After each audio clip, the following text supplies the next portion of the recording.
Okay, thank you everyone for joining. As always, just give me a thumbs up to make sure that everything looks okay, sounds okay, and once I get your marks of approval, we'll move on.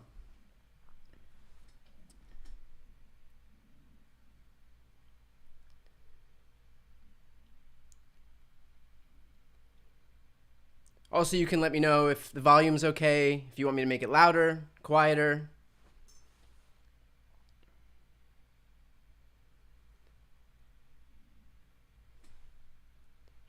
Awesome. Looks like we are good to go. If there's any issues during the broadcast, just hit me up in the chat and we will fix it. Thank you all for joining. This is day 8, the final day of this tranche of the January 6th committee hearings. We obviously heard Adam Kinzinger a few days ago, I believe it was this past Sunday, announced that we could expect likely another tranche of hearings as more information comes out. We can also expect more hearings if and when the committee releases their final report.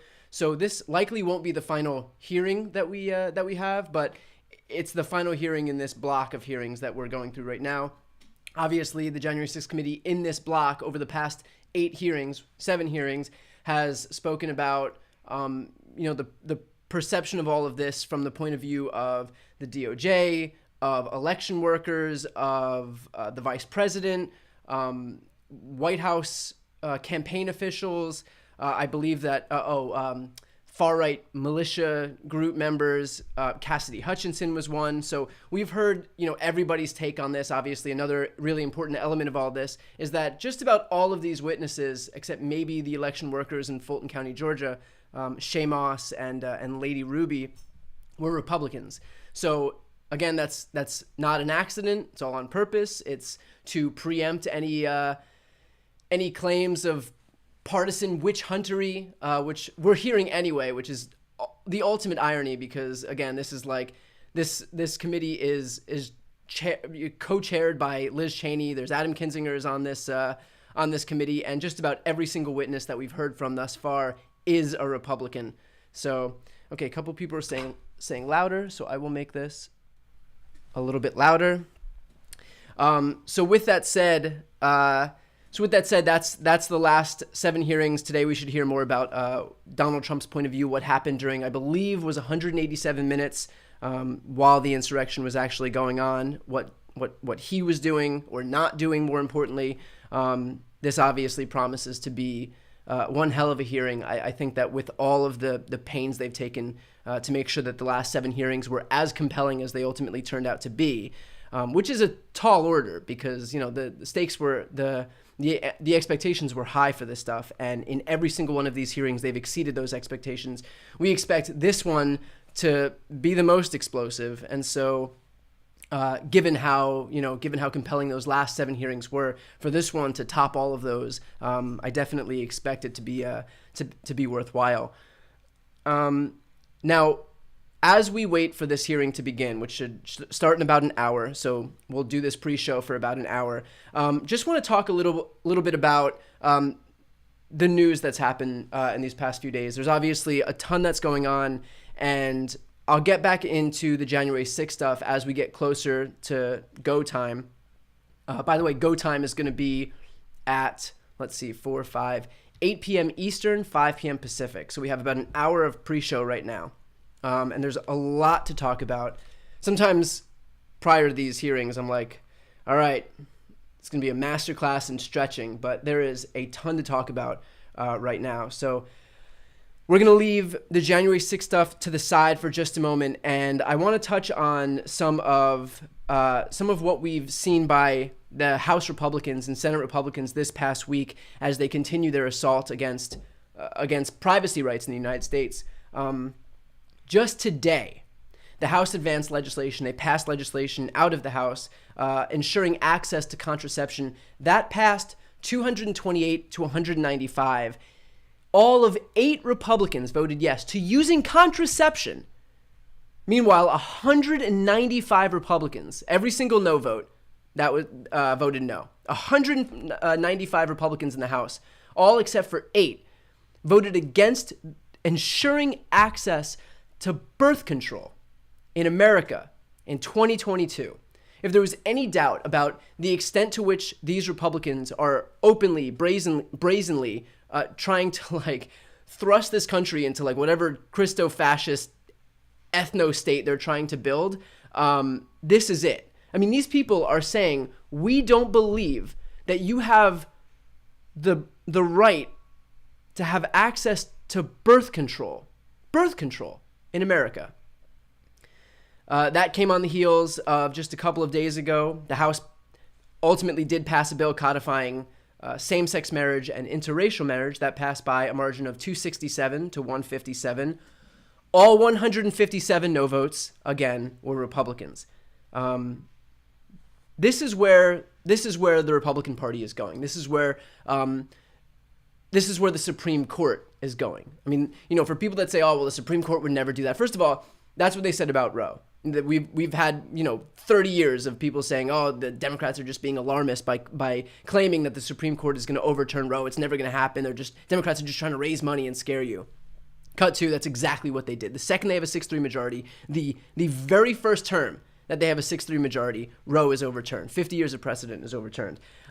Meanwhile, all of those people who claim that Roe wouldn't be overturned are now claiming that, oh, don't worry, same-sex marriage, nothing's going to happen to same-sex marriage, while they're broadcasting in their channels, during their speeches on Fox News, OAN, Newsmax, these right-wing radio shows. Ted Cruz said it himself on his own Verdict podcast, that the goal now is to mainstream this idea that the Supreme Court was wrong to rule in favor of, to rule the way they did in Obergefell, which was the Supreme Court case legalizing same-sex marriage, as part of that whole block of privacy rights that these conservatives are saying Americans aren't granted by virtue of our Constitution, even though they are. We have a 14th Amendment that gives rights that aren't enumerated in the Constitution, including rights to privacy, including rights to contraception, same-sex marriage, and on and on. Abortion rights. Of course, Republicans, because they are guided by this idea that the United States is their religious playground, is their church, basically, and they want to proselytize all of the people living in it. They've decided that because they don't believe in the idea of same-sex marriage, because some small faction of them doesn't believe in the idea of same-sex marriage, that should be a decree onto everyone else, which is especially ironic coming from the small government party. So yeah, we've been fed for years this idea that Republicans would never, don't want to overstep, and we have to, in fact, we need the Second Amendment because you never know what's going to happen with a government, an overbearing government that oversteps its bounds. Cut to, it's that same party that's saying, we don't want the government to overstep, except when we decree when you should have a baby, even in instances where you are raped, even when we decree who you can marry, even when we can decree what your healthcare decisions are, even when we decree, the whole gamut of this stuff, even when we can decree where and when you can travel. We're going to get to that in a moment. But just this idea that we've been fed, that they've hid behind this veil of small government, only the moment that they have the power to completely throw that by the wayside and start mandating decrees, passing down decrees that are only there because these ideas comport with their religious views, forget about the separation of church and state, is just kind of like a testament to the fact that they've hidden behind this bullshit for the last, my entire lifetime, like decades. And yet the moment that they have the ability to actually, pass down some of these decrees, exercise their power, all that small government bullshit is right out the window, and they start mandating where we can go, who we can marry, what we can do with our bodies. It just kind of goes to show that even these tepid principles that they would hide behind, even the ideas that they would pretend to espouse or just kind of like lightly hide behind, even though they kind of seemed like bullshit on their face, the second that they didn't have to abide by those, the second that they didn't get to, use the Constitution or hide behind that, the second that it becomes convenient for them to try to, pass along their religious views onto everyone else, they do it without a second thought. So, it's just kind of like the ultimate irony, and it just shows the extent to which they don't actually have any governing principles that they abide by. There's nothing about small government. There's nothing about family values. I mean, the party lined up and is falling over itself to lift up Donald Trump, the guy who had God knows how many mistresses, and he paid for hush money payments and this and that. So states' rights is all bullshit. Family values is all bullshit. Well, I can't even remember any other ideas that it's been so long that they've actually pretended to stand for anything other than just outright authoritarianism that I can't even remember these ideas that they pretend, cutting taxes, even though when they passed their tax cut, it was like the benefits were seen in the 90th percentile by the ultra wealthy, by millionaires and billionaires. And meanwhile, they give crumbs to everybody else and expect a parade as a thank you. That was a big tangent. All of that is to say, we've seen these votes now on ensuring access to contraception. That was today. Ensuring codification of same-sex marriage and interracial marriage. That was a few days ago. We had a vote that was that Democratic Senator Masto Cortez tried to pass by unanimous consent in the Senate, that would ensure access to interstate travel. That was blocked by Republican James Lankford. Again, these are people who want to be able, in the instance that abortion is blocked in their state and it's still legal in another state, these are people who simply want to reiterate the idea that as Americans, we have the right to travel freely in the United States of America to have reproductive health care. What the Republicans are saying, yes, you are American, but no, you don't have the right to travel freely within this country. You don't have the right to cross borders from California to into Texas. In the United States, if you are an American, you can't travel across borders freely for reproductive health care.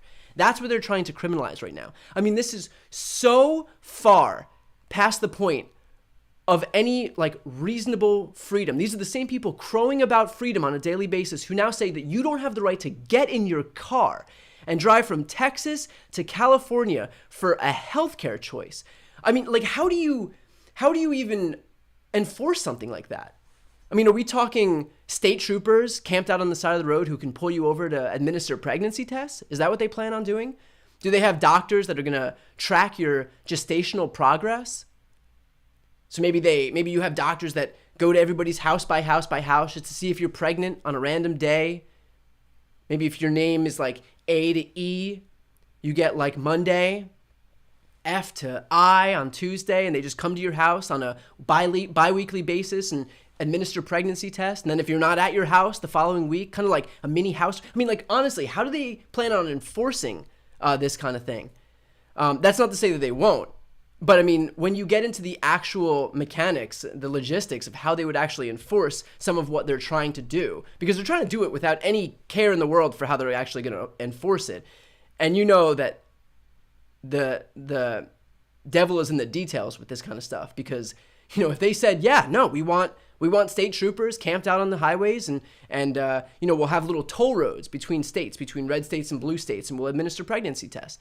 I mean, imagine them saying, first of all, this stuff is already aggressively, woefully unpopular. Imagine when they start getting into the specifics, and there's a reason they won't get into the specifics, because it is dark. I mean, it's exactly what I'm saying. The only way to police interstate travel is to quite literally police interstate travel. And so, they won't talk about that stuff. But but they're still trying to do it anyway. None of that bothers them. They just want it done, and they will enforce it in the most draconian, like anti-American, big government, overreaching. I mean, this is the same party that whines about like, communism and Marxism as if that's not exactly what they're trying to do. Like this big overbearing government that's able to do anything. I mean, it's just outright fascism at this point. But in any case, it's ironic too, because a few weeks ago when Dobbs was handed down, when Roe was overturned, Republicans were saying, all right, well, it's a states' rights issue now. That's the ultimate goal. Don't worry. It's not like we're trying to ban abortion nationwide. Cut to, Republicans have introduced what they call the Heartbeat Protection Act, which, you guessed it, is a ban on abortion nationwide. So every time they tell you, okay, we finally got what we want, we're not going to go any further, don't worry, hysterical liberals, they do the exact thing that they warned they would never do, brazenly, in broad daylight. So now you have these bills that have been introduced. And of course, while we have a Democratic House, obviously Nancy Pelosi would never bring the Heartbeat Protection Act to the floor. But it just kind of underscores the danger that we're facing because we have midterms coming up. It isn't a great environment for Democrats in midterms, but I hope people recognize that if Republicans gain any semblance of a majority in either the House or Senate, these are the bills that are going to come up. And granted, right now, we're good for a couple years, even in the off chance that Republicans were able to take the House and the Senate. We do have Biden as a stopgap who wouldn't allow any of these bills to pass, but we're looking at 2024, obviously. If Republicans are able to take power, we are getting a preview right now of exactly the legislation that they'd be looking to pass. How do I know? Because they're trying to pass it right now in a Democratic House. If they're trying to do this right now, A, knowing how unpopular it is, and B, knowing that it won't even pass. So this is their messaging. When you introduce bills that aren't going to pass, they're messaging bills. It's basically broadcasting, to your party, hey, if you put us in power, this is what our priority is going to be. So they are telling us, they're previewing for us right now exactly what they would do if they were able to gain power. And so we have bills that come up like the Heartbeat Protection Act. I can guarantee you, as certain as the day is long, that if Republicans take power, we'll have a Heartbeat Protection Act introduced in Congress. We'll have bills banning contraception. We'll have bills banning same-sex marriage, because this is what they do. They first say, it's a states' rights issue. The Supreme Court was wrong to overturn it. And then the Supreme Court goes and they overturn it just like they did with Roe. And they say, great, now it's a states' rights issue. No one's going to touch it anymore. The next day, just like that, as certain as the day is long, they introduce legislation actually going further and banning the very thing that they just claimed was a states' rights issue. It's what just happened with abortion. All this time, for years, we've heard it's a states' rights issue. This Obergefell was wrongly decided. It's not that we don't believe in abortion rights. It's just that we believe it should be up to each state because it's not explicitly enumerated in the Constitution. Even though, again, the 14th Amendment to the Constitution contains rights that aren't enumerated in the Constitution. So these are protections in the 14th Amendment. That's how it's been for 5 decades, half a century. It's only that they're just making it up right now that, in fact, because it's not specifically enumerated, it doesn't count, thereby negating the entire text of the 14th Amendment. But anyway, so they say that it's just a states' rights issue. Very next thing they do is turn around, introduce legislation banning the very thing that they just claimed was a states' rights issue. They will do it for same-sex marriage. They'll do it for interracial. I'm not sure if they'll do it for interracial marriage, only because you have someone like Clarence Thomas on the Supreme Court. Because God forbid they do anything that inconveniences them personally. So they may actually allow interracial marriage to stand just because they need to pay a little deference to someone like Clarence Thomas. But everything else, it's not like they have any. It's not like they have any LGBT members in their ranks. I mean, even you have the log cabin Republicans. This is what I thought was crazy. When the House passed the bill codifying same-sex marriage, again, that vote was 267 to 157. There were, I believe, 47 Republicans who voted in favor. So you have 47 Republicans who voted in favor of same-sex marriage. You have 157 who didn't, so more than 3 times more. Then you have the log cabin Republicans, who, by the way, I believe at the Republican National Committee weren't even given a booth. They were denied a booth, just like they'd been every year. The Republicans are basically saying, we don't want you. the log cabin Republicans came onto Twitter and celebrated the fact that 47 Republicans voted in favor of same-sex marriage. Hey, what about the other 157? I mean, it's wild the extent to which like these people will do gymnastics around the fact to hide the fact that they're part of a party that doesn't think that they should exist and that are trying to legislate them out of existence. I just thought that was like, I mean, talk about groveling. So yeah, better celebrate the 47 Republicans and not the 157 who think that you deserve your own humanity.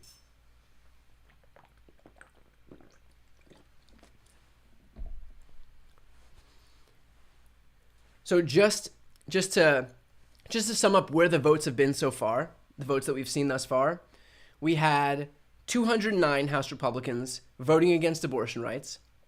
We had 205 House Republicans vote against protecting interstate travel for reproductive care. We had 195 Republicans vote today against protecting contraception access. We're talking birth control, condoms. And we had 157 House Republicans vote against marriage equality, protecting same-sex marriage and interracial marriage. That's where the party is. There is no dancing around what that party has become. I mean, it's bad enough already, the fact that we have to have these hearings because we're in a position where we have to now explain to people the importance of accountability for a guy who tried to incite a coup at the U.S. Capitol while these people stand in line, fall in line, rather. But now, I mean, just the outright Christo-fascist nature of the Republican Party, where they are so quick to strip all of these rights that have been enjoyed for 50 years. This is the first time in American history that rights are being taken away from people. The first time in American history. This is unprecedented. That's what these people are running on.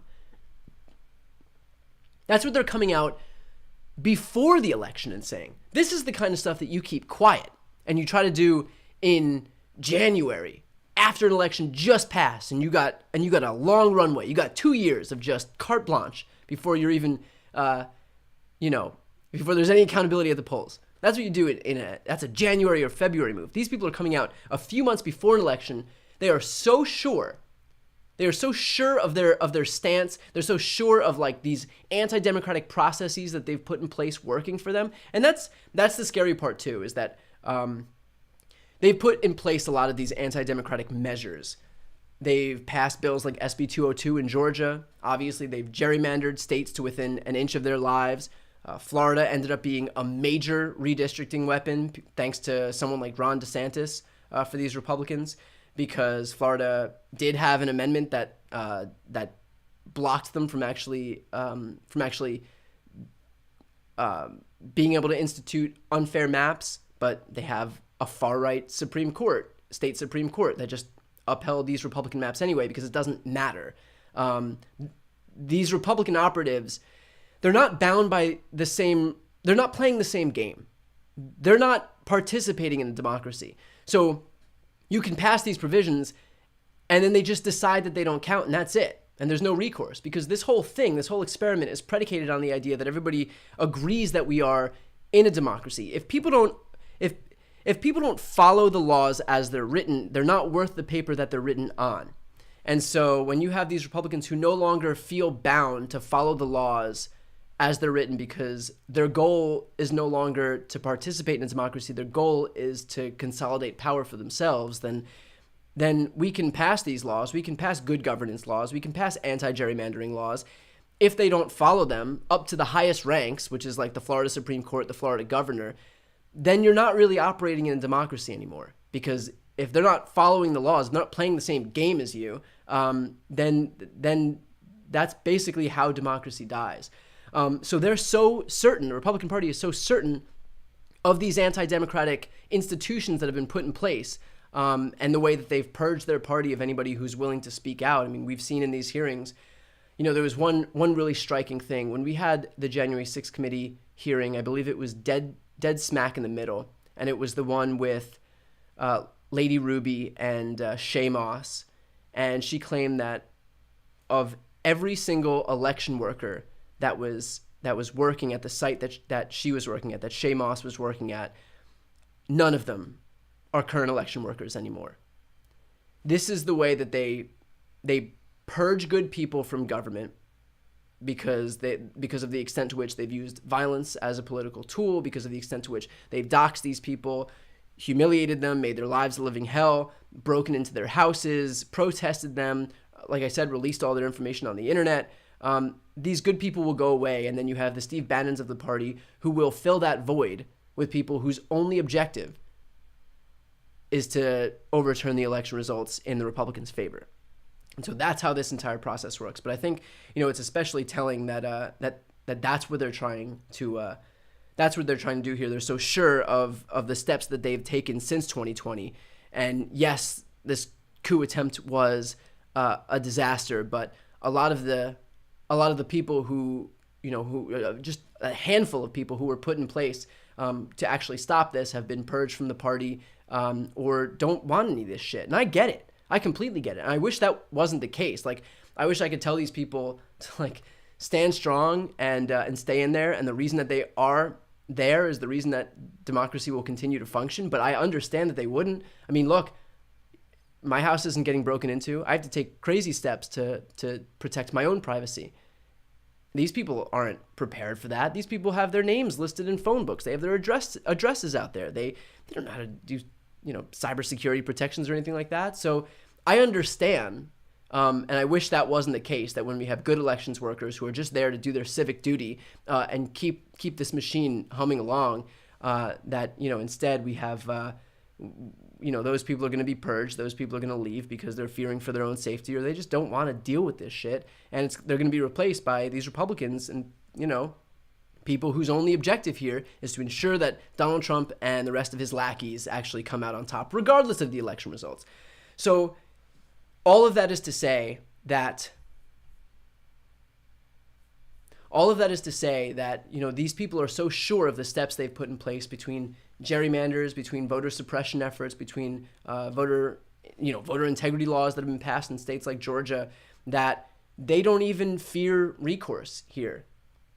And they say, okay, we're going to advocate for overturning Roe and banning abortion, even though Roe is supported by 70% of Americans, which is a crazy high statistic in this country. The way that this country is polarized, most issues have devolved into 50-50 at this point. You can pretty much, whatever the issue is, I mean, you could have curing cancer, and in this country right now, at this point in time, it could be, you could have people who are anti-cancer, and then the people who are freedom for cancer. Cancer should have rights too.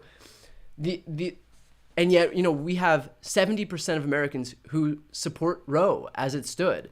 And for these Republicans to come out vocally in opposition to something like that, and not just that, not just Roe, because all Roe did was ensure access, federal access to a safe and legal abortion. Now these people are going even farther, banning interstate travel.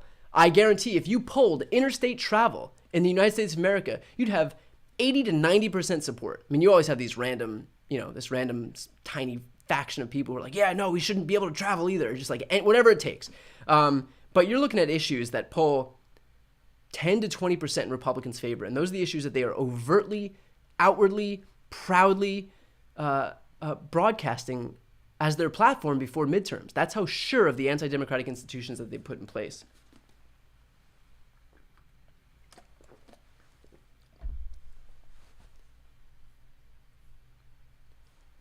So I guess I should say at this point, if even if you are a Republican, look at this stuff and recognize that this is exactly what's on the ballot. I know Republicans would love to make this next election about nothing other than inflation, which is worldwide, and gas prices, which are worldwide and coming down. They would love to make this election about nothing more than that. But this is the stuff that's going to impact our lives for the rest of our lives. I guarantee you gas prices will come down.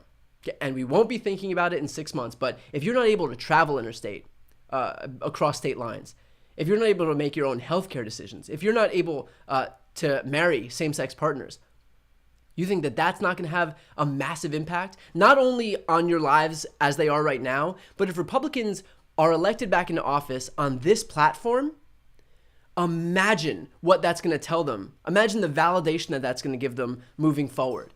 If you think this is bad, we always think it's rock bottom. It never is. Republicans aren't even in power right now, and they found a way through their lackeys on the Supreme Court, through their political operatives on the Supreme Court, to continue stripping people, Americans, of their rights that they've enjoyed for half a century without even being in power. Imagine when they are in power. Imagine the legislation they're going to pass. And this is just a taste of it. This is just the stuff that they see that they're willing to broadcast before the election. This is and that's already wildly unpopular. Blocking interstate travel, blocking abortion, blocking the codification of same-sex marriage and interracial marriage, blocking contraception access, already wildly unpopular. This is stuff that polls like 10 to 20% support. Imagine what they're going to do when they don't have an election, when they're not trying to get votes from people. My God, imagine the extent that they're going to go to. So with that said, I mean, if you're looking at this stuff, if you have family members, friends, neighbors, anybody who didn't vote in the last election, who doesn't plan on voting in this election, who considers themselves in the middle, and God knows I have those friends, who considers themselves not politically active, who maybe just turned 18 or 19 or 20, maybe somebody who isn't happy with Biden, isn't happy with this White House, thinks that the Democratic response to this stuff has been feckless, and God knows I've had my issues with the lack of fight in this party, and I'll talk about that in a few moments. This is not a referendum on that. This right here is our last chance to protect these rights that are on the chopping block right now. The only way this stops, I can guarantee you, the only way this stops, the only way Republicans see a change in what they're doing is if they suffer a massive repudiation at the ballot box and say, oh shit, what we're doing is actually losing us power. We have to change direction. That's it. If they win this election, if they win any semblance of power in this election, if they're able to, split half the House seats with Democrats, they'll take that as a win. If they're able to keep Democrats' majority at 50 or 51, just enough so that we're still not able to overcome the filibuster, overcome Joe Manchin and Kyrsten Sinema on the filibuster, they'll take that as a win. And they will go full steam ahead with these exact same pieces of legislation. This is it. This is the fight right here, and it's happening this November. So if you have any of these people in your lives who aren't activated, who didn't vote last time, who aren't, enthused enough to vote this time, this is not a referendum on Joe Biden. This election is not a referendum on Joe Biden. This is our last chance to protect these rights. That's it. I don't know how else. I don't know how else to say it. So if you have people, I would just say find a few people in your circle that you can help register to vote and that you can make part of your plan. I had a few people in this last election. If you can find a few people who didn't, just for example, in Wisconsin, Joe Biden won the state of Wisconsin by a margin of 3 votes per precinct. That's it. If they had flipped 3 votes per precinct, Joe Biden would have lost the state of Wisconsin. So if you don't think that just finding 1 or 2 or 3 people can have a massive difference, if every single person in every single precinct, or just one person in each precinct in a state was able to flip 3 people, that state would have been, it would have been a whole different landscape in 2020. So that's the impact that you can have just by virtue of activating a few people, making a few people your responsibility.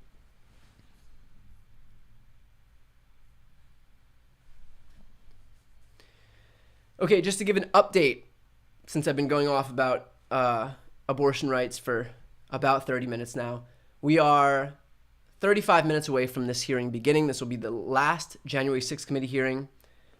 We've had 7 before this one. This will be the 8th and final one of this block. We should still expect to see more January 6th committee hearings, either when new information surfaces, which was the case with Cassidy Hutchinson. Obviously, they called that within 24 hours. They called an emergency hearing because she had so much information to divulge, and it was important that she did. So we can expect to see more of those when new information comes out, and we can expect to see another tranche of January 6th committee hearings when the committee issues its final report. So this is the last one for now. I anticipate that we'll probably get the maybe the rest of the summer off, but who knows? Things change every single day, so we'll see what happens. But in the meantime, we have about 35 minutes until that begins. I would ask anybody who's watching right now, if they're enjoying this coverage, please subscribe to my channel. That is the best way to support my work. You don't have to join. You don't have to spend any money. Just a simple subscribe is the single best way to support what I do. I have my daily breaking news videos. So if you have about 5 minutes a day, or if you watch on double speed like I do, 2 to 3 minutes a day, just to get caught up on what usually is like what I find is the most the most viral video of the day in terms of what happened. Maybe some days there'll be 2 videos. I also have an interview series, and for people watching right now, I haven't announced this at all, but my guest this upcoming week, the interview will be released on Sunday. I spoke to Vice President Kamala Harris. So in the last few months, I spoke with President Biden and the Vice President, and that'll be released on Sunday. This is the first I'm letting anybody know about it. I haven't tweeted about it. I haven't released it to anyone. And I'm pretty sure that none of my friends and maybe just 3 of my family members know that I interviewed the Vice President. So that interview is coming out on Sunday. So if you want to check that interview out as soon as it's available, definitely subscribe to my channel and hit the notification bell so you can be alerted when I do post. So, and it wasn't in person, by the way. It was not. It was remote, which is good because obviously Biden came down with COVID today, and it was just reported about an hour ago that Kamala Harris was a close contact of Biden. So really got away with, snuck under the radar with that one.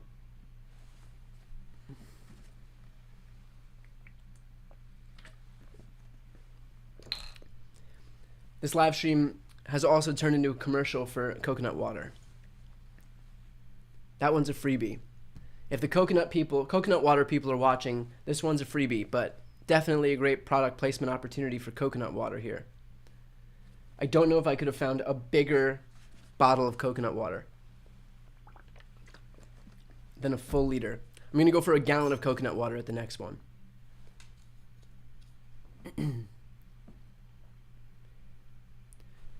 Okay, just a few pieces of other news other than the, aside from abortion rights, interstate travel for reproductive care, protecting contraception access, and protecting marriage equality.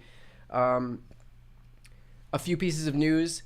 A few days ago, Betsy DeVos called for abolishing the Department of Education. That was a comment that she made at a Florida event where they're basically, plotting a takeover of local school boards across the country. That's what Republicans are trying to do. In a number of these races, these far-right Republicans who don't think that, public schools should exist, who don't think education should exist, are running in these elections, and oftentimes they're losing. But this is the trajectory of the Republican Party. They're trying to destroy public education as we know it. And I think it's a long-term strategy in the sense that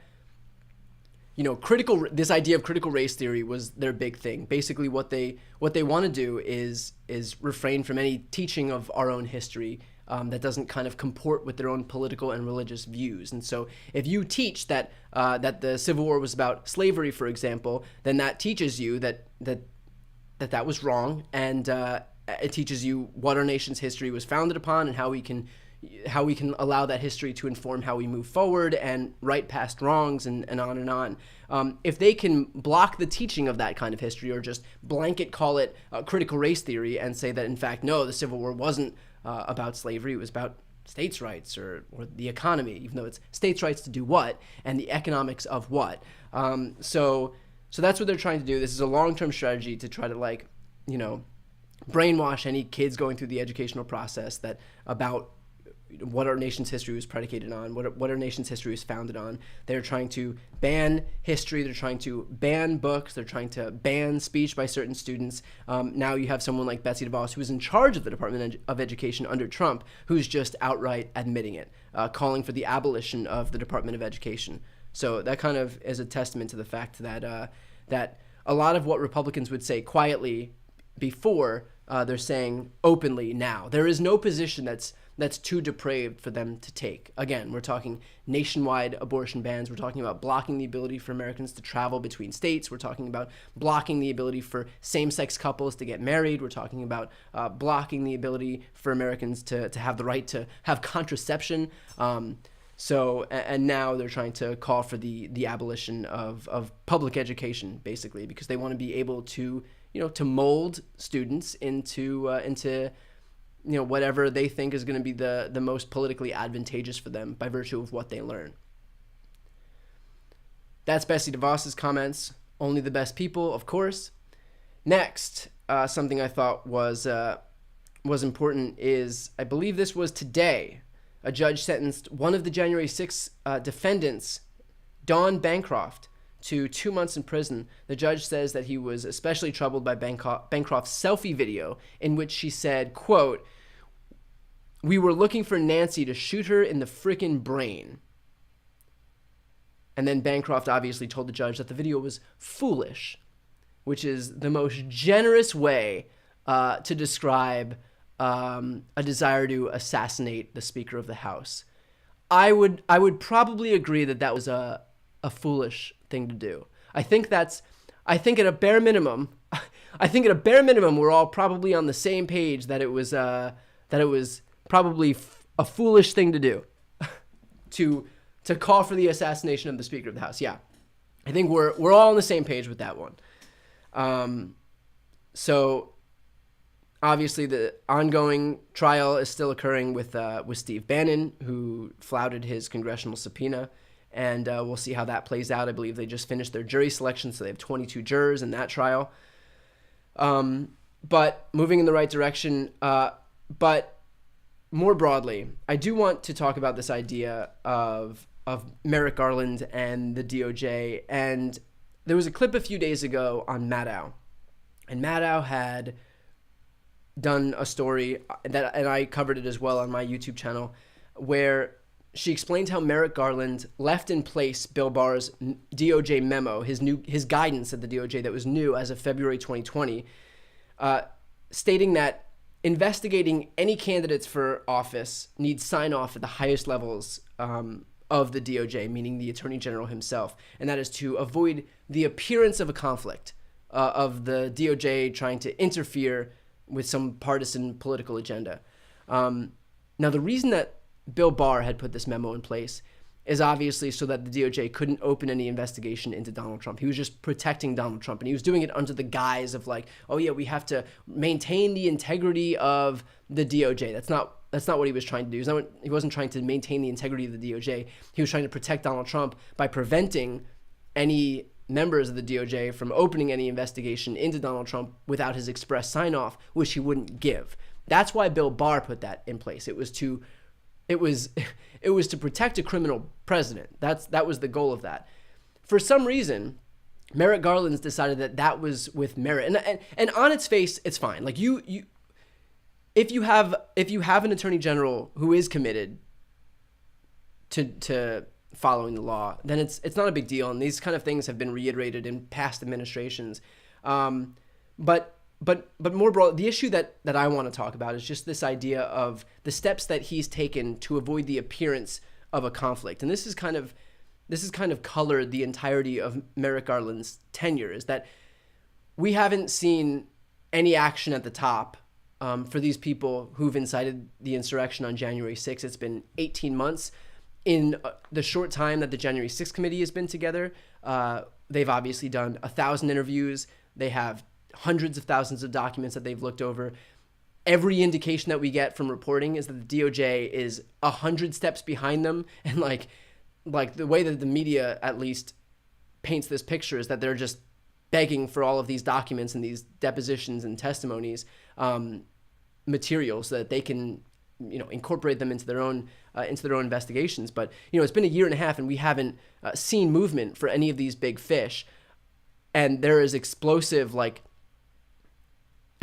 facts that just kind of make it clear beyond any reasonable doubt the extent to which Donald Trump knowingly incited this insurrection, even tried to march alongside armed insurrectionists to the Capitol, but was stopped by Secret Service agents and aides who just wouldn't let him go to the Capitol because they said, I believe, I can't remember who exactly it was that said it, but said we would be breaking a ton of laws, and so they wouldn't under any circumstances allow him to go to the Capitol alongside these insurrectionists. But even despite all of this, every indication that we get publicly from the DOJ and Merrick Garland is that they are so worried about not doing anything that would give the impression of being political. But if you're going to put the notion of the optics of neutrality above actual justice, then you're undermining your whole goal. Here's the thing.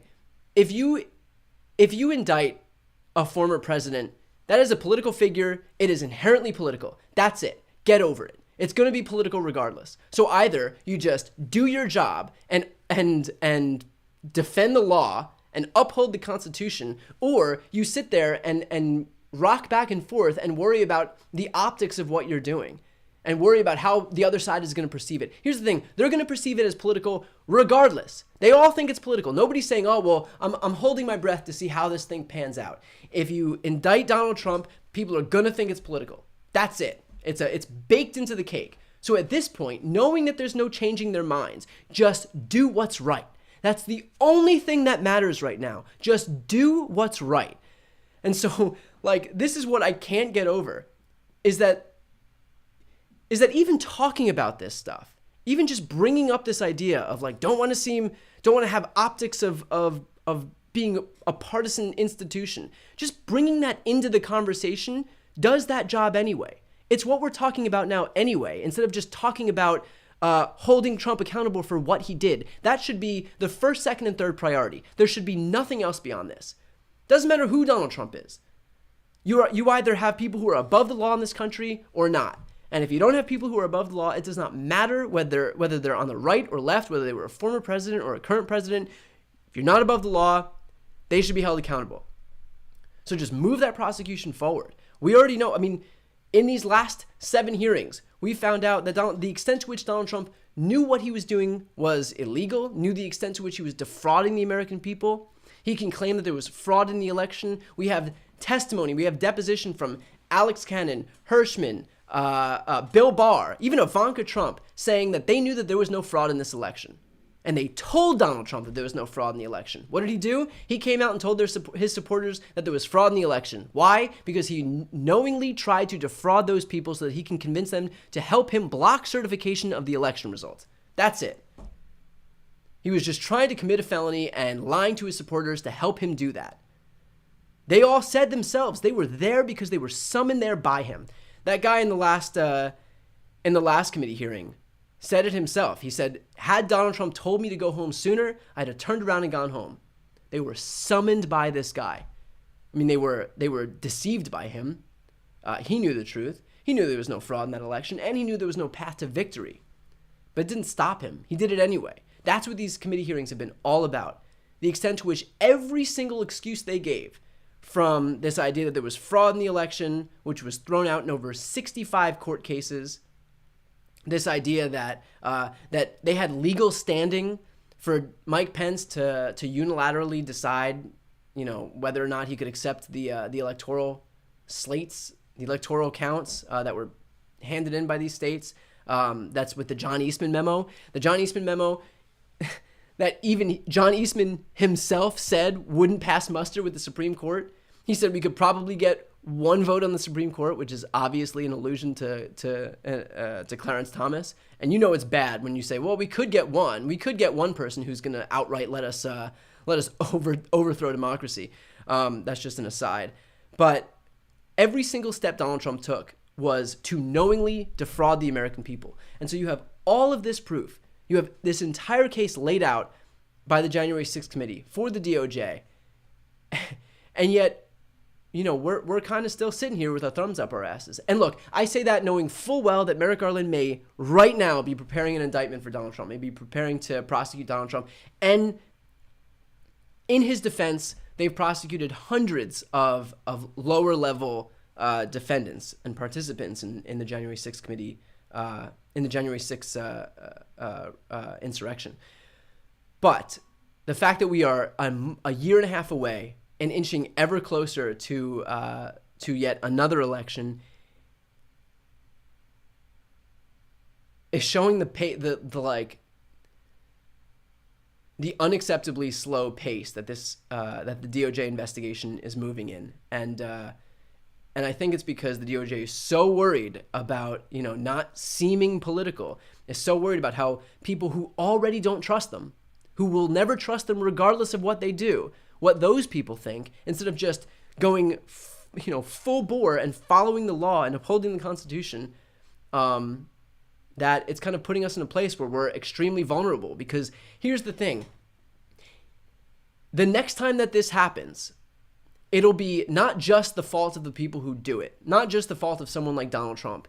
It'll be also the fault of the agency that was tasked to uphold the law and defend the law and hold those people accountable and didn't.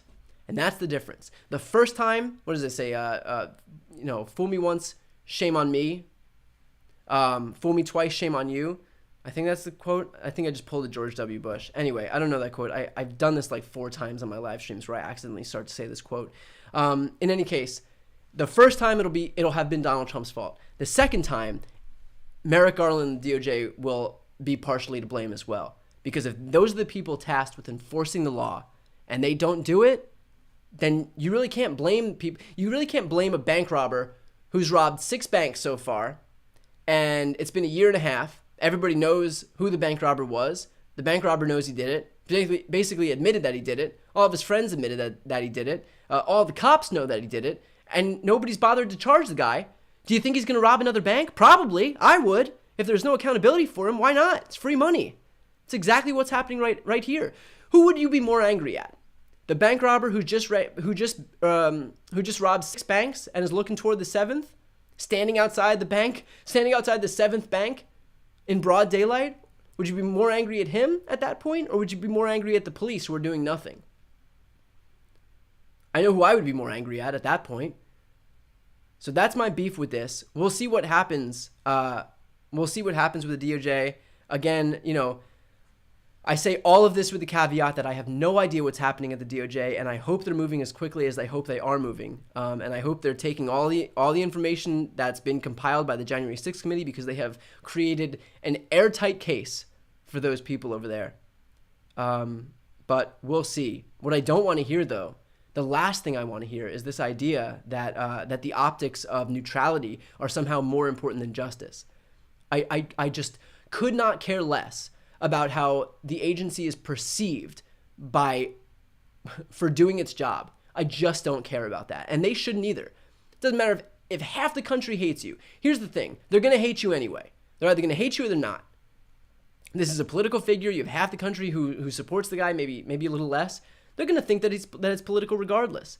And if they don't indict him, then you have the left that's going to think that politics pervaded this thing anyway. It's already political is what I'm trying to say. It's already a done deal. Like I said, baked into the cake. So at this point, you either do what's right or you just defer to politics. And then you become the very thing that you were trying to push back against. That's it.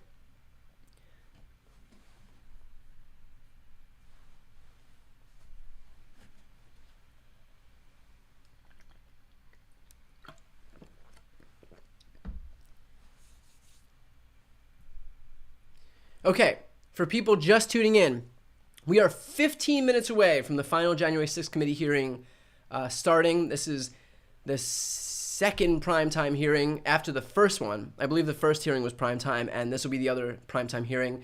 Obviously, the first one drew a massive audience, and I expect this one to draw. They've all been drawing massive audiences, by the way. I believe even the daytime hearings. I live streamed one that was at 7 o'clock in the morning Pacific time. That drew millions upon millions upon millions. I believe that one had more people watching than the World Series. So this one will most likely have the biggest audience yet. So I expect a lot of people to be tuning in for this one. We're going to be hearing. We're going to have a focus on this one on what Donald Trump was doing in those. I believe it was 187 minutes during the actual insurrection itself. I know that Republicans have used a lot of this time to claim that. Used a lot of this time to claim that it was Nancy Pelosi's fault for not calling in the National Guard, which is obviously bullshit. Nancy Pelosi doesn't have jurisdiction above Donald Trump. So, we're going to hear a lot about that today, but it definitely promises to be a pretty explosive hearing, just like all the others have. I would also take this time to ask if you haven't yet subscribed to my channel, if you enjoy this pre-show, or if you've come across any of my videos and haven't yet subscribed, please subscribe to this channel, and subscribe to other progressive media channels as well. I think it's really important. Like, we have a job here as more and more people continue to get their news from YouTube, which ostensibly you guys do just because you're watching it. I don't have cable. This is how I get my news. The more progressive, the stronger the progressive media ecosystem is, the more likely it'll be that when more people come on to get their news, that they'll be diverted to the left as opposed to the right. When I first came onto YouTube a few years ago, all of my content, I was immediately put into the right-wing algorithm. In fact, I remember one of the first outlets that I was fed news from was Breitbart. And at that point, this was before Trump was elected, but I didn't know what Breitbart was. I didn't know if it was right or left, but I was like, oh, I think that this is what news is. Eventually, I realized what an absolute crock of shit Breitbart ultimately was. But people who are like tuning in, who aren't like super attuned to this stuff, won't know that Breitbart is a right-wing rag. And so as more and more people continue to move onto YouTube, I think it's like especially important that we, everybody here does their part to bolster the progressive media ecosystem. So I would ask if you could please follow my channel, but also follow other progressive commentators and give engagement to their channels. I'm talking Crooked Media. My friend Abdul El-Sayed is another great one. Kyle Kalinske, The Young Turks, David Pakman, Midas Touch, Rational National. Throw them in the chat because I'm gonna start forgetting these, and I don't want to forget anyone. But if you come across these people on YouTube, give them a follow and build up their followings, and make sure that when more people come on, that the videos that they're fed in their algorithms are left of center videos as opposed to right of center videos, because the people who are coming onto YouTube for the first time, who are 18 years old, 17 years old, and just trying to get into politics for the first time, if they're fed into that right-wing rabbit hole, it is a difficult place for them to get out of. And if you want any indication of how dangerous the right-wing rabbit hole could be, I mean, I think that isn't lost on anyone as these shootings have continued. Just want to read a few more. Beau of the Fifth Column, Farron Cousins, Hassan Piker, Vosh, Good Liars, Sam Cedar, Dollamore, my friend Glenn Kirshner, that's Glenn with 2 N's, Majority Report, Ring of Fire, Mary Trump is a great one. She's wonderful. Tom Hartman, somebody wrote. So, Texas Paul. So yeah, there's a ton. I think that I've gotten just about all of them. Anna Kasparian, obviously with the Young Turks, Hal Sparks. So yeah, support progressive media. There's a fight for this turf. That's quite literally why I do what I do. That is the fight right now. That's where where people are getting their news more and more, and it is really important that this is where. This is where we get people to get filtered into the left-wing channels as opposed to the right-wing channels.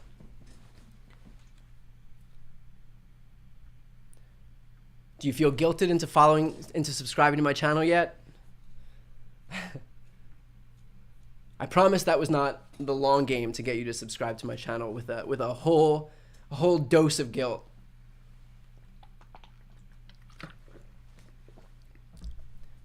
The future of the Republic is at stake. The only way to save it is to follow progressive media channels on YouTube. Okay, we have about 12 minutes to go. I do want to touch on this idea of gas prices really quick, because I know it's an important issue, and I know there's a lot of disinformation surrounding that, and I had a note to myself to talk about $5 gas. First of all, we are 36 straight days into declining gas prices, which I think is important to note. Obviously, this administration has been releasing 1 million barrels a day from the Strategic Petroleum Reserve. That's an important element of this. But a lot of people are saying, okay, it's Biden's fault that we have $5 gas in the first place. I want to talk about some really, really, really simple reasons about why there is $5 gas. So, first of all, during the pandemic, demand for gas pretty much went down to nothing. So a bunch of oil refineries shut down. Oil refineries were shutting down anyway because as we move toward a transition to renewables, way too slowly, mind you, but as we move toward this transition to renewables, you'd have oil refineries shutting down slowly.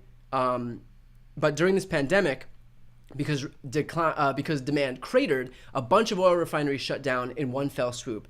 Now, they won't reopen because A, these oil companies are making too much money right now, and B, it wouldn't make sense to reopen these oil refineries when the world is moving toward renewables anyway.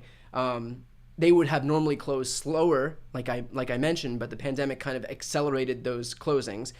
So we have that there are fewer oil refineries that are working right now. We have B, the fact that demand surged, and pretty much when the whole world opened up, everybody got right back into it, was traveling a ton. There's a ton of, I believe that we're above pre-pandemic levels for air travel. So there's that. There's way lower supply because these refineries shut down.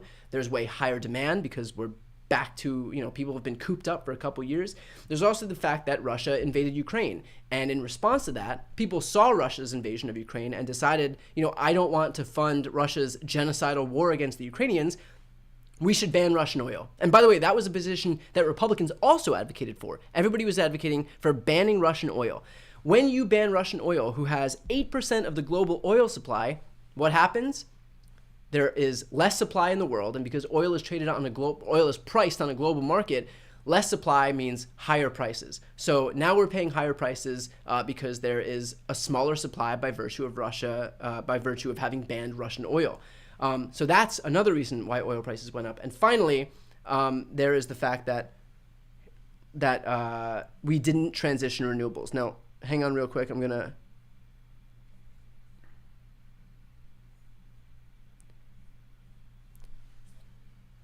the feed for the January 6th committee hearing is beginning. So the last thing is that we never bothered to transition to renewables.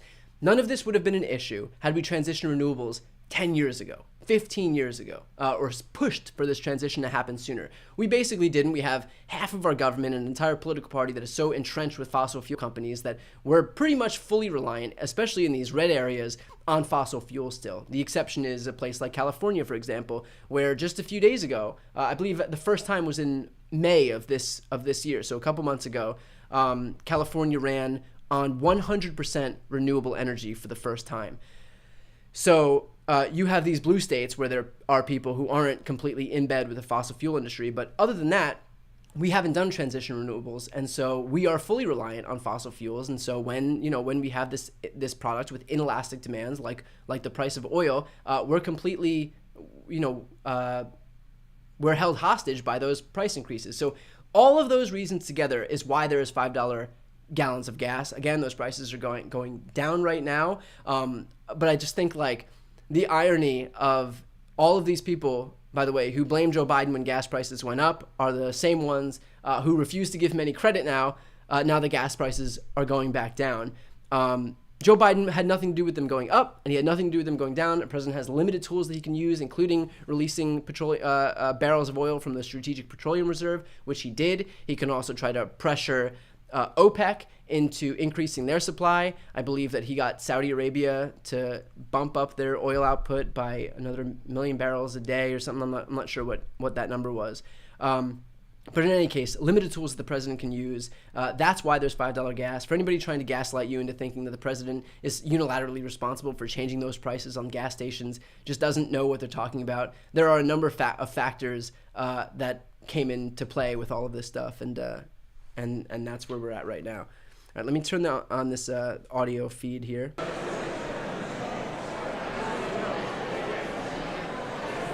Okay, for people just tuning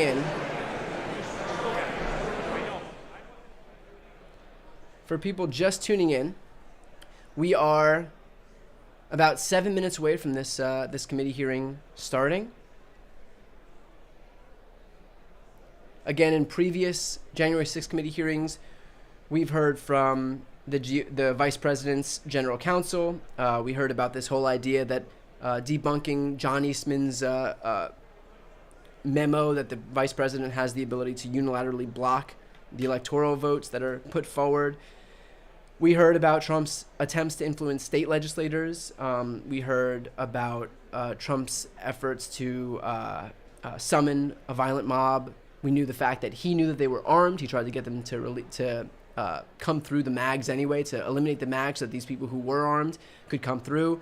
We found out that Donald Trump tried himself to personally march with these insurrectionists to the Capitol and basically physically lead the insurrection, but was stopped by people who realized the extent to which that would have been so aggressively illegal that they wanted at least some tiny modicum of deniability, and that's what they got by virtue of forcing him not to go to the Capitol.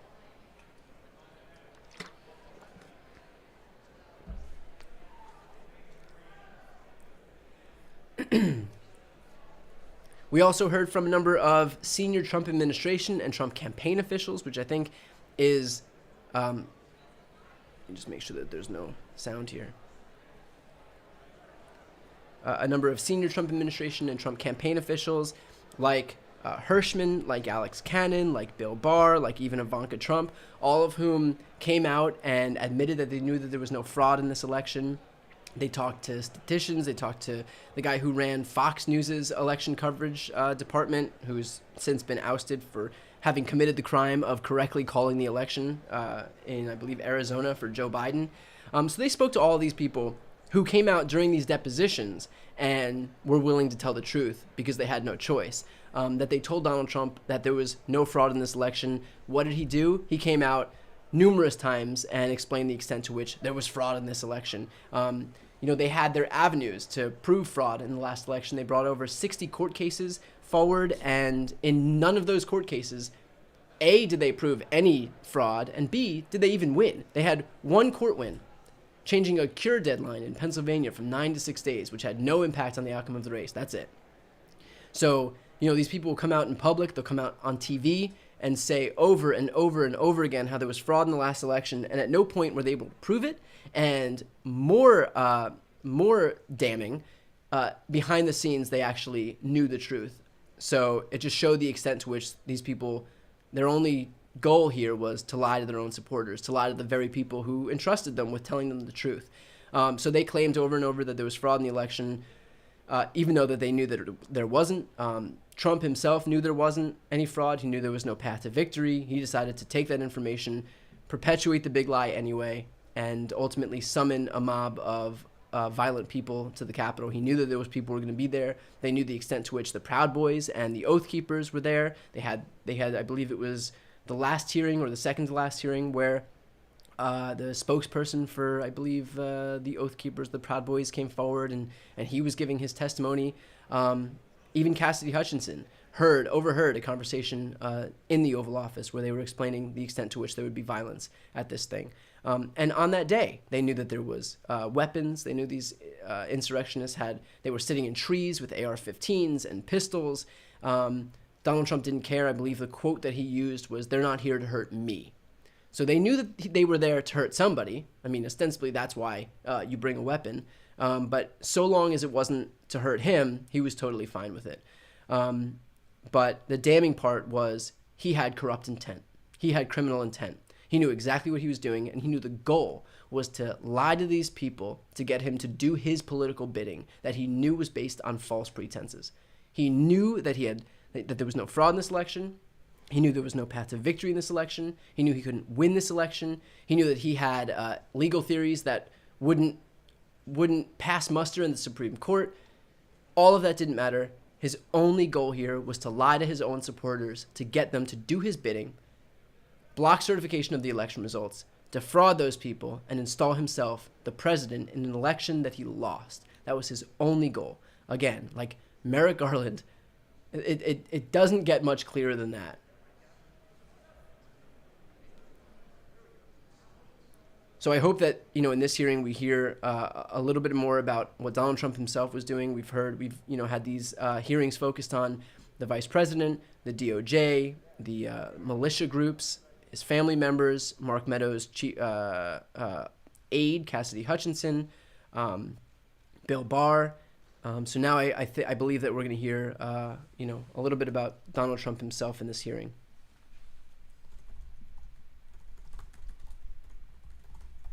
Let's see if I can.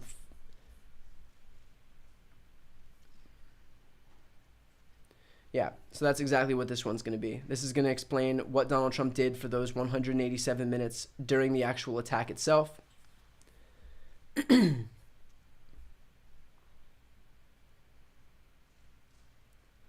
Obviously, ending with Trump's Twitter video where he basically expressed his admiration for the people who just stormed the Capitol looking to assassinate the vice president and the Speaker of the House, and reluctantly, begrudgingly told them to go home once he realized that the insurrection wasn't going the way that he had planned for it to go, or didn't end in the massive success that he had hoped that it would end in. So we are seconds away from this hearing beginning now.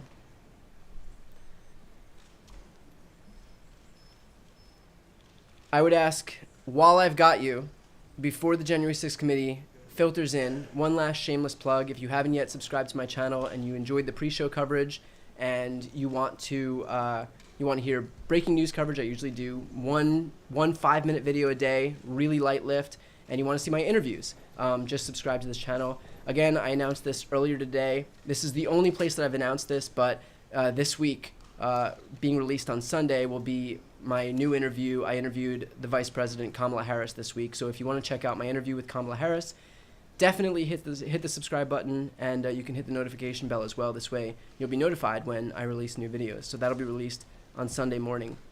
So definitely check that out. That was an interview that I've been trying to get for a long time. So this year interviewed both Biden and Harris. So definitely check those out if you get a chance. Okay, let's give you a better view of the people you came to see.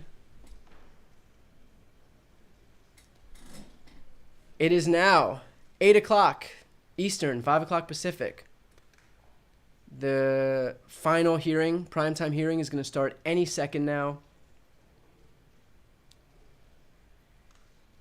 Pull up a chair, get comfortable.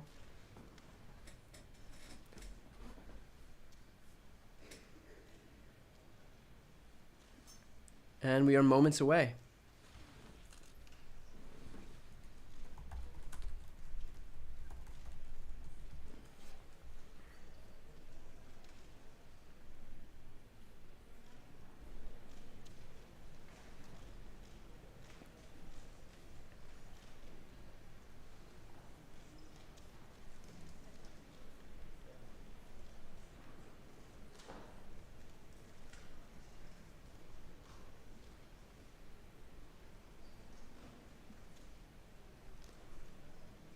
Okay.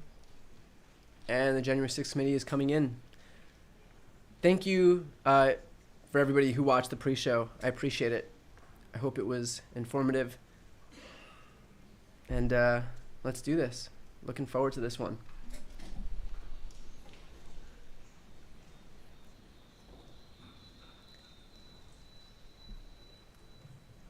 The committee will be in order.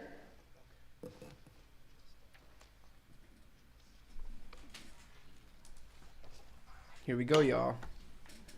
Good evening. Earlier this week, I received a positive COVID diagnosis. Per CDC guidelines, I've received the initial 2 shots and all of the boosters. Thus far, I've been blessed to experience very minimal symptoms.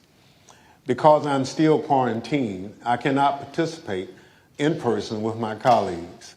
I've asked our Vice Chair, Ms. Cheney, to preside over this evening's hearing, including maintaining order in the room and swearing in our witnesses.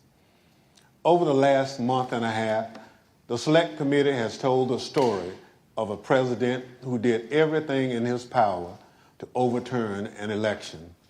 He lied, He bullied. He betrayed his oath. He tried to destroy our democratic institutions. He summoned a mob to Washington. Afterward, on January 6th, when he knew that the assembled mob was heavily armed and angry, he commanded the mob to go to the Capitol, and he emphatically commanded the heavily armed mob to fight like hell. For the weeks between November election and January 6th, Donald Trump was a force to be reckoned with. He shrugged off the factuality and legality correct, sober advice of his knowledgeable and sensible advisors. Instead, he recklessly blazed a path of lawlessness and corruption, the cost to which democracy be damned. And then he stopped. For 187 minutes on January 6th, this man of unbridled destructive energy could not be moved, not by his aides, not by his allies, not by the violent chants of rioters or the desperate pleas of those facing down the riot.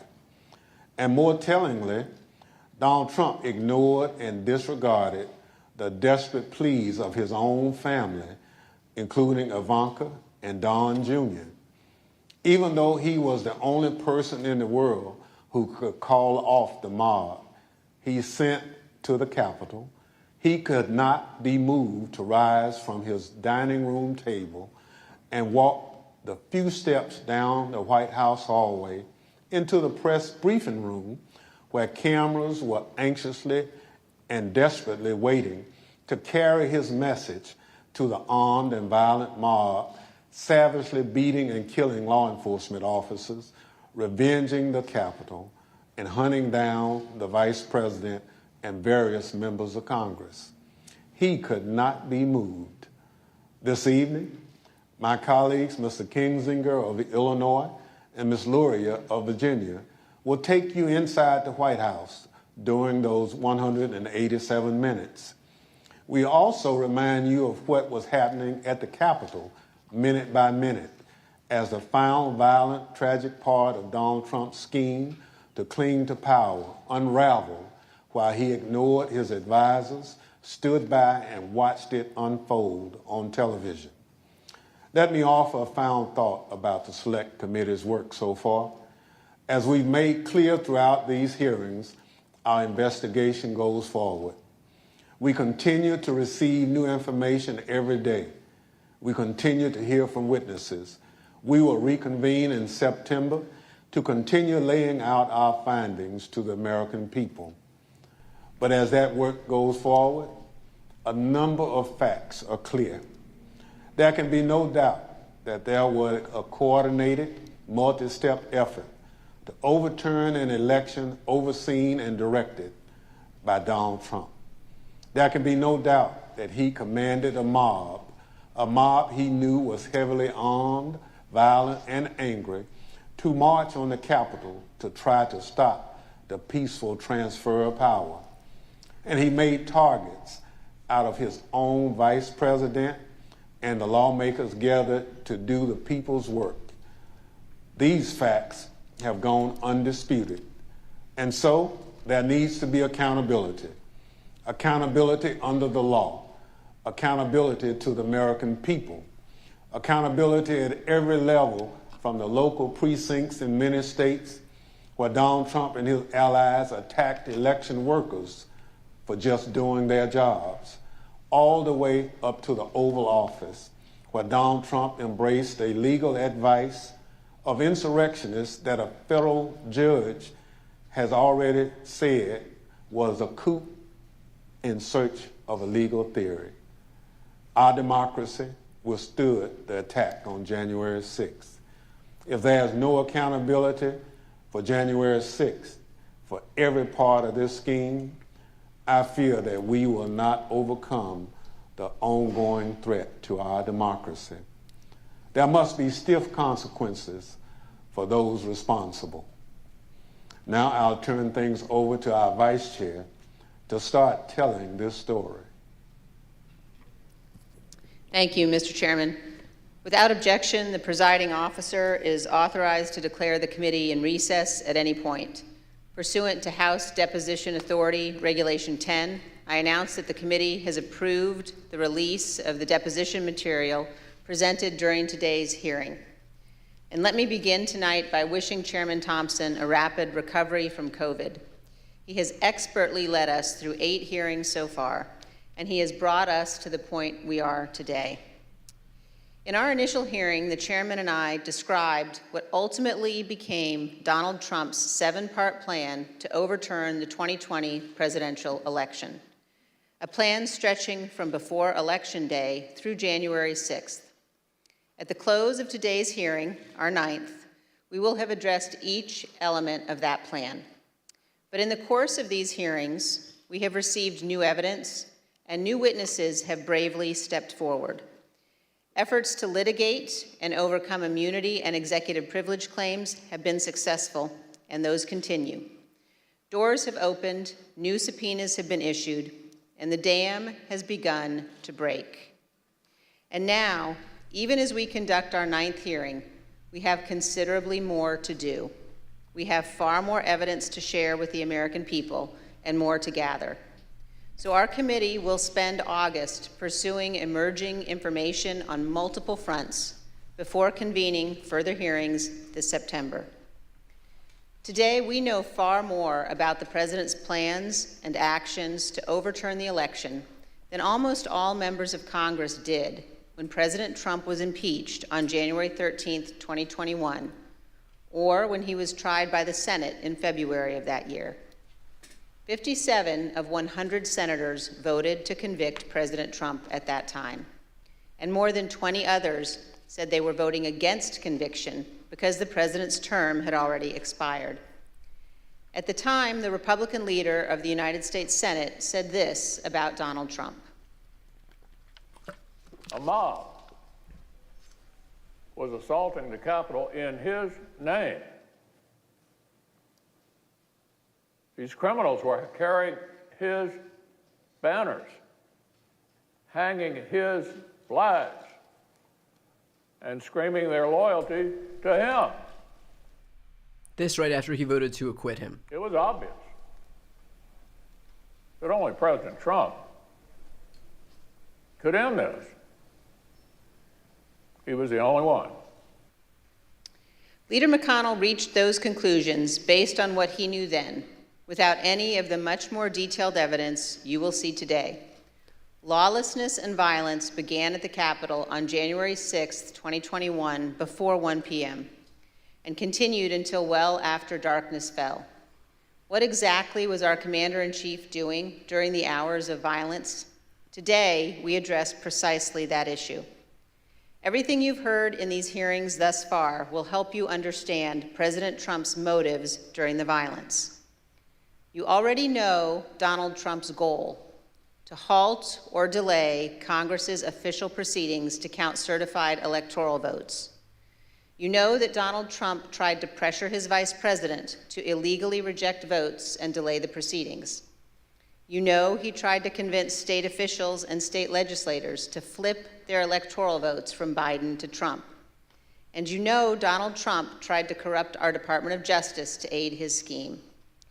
But by January 6th, none of that had worked. Only one thing was succeeding on the afternoon of January 6th. Only one thing was achieving President Trump's goal.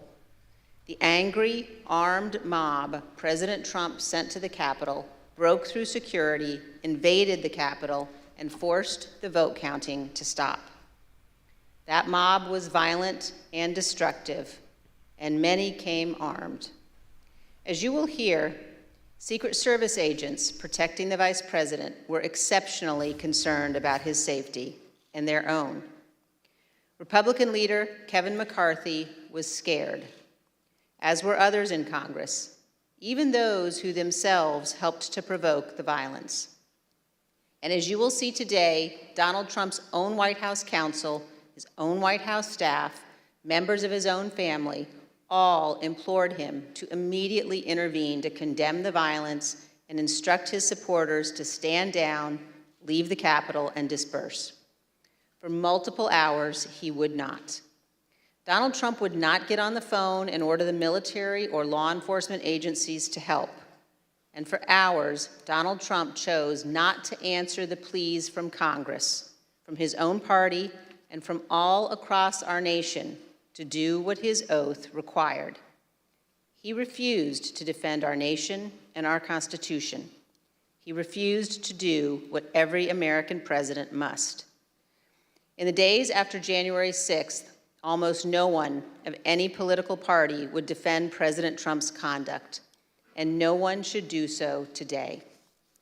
Thank you, and I now recognize the gentlewoman from Virginia. Thank you, Madam Vice Chair.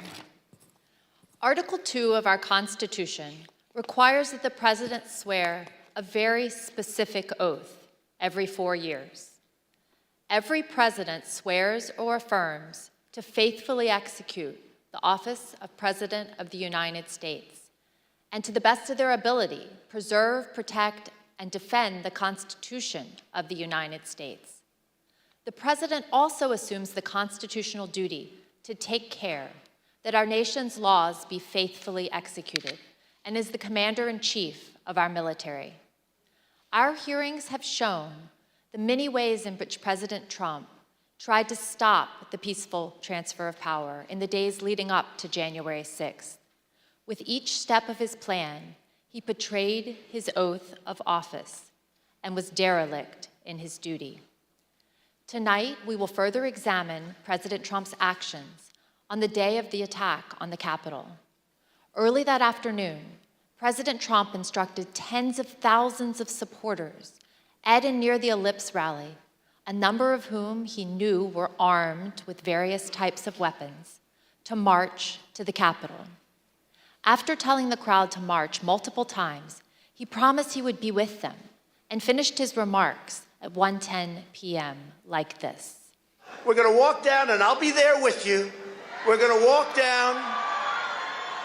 We're going to walk down anyone you want, but I think right here we're going to walk down to the Capitol.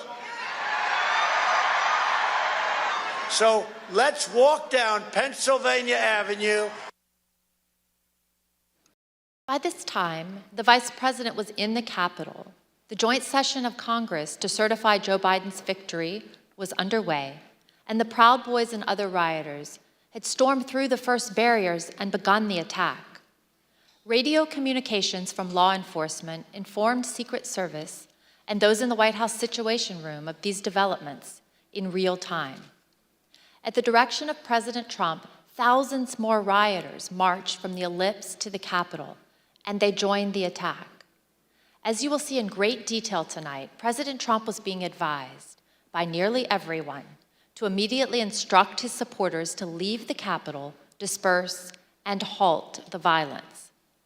Virtually everyone told President Trump to condemn the violence in clear and unmistakable terms.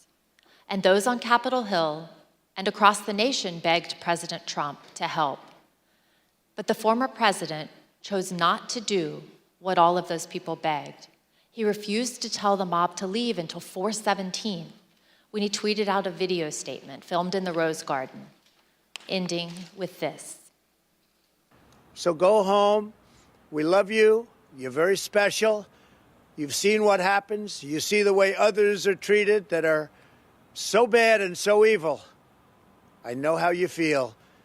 But go home and go home in peace.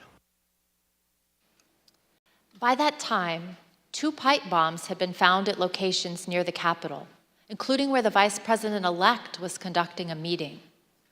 Hours of hand-to-hand combat had seriously injured scores of law enforcement officers. The Capitol had been invaded, the electoral count had been halted as members were evacuated. Rioters took the floor of the Senate. They rifled through desks and broke into offices, and they nearly caught up to Vice President Pence. Guns were drawn on the House floor, and a rioter was shot attempting to infiltrate the chamber. We know that a number of rioters intended acts of physical violence against specific elected officials. We know virtually all the rioters were motivated by President Trump's rhetoric that the election had been stolen, and they felt they needed to take their country back. This hearing is principally about what happened inside of the White House that afternoon. From the time when President Trump ended his speech until the moment when he finally told the mob to go home, a span of 187 minutes, more than 3 hours. What you will learn is that President Trump sat in his dining room and watched the attack on television, while his senior-most staff, closest advisors, and family members begged him to do what is expected of any American president. I served proudly for 20 years as an officer in the United States Navy. Veterans of our armed forces know firsthand the leadership that's required in a time of crisis, urgent and decisive action that puts duty and country first. But on January 6th, when lives and our democracy hung in the balance, President Trump refused to act because of his selfish desire to stay in power. And I yield to the gentleman from Illinois, Mr. Kinzinger. Thank you. Thank you, Ms. Loria. 1 week after the attack, Republican leader Kevin McCarthy acknowledged the simple truth. President Trump should have acted immediately to stop the violence. During our investigation, General Mark Milley, the chairman of the Joint Chiefs of Staff, also remarked on the president's failure to act. Let's hear what they had to say. The president bears responsibility for Wednesday's attack on Congress by mob rioters. He should have immediately denounced the mob when he saw what was unfolding. These facts require immediate action by President Trump. Yeah, you're the commander-in-chief. You got an assault going on the Capitol of the United States of America. And there's nothing. No call, nothing, zero. Like my colleague from Virginia, I'm a veteran. I served in the Air Force, and I serve currently in the Air National Guard. I can tell you that General Milley's reaction to President Trump's conduct is 100% correct, and so was Leader McCarthy's. What explains President Trump's behavior? Why did he not take immediate action in a time of crisis? Because President Trump's plan for January 6th was to halt or delay Congress's official proceeding to count the votes. The mob attacking the Capitol quickly caused the evacuation of both the House and the Senate. The count ground to an absolute halt and was ultimately delayed for hours. The mob was accomplishing President Trump's purpose, so of course he didn't intervene. Here's what will be clear by the end of this hearing. President Trump did not fail to act during the 187 minutes between leaving the ellipse and telling the mob to go home. He chose not to act. But there were hundreds that day who honored their oaths and put their lives on the line to protect the people inside the Capitol and to safeguard our democracy. Many of them are here tonight with us, and many more are watching from home. As you already know, and we'll see again tonight, their service and sacrifice shines a bright light on President Trump's dishonor and dereliction of duty. I yield to the Vice Chair. Thank you very much, Mr. Kinzinger. I'd like to begin by welcoming our witnesses this evening. Tonight we're joined by Mr. Matthew Pottinger. Mr. Pottinger is a decorated former Marine intelligence officer who served this nation on tours of duty in Afghanistan and Iraq. He served in the Trump White House from the first day of the administration through the early morning hours of January 7th, 2021. The last role in which he served in the White House was as Deputy National Security Advisor to the President of the United States. We're also joined by Sarah Matthews. Ms. Matthews started her career in communications, working on Capitol Hill, serving on the Republican staffs of several House committees. She then worked as Deputy Press Secretary for President Trump's re-election campaign before joining the Trump White House in June of 2020. She served there as Deputy Press Secretary and Special Assistant to the President until the evening of January 6th, 2021. I will now swear in our witnesses. The witnesses will please stand and raise their right hands. Do you swear or affirm, under penalty of perjury, that the testimony you are about to give is the truth, the whole truth, and nothing but the truth? So help you God.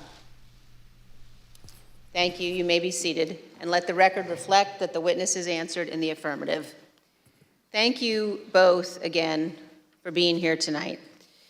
Mr. Pottinger, thank you for your service to the nation as well as for joining us this evening.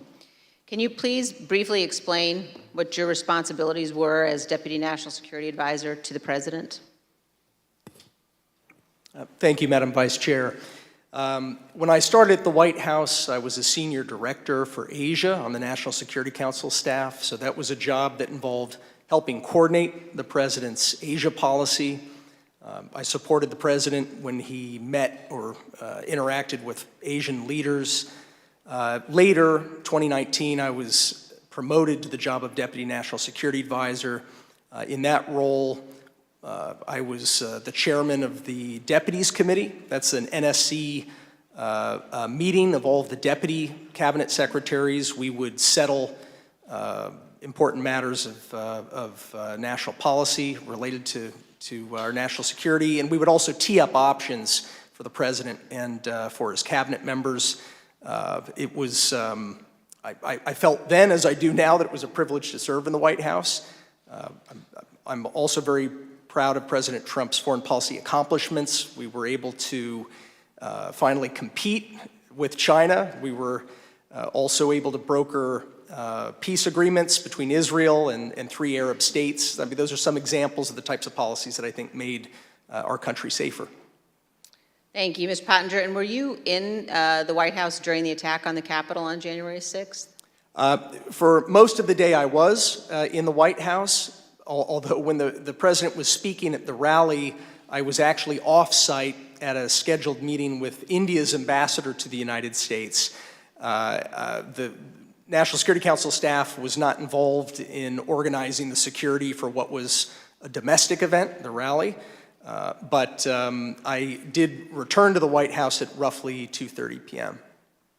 Thank you, and I know my colleagues will have additional questions for you about that afternoon. Let me turn now to you, Ms. Matthews. How did you come to join President Trump's White House staff? Thank you, Madam Vice Chair. As you outlined, I am a lifelong Republican, and I joined the Trump re-election campaign in June of 2019. I was one of the first communications staffers actually on board for his re-election campaign. And during that time, I traveled all around the country and met Kayleigh McEnany, who was also working on his re-election campaign. I worked there for a year, and I formed a close relationship with Ms. McEnany, and she moved over to the White House in April of 2020 to start as White House press secretary, and she brought over a group of campaign staff with her, and so I joined her over at the White House in June of 2020 to start as her deputy. And were you, Ms. Matthews, at work in the White House on January 6th? Yes, I was working out of the West Wing that day. Thank you. And now I'd like to recognize the gentlewoman from Virginia and the gentleman from Illinois. Thank you, Madam Vice Chair. As you've seen in our prior hearings, President Trump summoned the mob to D.C. on January 6th. Before he went on stage, he knew some of them were armed and prepared for combat. During his speech, he implored them to march to the Capitol, as he had always planned to do. By the time he walked off the stage, his supporters had already breached the outer perimeter of the Capitol at the foot of Capitol Hill. Since our last hearings, we've received new testimony from a security professional working in the White House complex on January 6th, with access to relevant information and responsibility to report to national security officials. This security official told us that the White House was aware of multiple reports of weapons in the crowd that morning. We as a committee are cognizant of the fear of retribution expressed by certain national security witnesses who have come forward to tell the truth. We've therefore taken steps to protect this national security individual's identity. Listen to this clip from their testimony. What was the consistent message from the people about this idea of the president to walk to the Capitol? To be completely honest, we were all in a state of shock. Because why? Because it just, one, I think the actual physical feasibility of doing it, and then also we all knew what that implicated and what that meant. That this was no longer a rally, that this was going to move to something else if he physically walked to the Capitol. I don't know if you want to use the word insurrection, coup, whatever. We all knew that this would move from a normal, democratic, public event into something else. What was driving that sentiment, considering this part of it, the actual breach of the Capitol, hadn't happened yet? Why were we alarmed? Right. The president wanted to lead tens of thousands of people to the Capitol. I think that was enough grounds for us to be alarmed. Even though he understood many of his supporters were armed, the president was still adamant to go to the Capitol when he got off the stage at the Ellipse. But his Secret Service detail was equally determined to not let him go. That led to a heated argument with the detail that delayed the departure of the motorcade to the White House. We have evidence from multiple sources regarding an angry exchange in the presidential SUV, including testimony we will disclose today from 2 witnesses who confirmed that a confrontation occurred. The first witness is a former White House employee with national security responsibilities. After seeing the initial violence at the Capitol on TV, the individual went to see Tony Ornato, the deputy chief of staff in his office. Mr. Ornato was there with Bobby Engel, the president's lead Secret Service agent. This employee told us that Mr. Ornato said that the president was, quote, irate when Mr. Engel refused to drive him to the Capitol. Mr. Engel did not refute what Mr. Ornato said. The second witness is retired Sergeant Mark Robinson of the DC Police Department, who was assigned to the president's motorcade that day. He sat in the lead vehicle with a Secret Service agent responsible for the motorcade, also called the TS agent. Here's how Sergeant Robinson remembered the exchange. Was there any description of what was occurring in the car? No, the only description I received was that the president was upset and that he was adamant about going to the Capitol, and there was a heated discussion about that. And when you say heated, is that your word or is that the word that was described by the TS agent? No, word described by the TS agent, meaning that the president was upset, and he was saying there was a heated argument or discussion about going to the Capitol. About how many times would you say you've been part of that motorcade with the president? Probably over 100 times. And in that 100 times, have you ever witnessed another discussion of an argument or heated discussion with the president where the president was contradicting where he was supposed to go or what the Secret Service believed was safe? No. Like other witnesses, Sergeant Robinson also testified that he was aware that individuals in the crowd were armed. Yes, I believe he was on Special Events Channel, and I was monitoring the traffic, and so I could hear some of the units pointing out to individuals that there were individuals along Constitution Avenue that were armed, that were up in the trees, and I can hear the units responding to those individuals. And so there's always a concern when there's a police in the area. And like other witnesses, Sergeant Robinson told us that the president still wanted to travel to the Capitol, even after returning to the White House. So at the end of the speech, what was the plan supposed to be?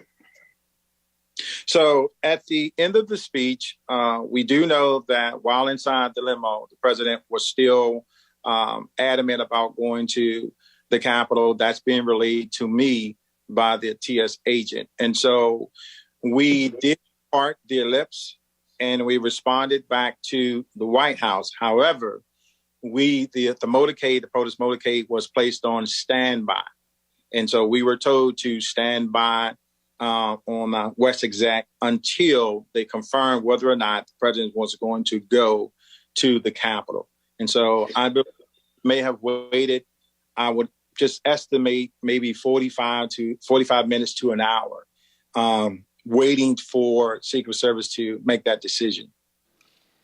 The motorcade waited at the White House for more than 45 minutes before being released. The committee is also aware that accounts of the angry confrontation in the presidential SUV have circulated widely among the Secret Service since January 6th. Recent disclosures have also caused the committee to subpoena yet further information from the Secret Service, which we've begun to receive and will continue to assess.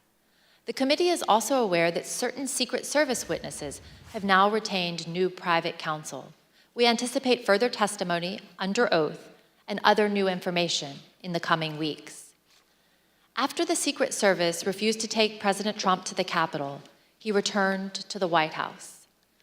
What you see on the screen is a photo of him inside the Oval Office immediately after he returned from the rally, still wearing his overcoat. A White House employee informed the president as soon as he returned to the Oval about the riot at the Capitol. Let me repeat that. Within 15 minutes of leaving the stage, President Trump knew that the Capitol was besieged and under attack. At 1:25, President Trump went to the private dining room off the Oval Office.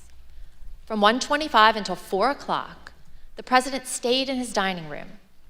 Just to give you a sense of where the dining room is situated in the West Wing, let's take a look at this floor plan. The dining room is connected to the Oval Office by a short hallway. Witnesses told us that on January 6th, President Trump sat in his usual spot, at the head of the table, facing a television hanging on the wall. We know from the employee that the TV was tuned to Fox News all afternoon. Here you can see Fox News on the TV showing coverage of the joint session that was airing that day at 1:25.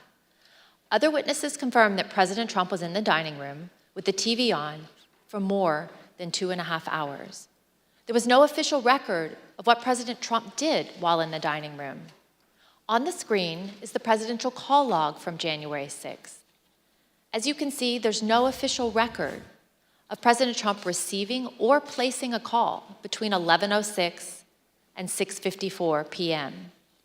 As to what the president was doing that afternoon, the presidential daily diary is also silent. It contains no information from the period between 1:21 p.m. and 4:03 p.m.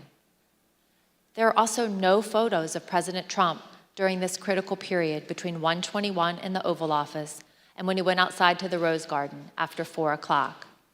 The chief White House photographer wanted to take pictures because it was, in her words, very important for his archives and for history. But she was told, quote, no photographs. Despite the lack of photos or an official record, we've learned what President Trump was doing while he was watching TV in the dining room. But before we get into that, it's important to understand what he never did that day. Let's watch. So are you aware of any phone call by the President of the United States to the Secretary of Defense that day? Not that I'm aware of, no. Are you aware of any phone call by the President of the United States to the Attorney General of the United States that day? No. Are you aware of any phone call by the President of the United States to the Secretary of Homeland Security that day? I'm not aware of that, no. Did you ever hear the President No. ask for the National Guard? Did you ever hear the President ask for law enforcement response? No. So as somebody who works in the national security space and with the National Security Council, if there were going to be troops present or called up for a rally in Washington, D.C., for example, is that something that you would have been aware of? Yeah, I would have. Do you know if he asked anybody to reach out to any of those that we just listed off? National Guard, DOD, FBI, Homeland Security, Secret Service, Mayor Bowser, the Capitol Police, about the situation in the Capitol? I am not aware of any of those requests. No, sir. We have confirmed in numerous interviews with senior law enforcement and military leaders, Vice President Pence's staff and D.C. government officials. None of them, not one, heard from President Trump that day. He did not call to issue orders. He did not call to offer assistance. This week, we received additional testimony from yet another witness about why the president didn't make any efforts to quell the attack. The former White House employee with national security responsibilities told us about a conversation with senior advisor Eric Hirschman and Pat Cipollone, the top White House lawyer. This conversation was about a pending call from the Pentagon seeking to coordinate on the response to the attack. Mr. Hirschman turned to Mr. Cipollone and said, "The president didn't want to do anything." And so Mr. Cipollone had to take the call himself. So if President Trump wasn't calling law enforcement or military leaders, what did President Trump spend his time doing that afternoon while he first settled into the dining room? He was calling senators to encourage them to delay or object to the certification. Here's Kayleigh McEnany, his press secretary, to explain. All right, then it says back there, and he wants list of senators. And then he's calling them one by one. Do you know which ones he called? To the best of my recollection, no. As I say in my notes, he wanted a list of the senators, and I left him at that point. Because the presidential call log is empty, we do not yet know precisely which senators President Trump was calling. But we do know from Rudy Giuliani's phone records that President Trump also called him at 1:39, after he had been told that the riot was underway at the Capitol. Mr. Giuliani was President Trump's lead election attorney. According to the phone records, the president's call with him lasted approximately 4 minutes. Recall that Fox News was on in the dining room. Let's take a look at what was airing as this call was ending. The president, as we all saw, fired this crowd up.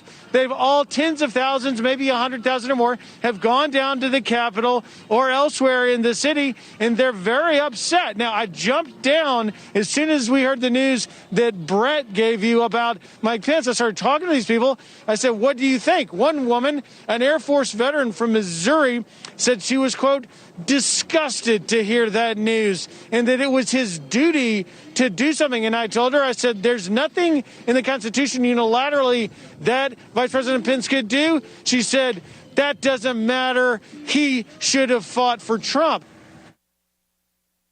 At 1:49, here's what was happening at the Capitol with President Trump's fired up supporters. We're going to give riot warning. We're going to try and get compliance, but this is now effectively a riot. 1349 hours declaring it a riot.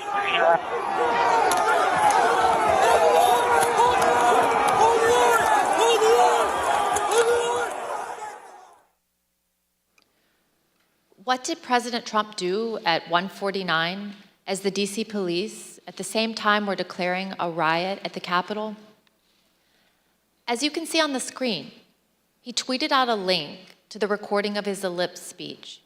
This was the same speech in which he knowingly sent an armed mob to the Capitol, but President Trump made no comment about the lawlessness and the violence. I yield to the gentleman from Illinois. The next action President Trump took was to tweet at 2:24 p.m. What happened during the 35 minutes between his last tweet at 1:49 and 2:24? His staff repeatedly came into the room to see him and plead that he make a strong public statement condemning the violence and instructing the mob to leave the Capitol. He did not relent until after 4 o'clock when he went out to go to the Rose Garden to film his now infamous go home message. Pat Cipollone was a top White House lawyer. Here's what he told us about his reaction to seeing the violence and his advice throughout the afternoon. When did you first realize that there was actual violence or rioting? I first realized that it may have been on television, or it may have been Tony, or it may have been Bill, but I found out that people were, they weren't in the Capitol yet, but they were, and then I started watching it, and, then I was aware. What specifically did you think needed to be done? I think I was pretty clear there needed to be an immediate and forceful response statement, public statement that people need to leave the Capitol now. My question is exactly that. That it sounds like you, from the very onset of violence at the Capitol, right around 2 o'clock, were pushing for a strong statement that people should leave the Capitol. Is that right? I was, and others were as well. Okay. Pat, you said that you expressed your opinion forcefully. Could you tell us exactly how you did that? Yeah, I can't, don't have, I have to, on the privilege issue, I can't talk about conversations with the president, but I can generically say that I said, people need to be told, there needs to be a public announcement fast that they need to leave the Capitol. And Pat, could you let us know approximately when you said that? Approximately when?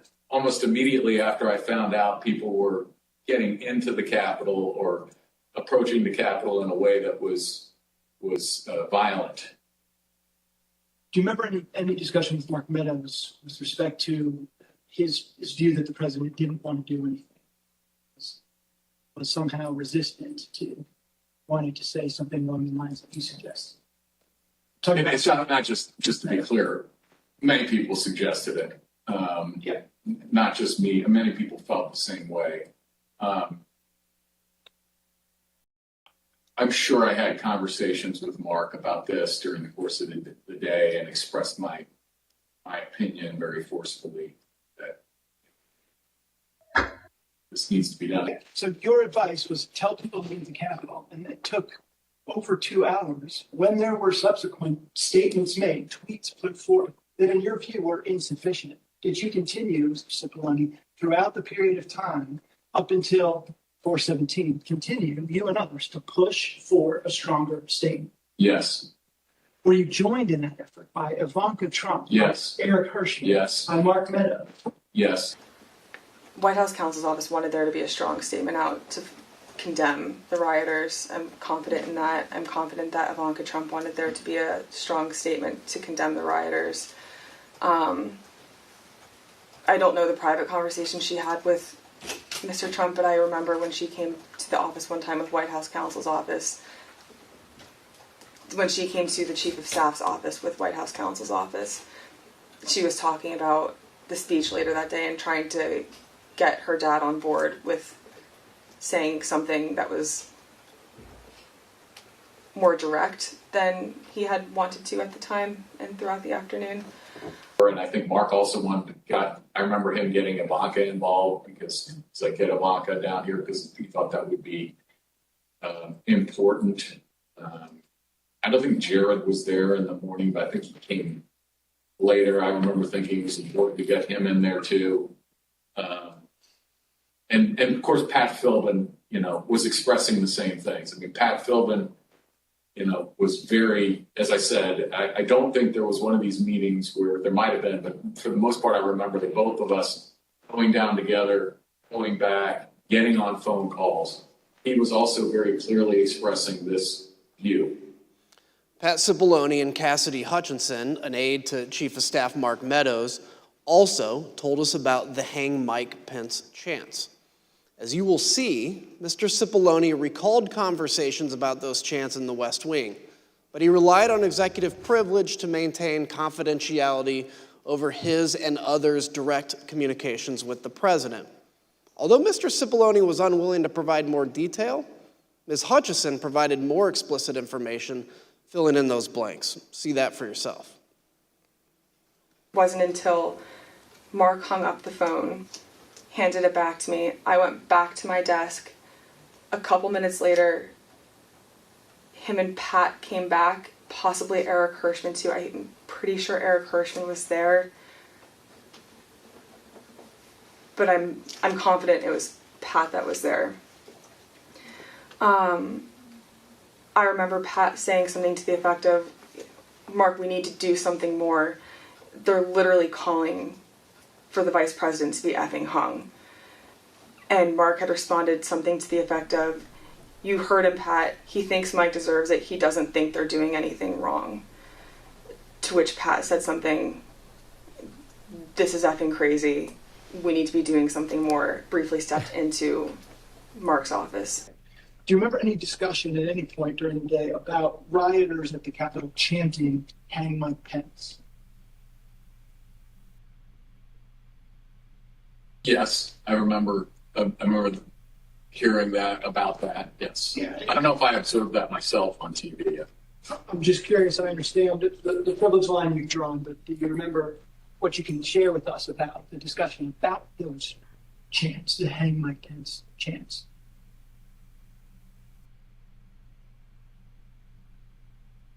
I can tell you my view of that. Yeah, please. My view of that is outrageous. And for anyone to suggest such a thing as the Vice President of the United States, for people in that crowd to be chanting that, I thought it was terrible. I thought it was outrageous and wrong. And I expressed that very clearly. With respect to your conversations with Mr. Meadows, though, did you specifically raise a concern of the Vice President with him, and how did he respond?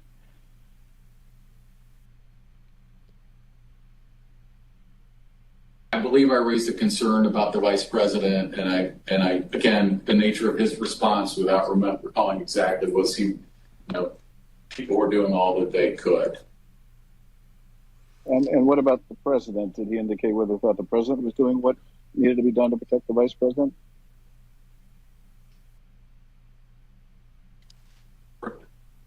Yeah, just sir. That question. Call for production. Yeah. Okay. I'm being instructed on it. I see. In addition, Mr. Cipollone testified that it would have been feasible, as commentators on television were suggesting, for President Trump to immediately appear at the podium in the press room to address the nation. Would it have been possible at any moment for the president to walk down to the podium in the briefing room and talk to the nation at any time between when you first gave him that advice at 2 o'clock and 4:17 when the video statement? Would that have been possible? Would it have been possible? Yes. Yes, it would have been possible. We just heard Mr. Cipollone say that President Trump could have gone to the press briefing room to issue a statement at any moment. To give you a sense of just how easy that would have been, let's take a look at a map of the West Wing. As we saw earlier, the president's private dining room is at the bottom of the map. The press briefing room is at the top, highlighted in blue. And the Rose Garden, where the president ultimately filmed his go home video, is on the right next to the Oval Office, and that's highlighted in green. Ms. Matthews, how quickly could the president have gotten on camera in the press briefing room to deliver a statement to the nation?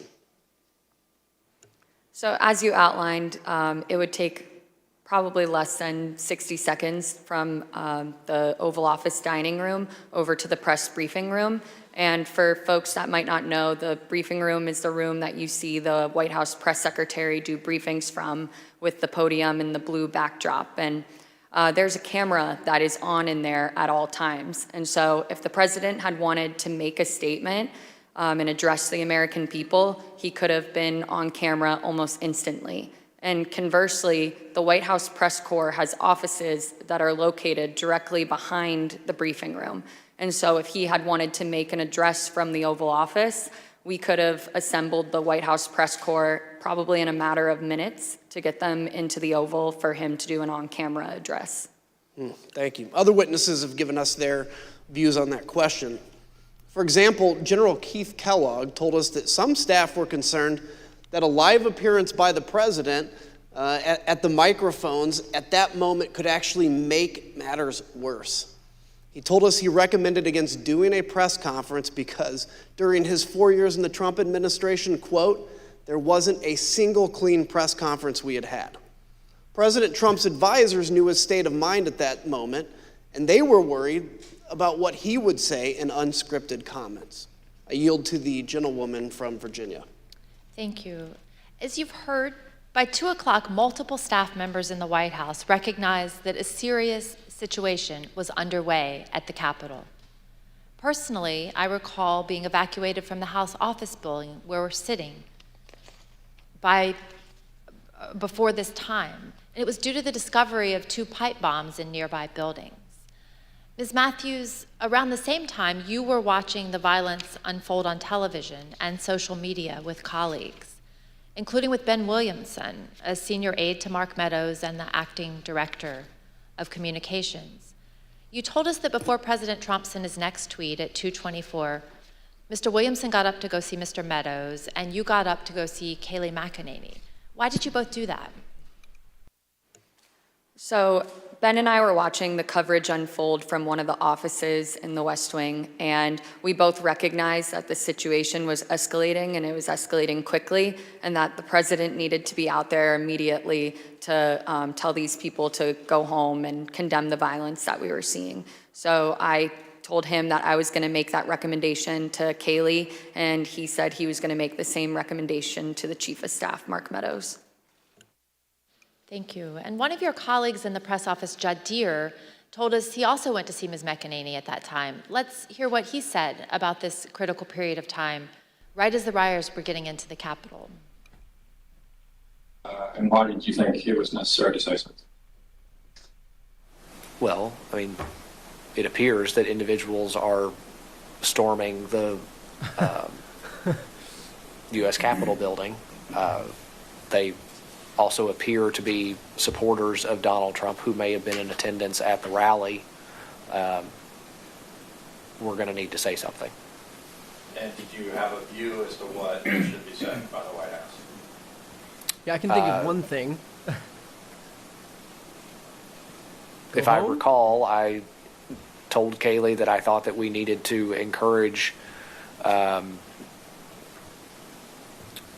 individuals to stop, to respect law enforcement, and to go home. Although President Trump was aware of the ongoing riot, he did not take any immediate action to address the lawlessness. Instead, at 2:03, he called Rudy Giuliani again, and that call lasted for over 8 minutes. Moments later, at 2:13, rioters broke into the Capitol itself. One of the Proud Boys charged with seditious conspiracy, Dominic Pizzola, used an officer's shield to smash a window, and rioters flooded into the building.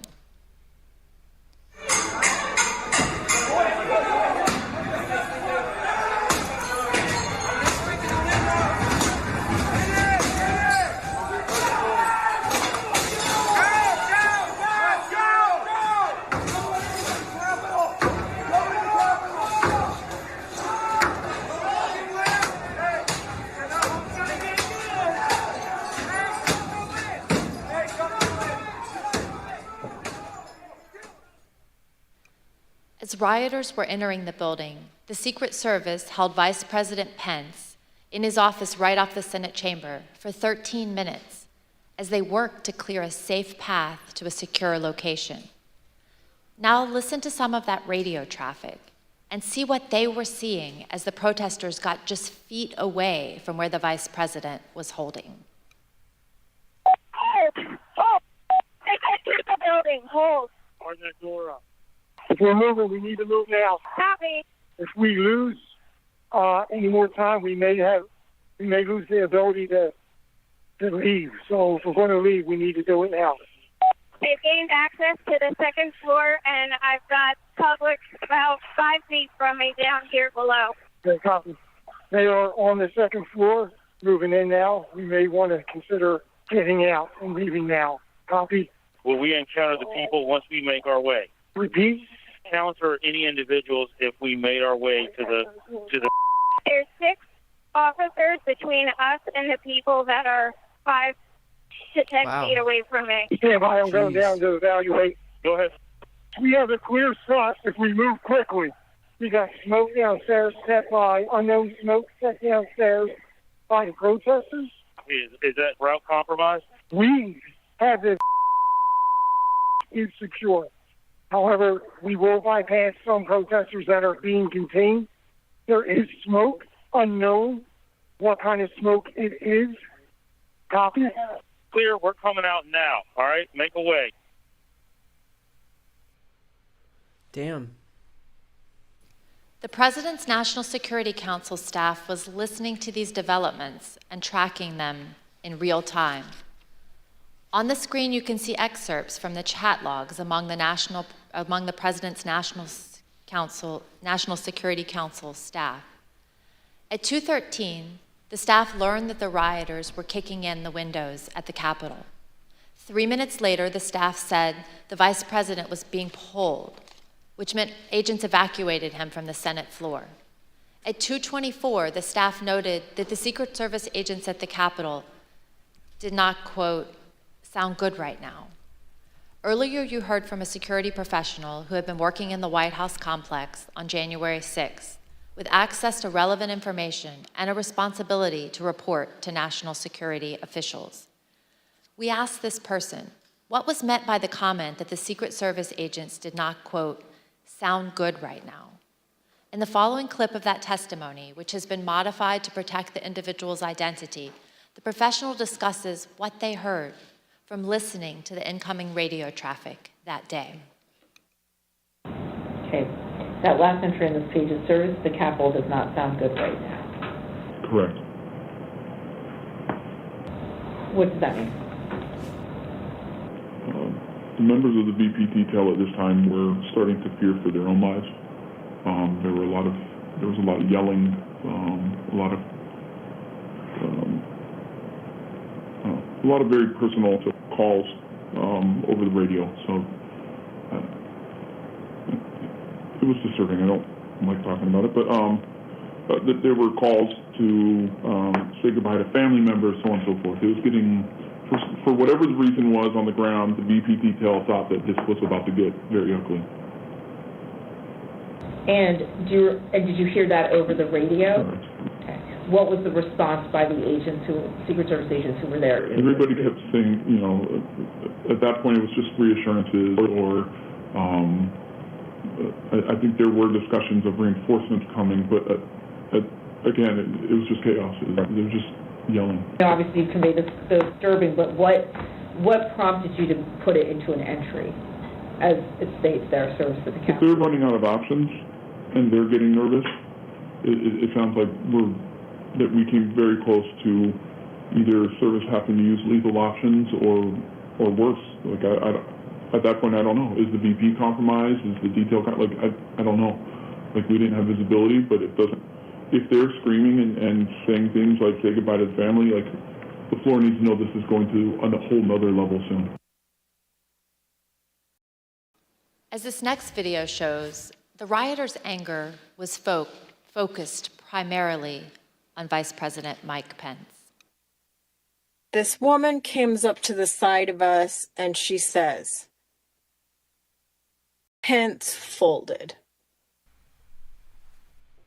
So it was kind of like, okay, well, in my mind, I was thinking, well, that's it, Well, my son-in-law looks at me and he says, I want to go in. What percentage of the crowd is going to the Capitol?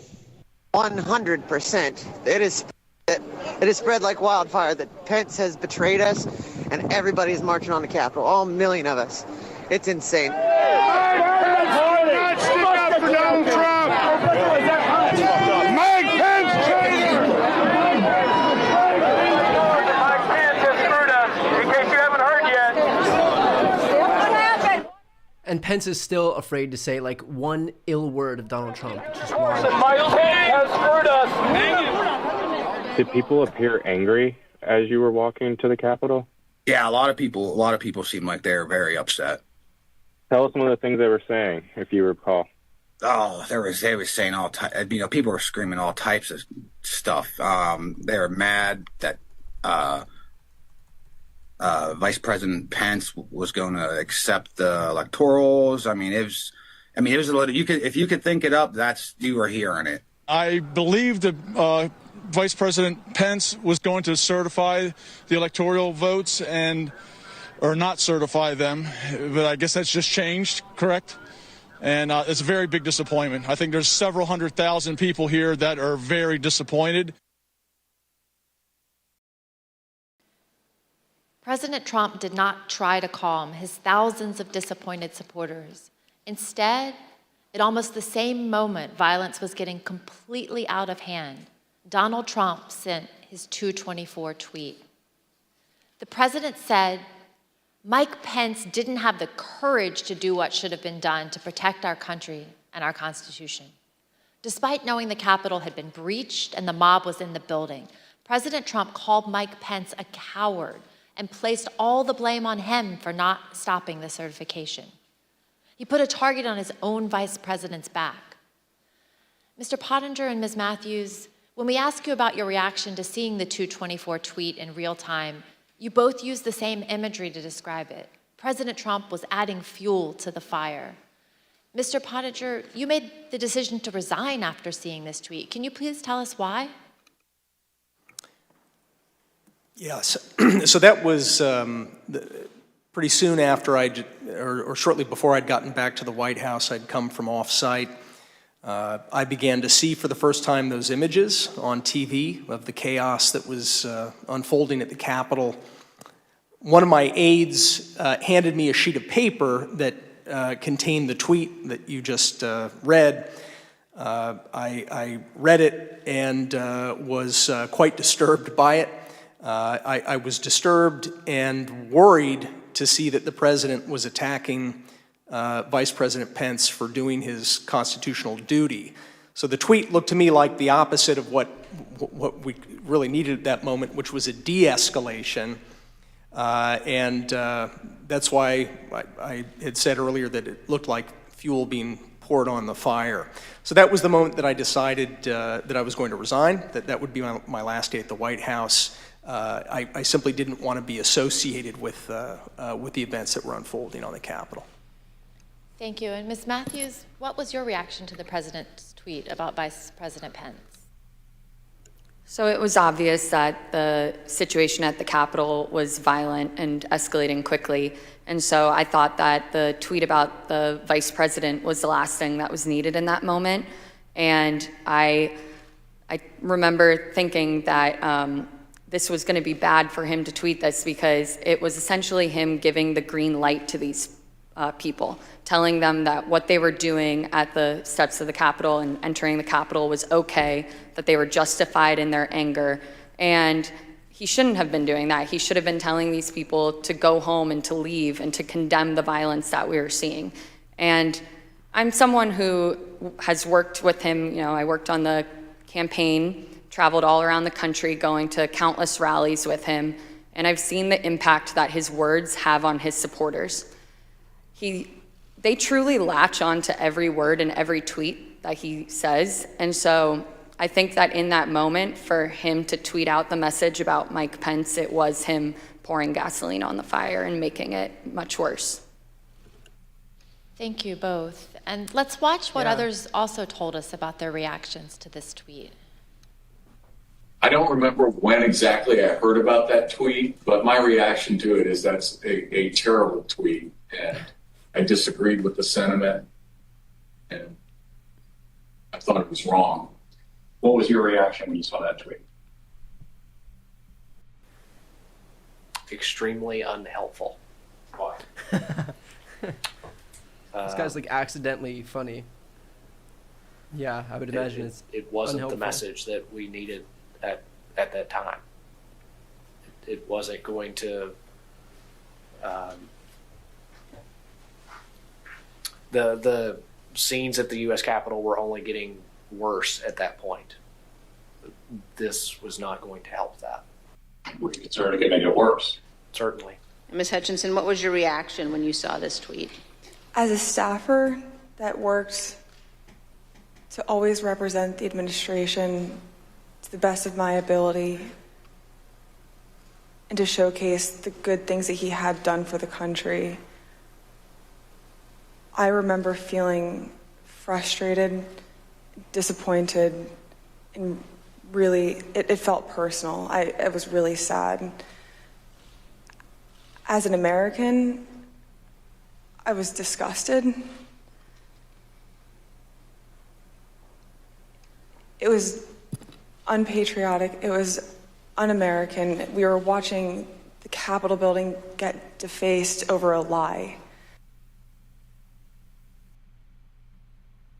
As you will see, at 2:26, the vice president had to be evacuated to safety a second time and came within 40 feet of the rioters. The attack escalated quickly right after the tweet.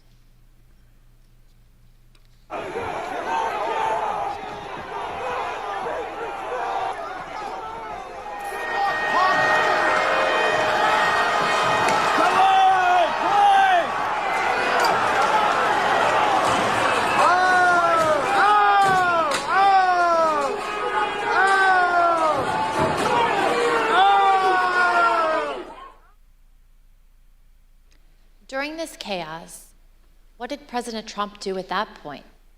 He went back to calling senators to try to further delay the electoral count. While the vice president was being evacuated from the Senate, President Trump called Senator Tommy Tuberville, one of his strongest supporters in the Senate.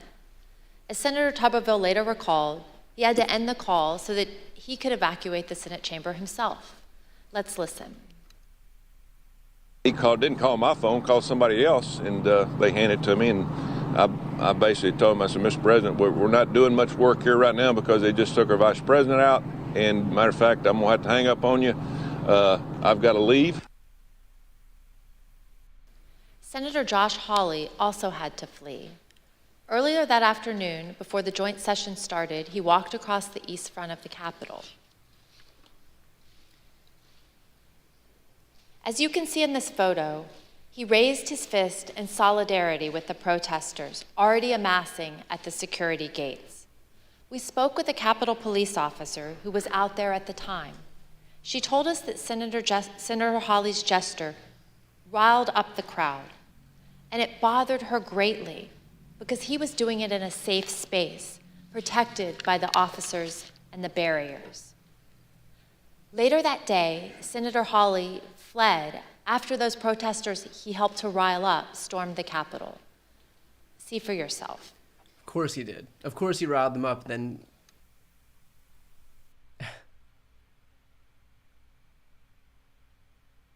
God forbid you're personally inconvenienced by the insurrection you helped rile up.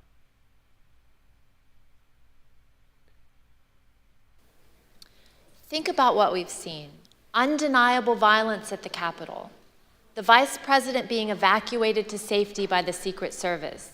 Senators running through the hallways of the Senate to get away from the mob. As the commander-in-chief, President Trump was oath and duty bound to protect the Capitol. His senior staff understood that. Do you believe, Jared, that the president has an obligation to ensure a peaceful transfer of power?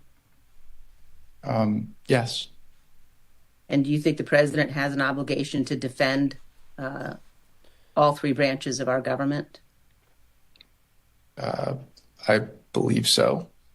And I assume you also would agree the president has a particular obligation to take care that the laws be faithfully executed. That is one of the president's obligations, correct? No, I mean, I asked what his duty is. Well, I mean, there's a constitutional duty. What he has, he's the commander-in-chief. And that was that was my biggest issue with him as national security advisor. Rather than uphold his duty to the Constitution, President Trump allowed the mob to achieve the delay that he hoped would keep him in power. I reserve. The gentlewoman reserves. I request that those in the hearing room remain seated until the Capitol Police have escorted members and witnesses from the room. I now declare the committee in recess for a period of approximately 10 minutes.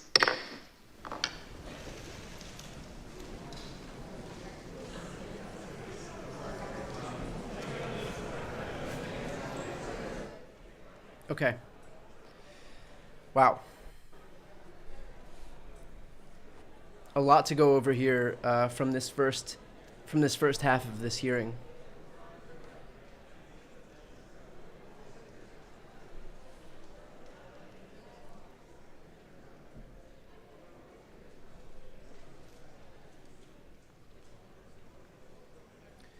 Let's go over a number of things that I think were especially important. First of all, what we just heard, just have to say, not for nothing, but of course Josh Hawley fled from the same exact mob that he helped incite. These guys are absolute cowards. First of all, he helped incite that mob with his raised fist from behind the protection of barriers and police presence. And then when those very same people came into the building, scurried away like a rat. Which I think is just so telling about this entire situation. So weird how he wasn't so quick to join those same people who he was just raising his fist in solidarity with. Where was the solidarity while he was scurrying away? Absolute cowards, these people are. Absolute cowards. A few quotes that I think were especially impactful here. You had that anonymous White House security official say, quote, "There were calls to say goodbye to family members and so forth. The VP detail thought this was going to get very ugly. These people thought these people thought they were going to get killed."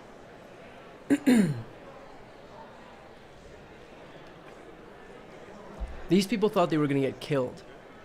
That is what Donald Trump unleashed on these people, on these innocent. And by the way, just like a quick note on these people who for whom this was the final straw and who resigned that day. Where were you for the months leading up to this while Donald Trump was spouting the exact same big lie that led to this in the first place? That was all perfectly acceptable, but those people actually showing up in response to what Trump was doing, that was the final straw. So all of the lies being peppered upon these people, all of the obfuscations and outright denials of reality and attempts to subvert the election results and bringing in state legislature officials and pushing Pence to unilaterally overturn the election results, and all of that stuff was completely fine. But it was only when the negative consequences that were manifested by Trump's lies were visible to everybody in the country, that's when it was just unacceptable after that. Which is just you knew what this was doing. The rest of us were sounding the alarms for weeks and months. Trump already had said that he wouldn't accept the election results unless he won. That's it. That's the only instance where he would accept the election results. Otherwise, he said there was fraud.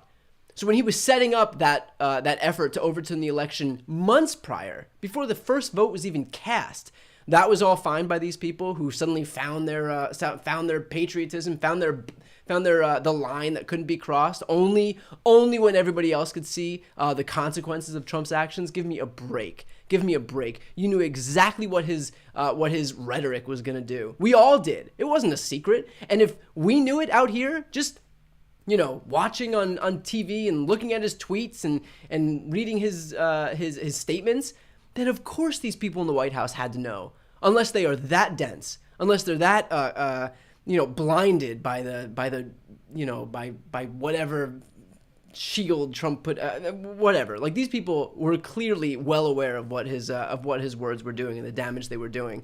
So for them to only find that line once everybody else saw the damage that he had caused, give me a break. Give me a break. These people aren't heroes. For them to leave at the 11th hour, come on now.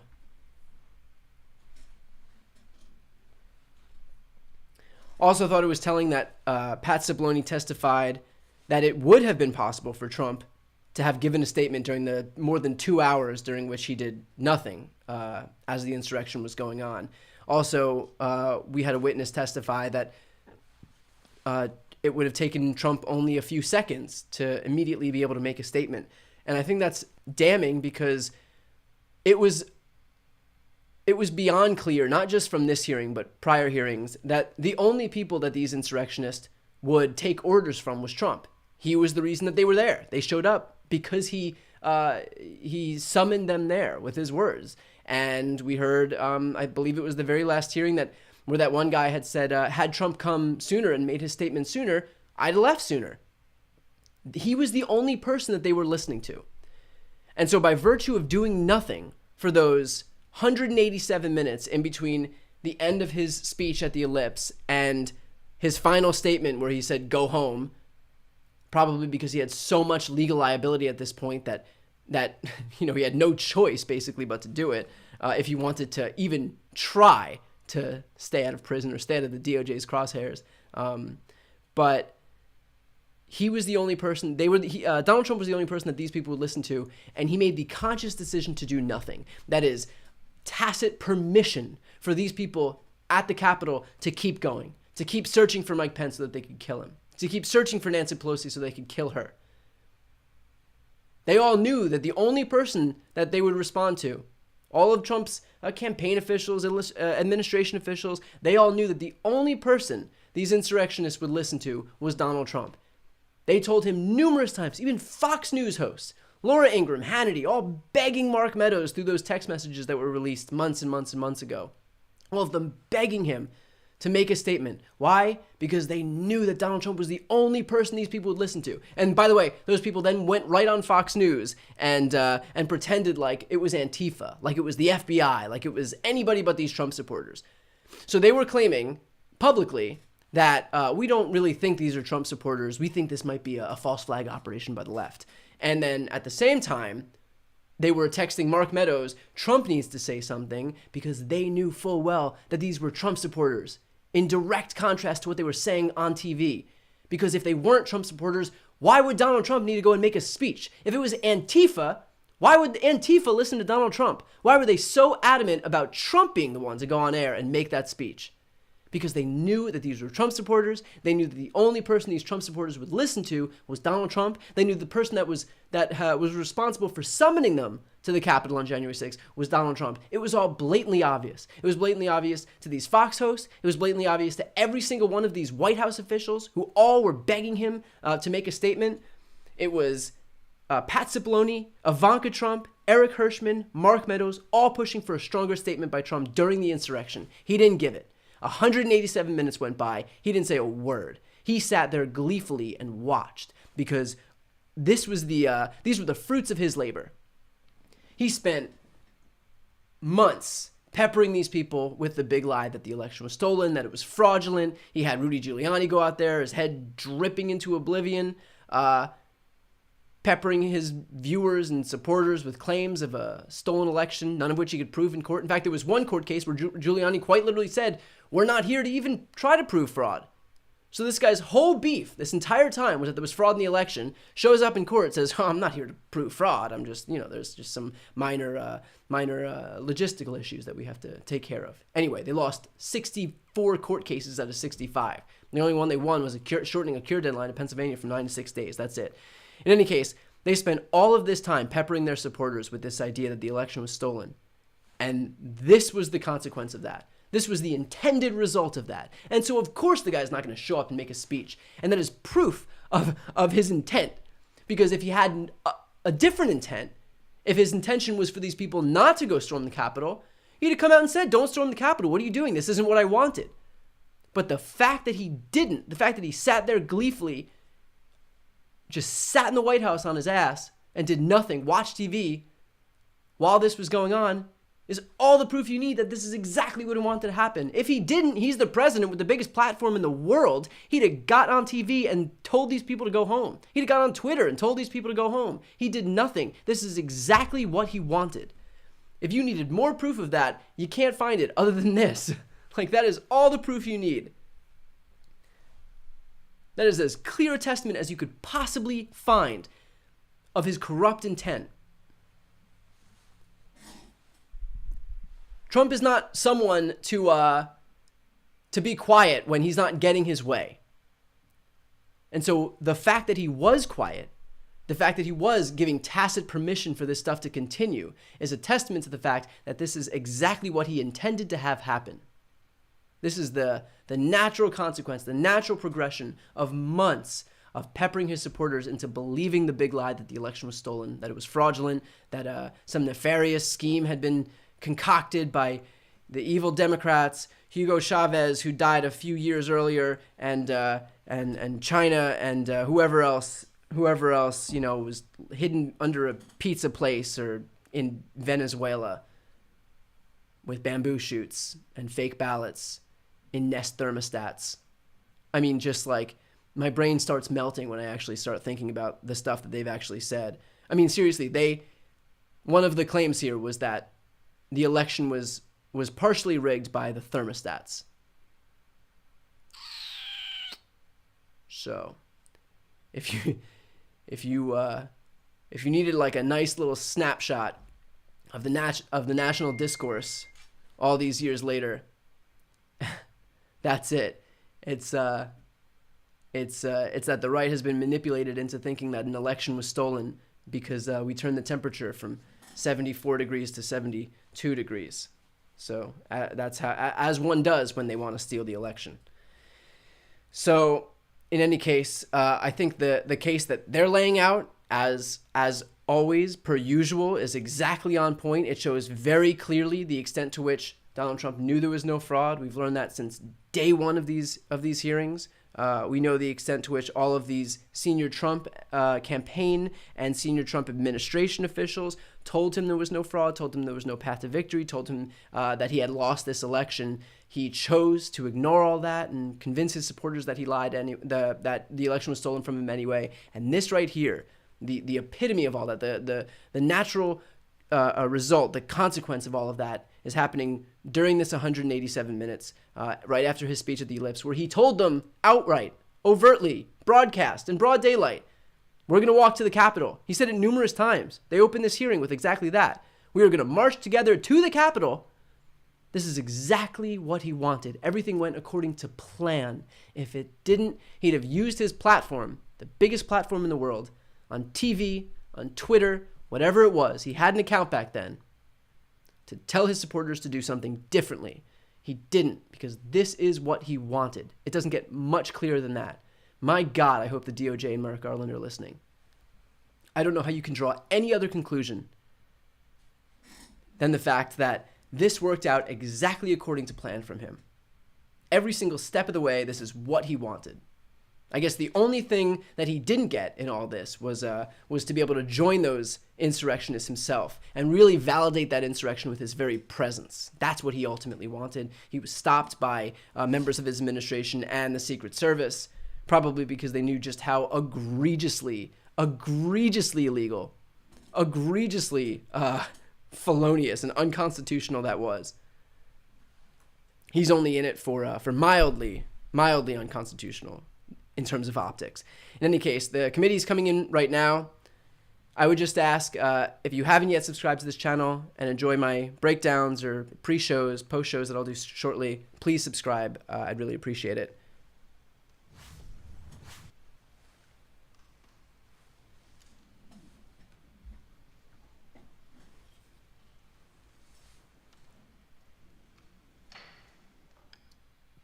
The committee will be in order. I now recognize the gentleman from Illinois.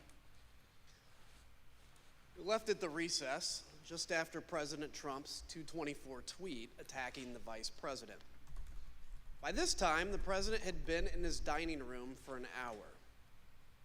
I want you to just think of what you would have done if you were in his shoes and had the power to end the violence. You would have immediately and forcefully told the rioters to stop and leave. Like, stop and leave. Done.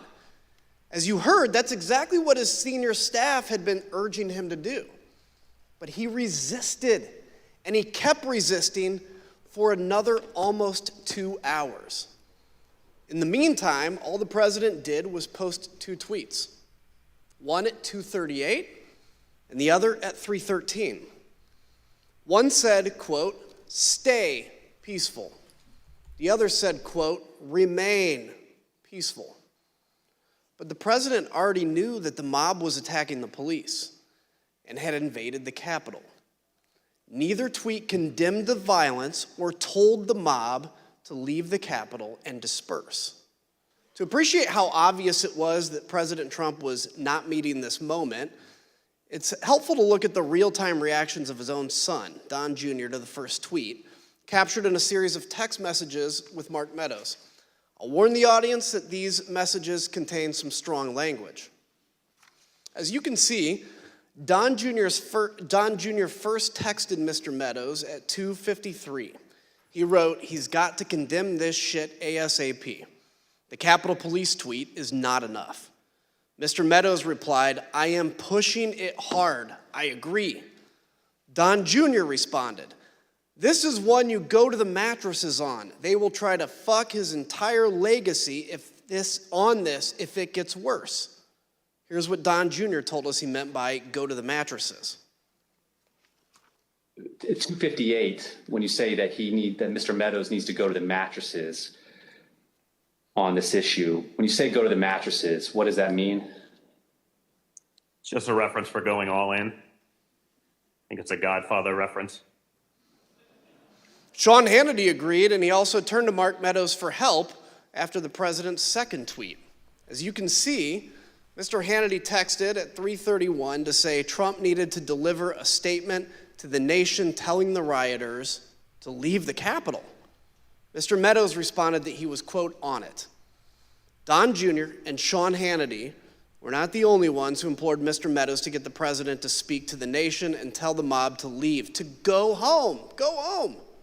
Throughout the attack, Mr. Meadows received texts from Republican members of Congress, from current and former Trump administration officials, from media personalities, and from friends. Like President Trump's staff, they knew President Trump had to speak publicly to get the mob to stop. Let's look at just a few of these text messages. Fox News personality Laura Ingraham said, "The president needs to tell the people in the Capitol to go home." Former Chief of Staff Mick Mulvaney urged Mark, he needs to stop this now. Fox News personality Brian Kilmeade said, "Please get him on TV, destroying everything that you guys have accomplished." When we interviewed White House counsel Pat Cipollone, he told us that he knew the president's 2 tweets were not enough. Let's listen to what he said. I think the question is, did you believe that the tweets were not anything about your advice to the president? No, I believe more needed to be done. Okay. I believed that a public statement needed to be made. When you talk about others on the staff thinking more should be done, or thinking that the president needed to tell people to go home, who would you put in that category? Well, I would put Pat Philbin, Eric Hirschman, overall Mark Meadows, Ivanka, once Jared got there, Jared, General Kellogg.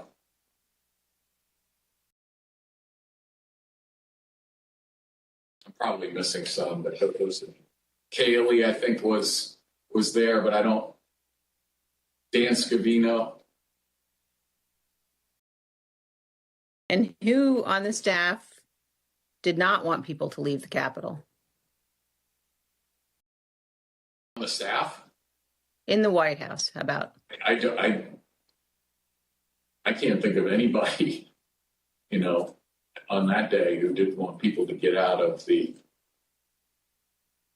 Capitol once particularly once the violence started. No. I mean,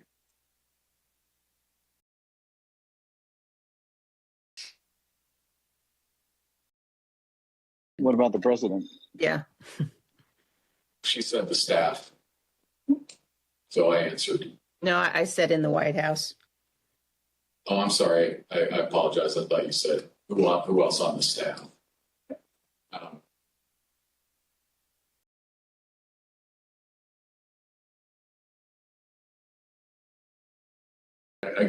I can't reveal communications, but obviously I think,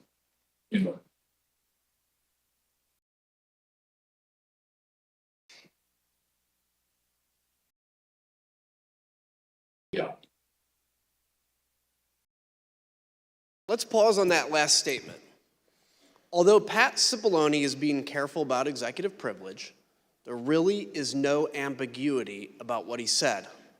Almost everybody wanted President Trump to instruct the mob to disperse. President Trump refused.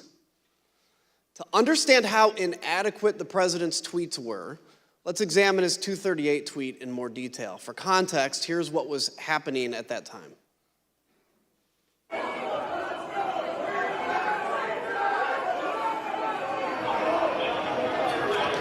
They broke the glass? Everybody stay down! Get down! Doors barricaded. There's people flooded the hallways outside. We have no way out. We were just told that there has been tear gas in the rotunda, and we're being instructed to each of us get a gas mask. We went from a peaceful protest, and this is a very dangerous situation right now. That there are, I'm being told, these protesters on the inside are around both chambers, and there is now tear gas inside the Capitol rotunda. In fact, members locked in the House are being instructed to put on masks. Ms. Matthews, after President Trump's tweet about Vice President Pence, you told us you spoke to, immediately, you spoke to Kayleigh McEnany. What did you tell her, and where did she go afterwards?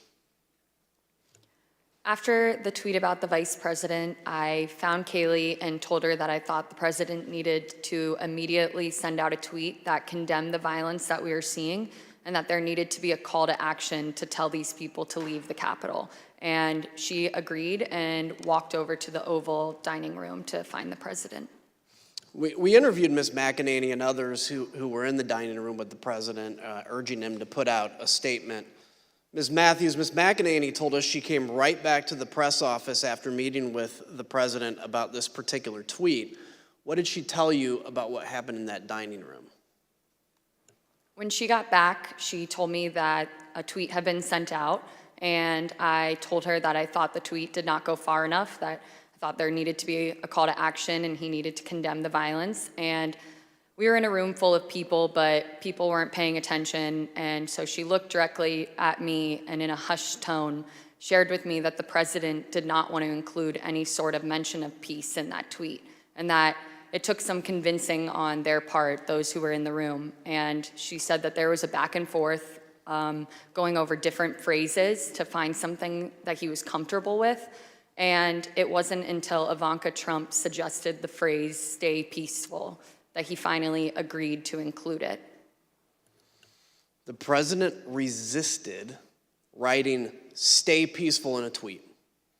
He told Mark Meadows that the rioters were doing what they should be doing, and the rioters understood they were doing what President Trump wanted them to do. President Trump's message was heard clearly by Stop the Steal organizer Ali Alexander. At 2:38, he told another organizer, quote, "POTUS is not ignorant of what his words would do." Rioters storming the Capitol also heard President Trump's message. In this video, you'll see surveillance footage from the rotunda that shows a group of Oath Keepers, including Jessica Watkins, who's been charged with seditious conspiracy. You'll hear her walkie-talkie communications with others as they share intelligence and communicate about President Trump's 2:38 tweet in real time. Again, we warn the audience that this clip also contains strong language. CNN just said that they evacuated all members of Congress into a safety room. There's no safe place in the United States for any of these motherfuckers right now, let me tell you. I hope they understand that we are not joking around. Military Principle 105. Military Principle 105. Cave means grave. Trump just tweeted, "Please support our Capitol Police. They are on our side. Do not harm them." That's saying a lot by what he didn't say. He didn't say not to do anything to the congressman. Well, he did not ask them to stand down. He just said, stand by the Capitol Police. They are on our side, and they are good people. So it's getting real down there. I got it on TV, and it's looking pretty friggin' radical to me. CNN said that Trump has egged this on, that he is egging it on, and that he is watching the country burn 2 weeks before he leaves office. He is not leaving office. I don't give a shit what they say. We are in the mezzanine. We are in the main dome right now. We are rocking it. They're throwing grenades. They're freaking shooting people with paintballs, but we're in here. Be safe, be safe. God bless and Godspeed, and keep going. Get it, Jess. Do your shit. This is what we fucking lived up for. Everything we fucking trained for. Took over the Capitol, overran the Capitol. We're in the fucking Capitol, bro. We've now seen how President Trump's supporters reacted to his tweets. Mr. Pottinger, you told us that you consider the tweets sent to this point to be, quote, wholly inadequate given the urgency of the crisis. What, in your view, would have been needed? Yeah, it was insufficient. I think what you could count me among those who was hoping to see an unequivocal, strong statement clearing out the Capitol, telling people to stand down, leave, go home. I think that's what we were hoping for. So something a lot more kind of definitive and not ambiguous, because he has that power over his folks. Ms. Matthews, you told us about a colleague who said during the attack that the president should not condemn the violence. Can you please tell us about that moment and your reaction? Yes, so a conversation started in the press office after the president sent out those 2 tweets that I deemed were insufficient. And a colleague suggested that the president shouldn't condemn the violence because they thought it would be, quote, handing a win to the media if he were to condemn his supporters. And I disagreed. I thought that we should condemn the violence and condemn it unequivocally. And I thought that he needed to include a call to action and to tell these people to go home.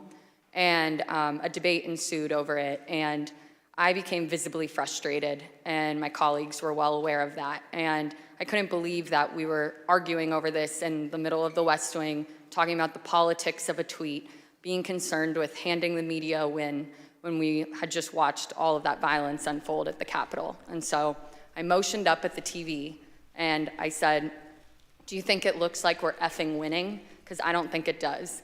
And I again reiterated that I thought that the president needed to condemn the violence because it didn't matter if it was coming from the left or the right, that you should condemn violence 100% of the time. We've heard this evening how everyone in the president's orbit was pushing him to do more, to tell the mob to leave the Capitol. One of those people was Republican leader Kevin McCarthy. He managed to get the president on the phone and told him to call off his supporters. As you will hear, the president refused, and so Leader McCarthy reached out for help to Ivanka Trump, who was at the White House, and Jared Kushner, who that afternoon had just arrived back on a flight from the Middle East. So at some point in the afternoon, Mr. McCarthy placed a phone call to Mr. Scavino's desk line, and it was transferred to the president. Is that correct? That's generally what I recall. Okay. Were you involved in transferring that call? Yes. Okay. Where was the president at the time that he took that call? He was in the dining room. Would you personally reach out to the president for more support? I've already talked to the president. I called him. I think we need to make a statement, make sure that we can calm individuals down. Did Mr. McCarthy indicate that he had been in touch with President Trump? He indicated that he had had some conversation. I don't recall whether it was with the president or with somebody at the White House, but I think he'd expressed frustration that not taking the circumstance as seriously as they should in that moment. You know, I asked Kevin McCarthy, who's the Republican leader, about this, and he said he called Donald Trump. He finally got through to Donald Trump, and he said, "You have got to get on TV. You've got to get on Twitter. You've got to call these people off." You know what the president said to him? This is as it's happening. He said, "Well, Kevin, these aren't my people. You know, these are Antifa." And Kevin responded and said, "No, they're your people. They literally just came through my office windows, and my staff are running for cover. I mean, they're running for their lives. You need to call them off." And the president's response to Kevin, to me, was chilling. He said, "Well, Kevin, I guess they're just more upset about the election, theft than you are." And that's, you've seen widespread reports of Kevin McCarthy and the president having basically a swearing conversation. That's when the swearing commenced, because the president was basically saying, I'm okay with this. Leader McCarthy, the President of the United States has a briefing room steps from the Oval Office. The cameras are hot 24/7, as you know. Why hasn't he walked down and said that now? I conveyed to the president what I think is best to do, and I'm hopeful the president will do it. And have you spoken with his chief of staff? I've spoken to the president. I've spoken to other people in there and to the White House as well. Who else reached out to Ms. Trump that you know of that afternoon about the attack on the Capitol? I believe at one point McCarthy did. I heard my phone ringing, turned the shower off, saw it was Leader McCarthy, who I had a good relationship with. He told me it was getting really ugly over at the Capitol and said, "Please, anything you could do to help, I would appreciate it." I don't recall specific asks, just anything you could do. Again, I got the sense that they were scared. They meaning Leader McCarthy and people on the Hill because of the violence? That he was scared, yes.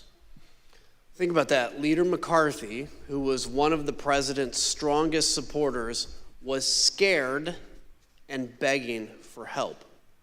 President Trump turned him down. So he tried to call the president's children. Republican House member Mike Gallagher also implored the president to call off the attack. Mr. President, you have got to stop this. You are the only person who can call this off. Call it off. The election is over. Call it off. President-elect Joe Biden also went live on TV to demand that President Trump tell the mob to leave. I call on President Trump to go on national television now to fulfill his oath and defend the Constitution and demand an end to this siege. There was a desperate scramble for everyone to get President Trump to do anything. All this occurred, and the president still did not act. I yield to my friend from Virginia. Thank you, Mr. Kinzinger. President Trump finally relented to the pleas from his staff, his family, and from Capitol Hill for him to do something more at 4:17. 187 minutes, more than 3 hours after he stopped speaking at the Ellipse, after he stopped speaking to a mob that he had sent armed to the Capitol. That's when he tweeted a video telling the rioters to go home, while also telling them that they were special and that he loved them. By that time, although, the violence was far from over. Law enforcement had started to turn the tide. Reinforcements were on the way, and elected officials were in secure locations. The writing was already on the wall. The rioters would not succeed. Here's what was showing on Fox News, the channel the president was watching all afternoon. Back to Brett Baer with more information now. Brett, what do you have? Yeah, our Pentagon team, Jen Griffin, Lucas Tomlinson, confirming the Defense Department has now mobilized the entire D.C. National Guard, 1,800 troops. Takes several hours, as I was mentioning before, to get them up and running. The Army Secretary Ron McCarthy is setting up a headquarters at the FBI. You just heard from David Spunt that the FBI is also sending troops to the Capitol. It's no coincidence, then, that President Trump finally gave in and went out to the Rose Garden at 4:03. His staff had prepared a script for him to read, but he refused to use it. As you can see on the screen, you can see the script is stamped "President has seen." The script said, quote, "I'm asking you to leave the Capital Region now and go home in a peaceful way." The president was urged to stick to this script, but he spoke off the cuff. Eric Hirschman and Nick Luna went with the president to film the message in the Rose Garden. Let's hear what they had to say and see the never-before-seen raw footage of the president recording this video message. Ultimately, these remarks that we're looking at here in Exhibit 25 were not the remarks that the president delivered in the Rose Garden. Do you know why the president decided not to use these? I don't know, sir. No, I do not know why. Did the president use any written remarks to your knowledge, or did he just go off the cuff? To my knowledge, it was off the cuff, sir. Good, Chase. When you're ready, sir. Yep, you'll be right behind me.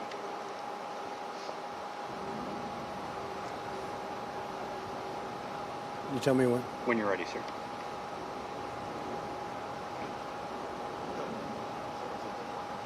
Who's behind me? He's gone around. We're all clear now.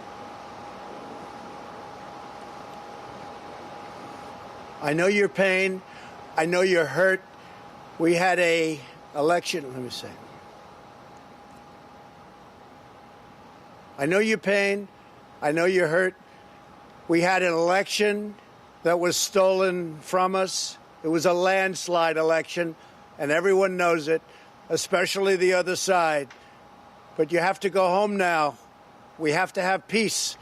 We have to have law and order. We have to respect our great people in law and order. We don't want anybody hurt. It's a very tough period of time. There's never been a time like this where such a thing happened, where they could take it away from all of us, from me, from you, from our country. This was a fraudulent election, but we can't play into the hands of these people. We have to have peace. So go home. We love you. You're very special. You've seen what happens. You see the way others are treated that are so bad and so evil.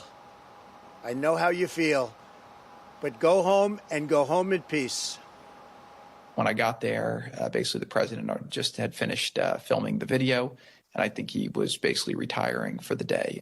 Was there any discussion about the president releasing a second video that day? Not that I recall. When he finished his video, I think everyone was like, day's over. People were pretty drained. Were pretty what? Drained.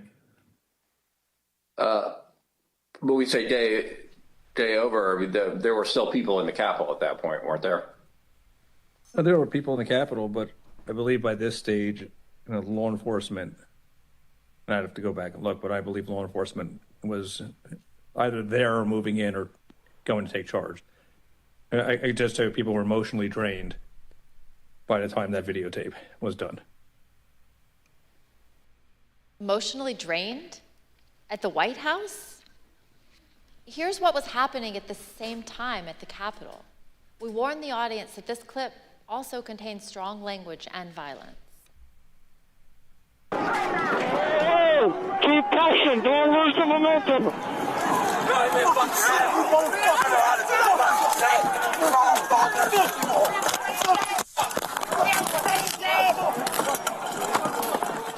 Another officer unconscious. The terrorist. What terrorist? Everybody, we need gas masks. We need weapons. We need strong, angry patriots to help our boys. They don't want to leave.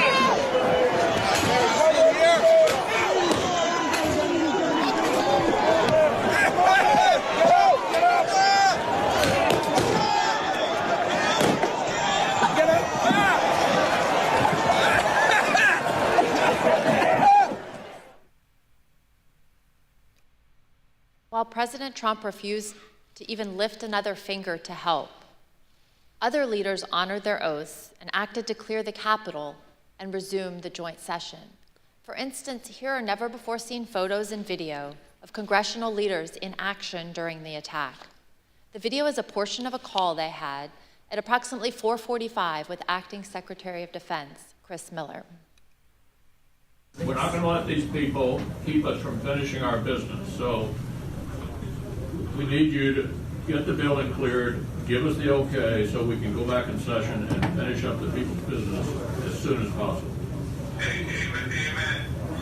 Mr. Secretary and Senator Schumer, some people here in the Capitol Police believe it would take us several days to secure the building.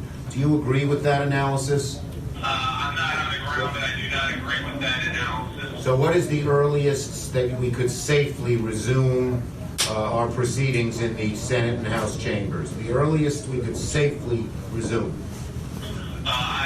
Here's my assessment, but I prefer to be on the ground, which I personally would prefer to be right now, but I need to be here. I would say, best case, we're looking at 4 to 5 hours. The Vice President also worked the phones from his own secure evacuation location, including conversations with Acting Secretary of Defense, Miller, and other military leaders, well past President Trump's 417 video. Let's look at some never-before-seen photographs of the Vice President during this critical time, and hear about the Vice President's conversation with military leaders to secure the Capitol and ensure everyone was safe. Vice President Pence, there were 2 or 3 calls with Vice President Pence. He was very animated, and he issued very explicit, very direct, unambiguous orders. There was no question about that, and he was, and I can get you the exact quotes, I guess, from some of our records somewhere. But he was very animated, very direct, very firm, and to Secretary Miller. get the military down here, get the guard down here, put down this situation, etc. As you heard earlier in the hearing, the president did not call the vice president or anyone in the military, federal law enforcement, or DC government. Not a single person. But General Milley did hear from Mark Meadows. The contrast between that call and his calls with Vice President Pence tell you everything you need to know about President Trump's dereliction of duty. Let's listen. He said, this is from memory, he said, we have to kill the narrative that the vice president is making all the decisions. We need to establish the narrative that that the president is still in charge and that things are steady or stable or what's that thing. I immediately interpreted that as politics, politics, politics. Red flag for me personally, no action, but I remember it distinctly. I don't do political narratives. So while President Trump and his advisors were drained, other leaders upheld their oaths to do the right thing. Maybe it was exhausting to get the president to put out that video, but think about the law enforcement officers who were attacked by the mob that day. And President Trump had summoned them himself to Washington. And what about President Trump? He watched TV, tweeted, called senators to try to delay the count of electoral votes, called Rudy Giuliani, and argued with his staff who were insisting that he should call off the attack. Ms. Matthews, what was your reaction to President Trump's message to the mob at 417? I was struck by the fact that he chose to begin the video by pushing the lie that there was a stolen election. And as the video went on, I felt a small sense of relief because he finally told these people to go home. But that was immediately followed up by him saying, "We love you, you're very special." And that was disturbing to me because he didn't distinguish between those that peacefully attended his speech earlier that day and those that we watched cause violence at the Capitol. Instead, he told the people who we had just watched storm our nation's Capitol with the intent on overthrowing our democracy, violently attack police officers, and chant heinous things like "Hang Mike Pence, we love you, you're very special." And as a spokesperson for him, I knew that I would be asked to defend that. And to me, his refusal to act and call off the mob that day and his refusal to condemn the violence was indefensible. And so I knew that I would be resigning that evening. And so I finished out the workday, went home and called my loved ones to tell them of my decision, and resigned that evening. Thank you. Indefensible. Let's hear what some of your colleagues in the press office told us about their reaction to this same 417 message. I felt like it was the absolute bare minimum of what could have been said at that point for something on camera. What else do you think should have been said? I wonder.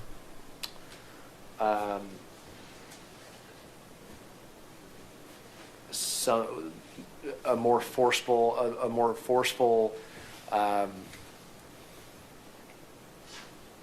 dismissal of the violence, a more forceful command to go home, a more forceful respect for law enforcement, even a comparison to the respect that we have given law enforcement as it relates to what was done to them in the prior summer.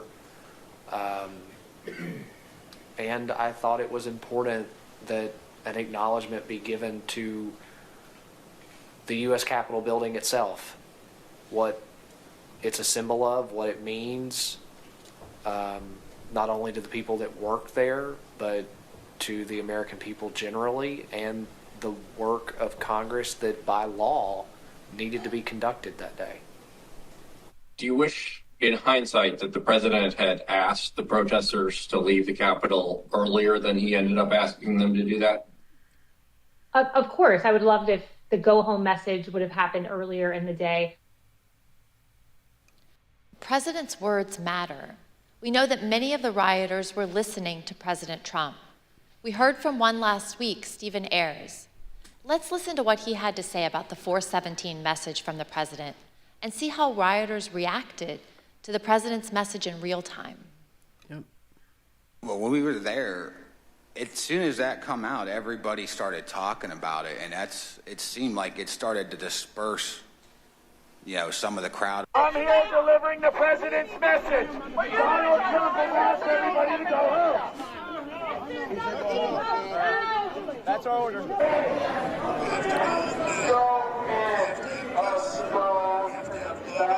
says go home. He says go home. Yeah, he said to go home. But just as Mr. Ayers There it said, is. police were still fending off the last throes of the brutal assault. I yield to the gentleman from Illinois. While everyone else was working to get Congress back in session, what did President Trump do?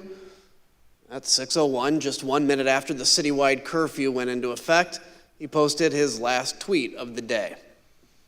After officers engaged in multiple hours of hand-to-hand combat, with over 100 of them sustaining injuries, President Trump tweeted at 6:01 and justified the violence as a natural response to the election. He said, quote, "These are the things and events that happen when a sacred landslide victory is so unceremoniously, viciously stripped away from great patriots who have been badly, unfairly treated for so long. Go home with love and peace. Remember this day forever." He called the mob great patriots. He told people to remember the day forever.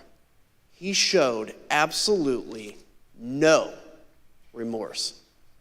A few minutes later, at 6:27, the president left the dining room and he went up to the White House residence for the night. On the screen is the last photograph of the president that night as he went into the residence. As he was gathering his things in the dining room to leave, President Trump reflected on the day's events with a White House employee. This was the same employee who had met President Trump in the Oval Office after he returned from the ellipse. President Trump said nothing to the employee about the attack. He said only, quote, "Mike Pence let me down." Ms. Matthews, what was your reaction to President Trump's 6:01 tweet? At that point, I had already made the decision to resign, and this tweet just further cemented my decision. I thought that January 6, 2021 was one of the darkest days in our nation's history, and President Trump was treating it as a celebratory occasion with that tweet. And so it just further cemented my decision to resign. Others agreed with your assessment of that tweet. Let's look at what they had to say. Who asked you about this tweet before it was sent? The president. Tell us about that conversation, everything that you said and he said, to the best of your recollection. Sure. So he said, "What do you think of this?" And I believe I saw the text message or on his phone. And I remember saying to him, the wording on the first sentence, I guess it's one long sentence, but the wording on the first sentence would lead some to believe that potentially he had something to do with the events that happened at the Capitol. What did he say?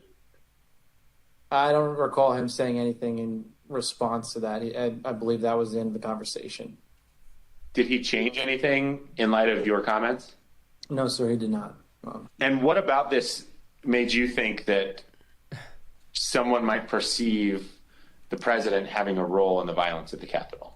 It was my interpretation of the words. I mean, I'm not I don't write speeches or anything, but the phrase, "these are the things that happened," to me sounded as if culpability was associated with it, to me. I don't think it's a patriotic act to attack the Capitol, but I have no idea how to characterize the people other than they trespassed, destroyed property, and assaulted the U.S. Capitol. I think calling them patriots let's say, a stretch, to say the least. Is that all it is, a stretch, or just flatly wrong? I don't think it's a patriotic act to attack the U.S. Capitol. Would you call it unpatriotic? Criminal? Unpatriotic? Sure. What happened at the Capitol cannot be justified in any form or fashion. It was wrong and it was tragic, and it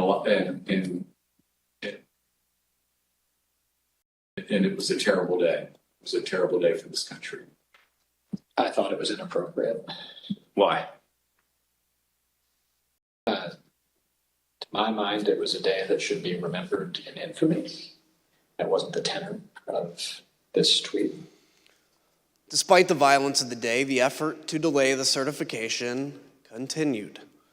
That evening, Rudy Giuliani called several of President Trump's closest political allies in the hour before the joint session resumed.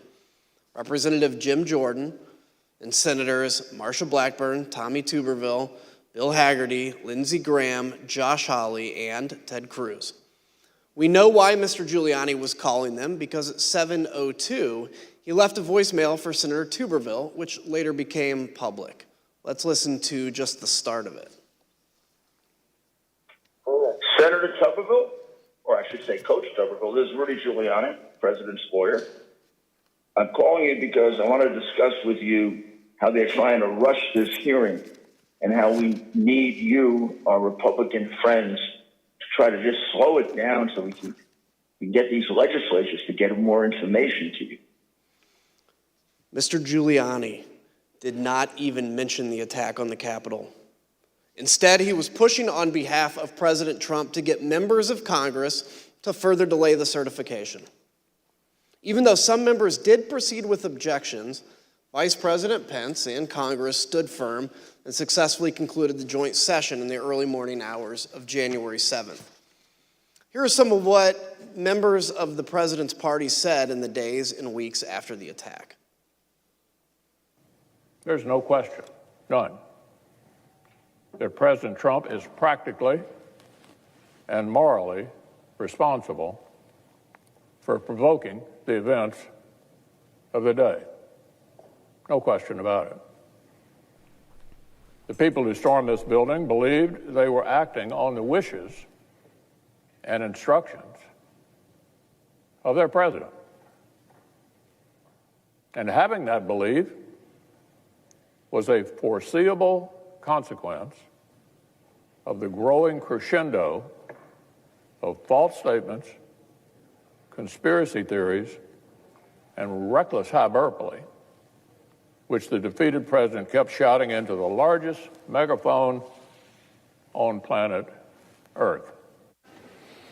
The violence, destruction, and chaos we saw earlier was unacceptable, undemocratic, and un-American.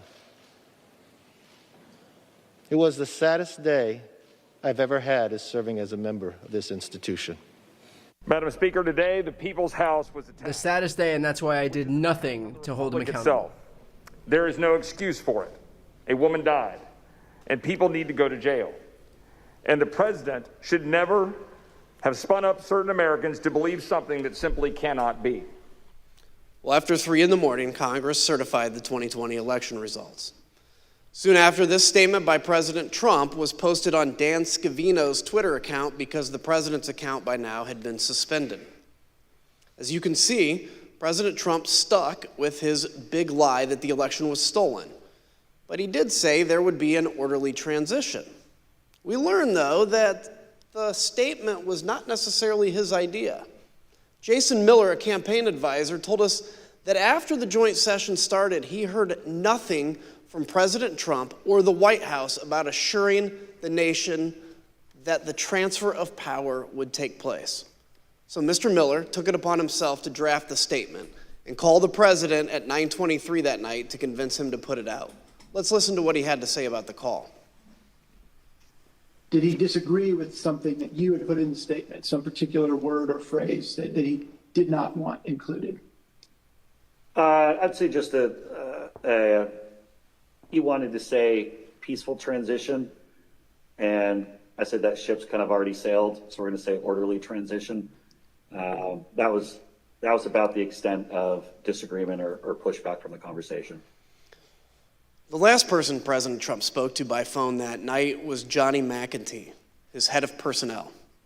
Mr. McEntee told us that they talked about the events of the day and the multiple resignation by administration officials. The decision whether to resign was one that weighed heavily on people in the administration. On the one hand, people like Mr. Pottinger and Ms. Matthews here, as proud as they were to have served, refused to be associated with President Trump's dereliction of duty. But others were sincerely worried that leaving President Trump to his own devices would put the country at continued risk. Listen to what we heard about that tension from Pat Cipollone, from General Mark Milley, and Eugene Scalia, who was the Secretary of Labor. And then after that, some people were resigning, obviously, over January 6th. We know who they were. Did I consider it? Yes. Did I do it? No. Concerned about is if people in the counsel's office left, who would replace me? And I had some concerns that it might be somebody who, had been giving bad advice. On the morning of the 7th, the decision I arrived at was that the most constructive thing I could think of was to seek a meeting of the cabinet. I thought that trying to work within the administration to steady the ship was likely to have greater value than simply resigning. After which point I would have been powerless to really affect things within the administration. Gene thought that there should be a cabinet meeting. Do you know why Mark thought it would not be? I don't remember why. I think it probably had something to do with Mark's view of how the president might react and that but things like that.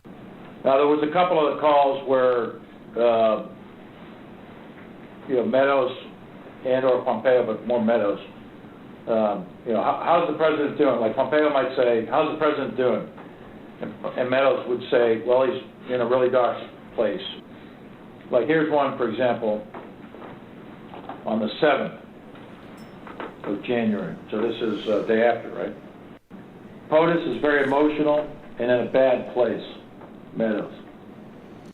As you heard, Secretary Scalia wanted President Trump to convene a cabinet meeting. He put his request in a memo to the president, and here's what it said. You can see that Secretary Scalia recommended that the president, quote, no longer publicly question the election results after Wednesday. No one can deny this is harmful.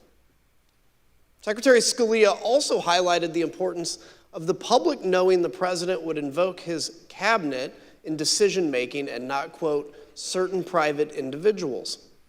Though Secretary Scalia did not say it, he was referring to Rudy Giuliani and the rest of the so-called clown car working with President Trump to try to overturn the election.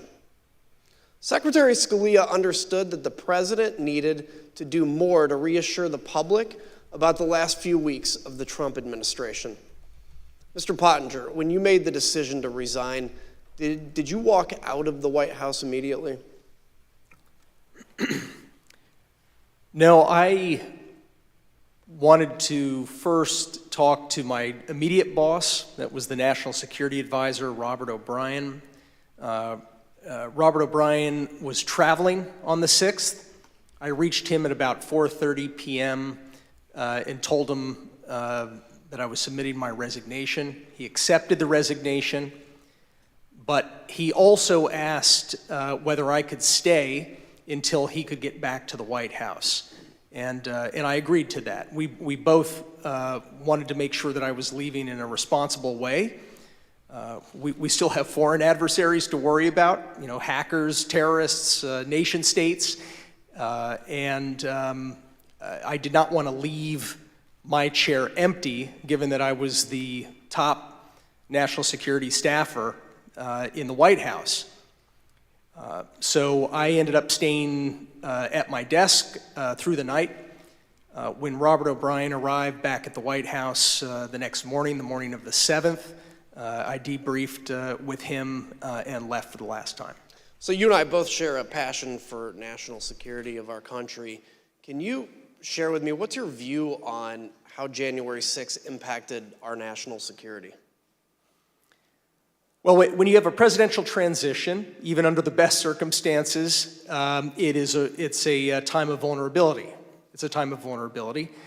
And when you have a contested election, I was certainly concerned that some of our adversaries would be tempted to probe or test U.S. resolve. As an example, in late December, the Iranian government attacked the U.S. embassy in Baghdad. They did that using some of their terrorist proxies. President Trump did handle that. He sent a very clear warning to the Ayatollah and his regime, which I think had a useful effect. I think that we would have handled other threats of that nature, and luckily no other threats materialized before the inauguration on the 20th. But our national security was harmed in a different way by the 6th of January, and that is that I think it emboldened our enemies by helping give them ammunition to feed a narrative that our system of government doesn't work, that the United States is in decline.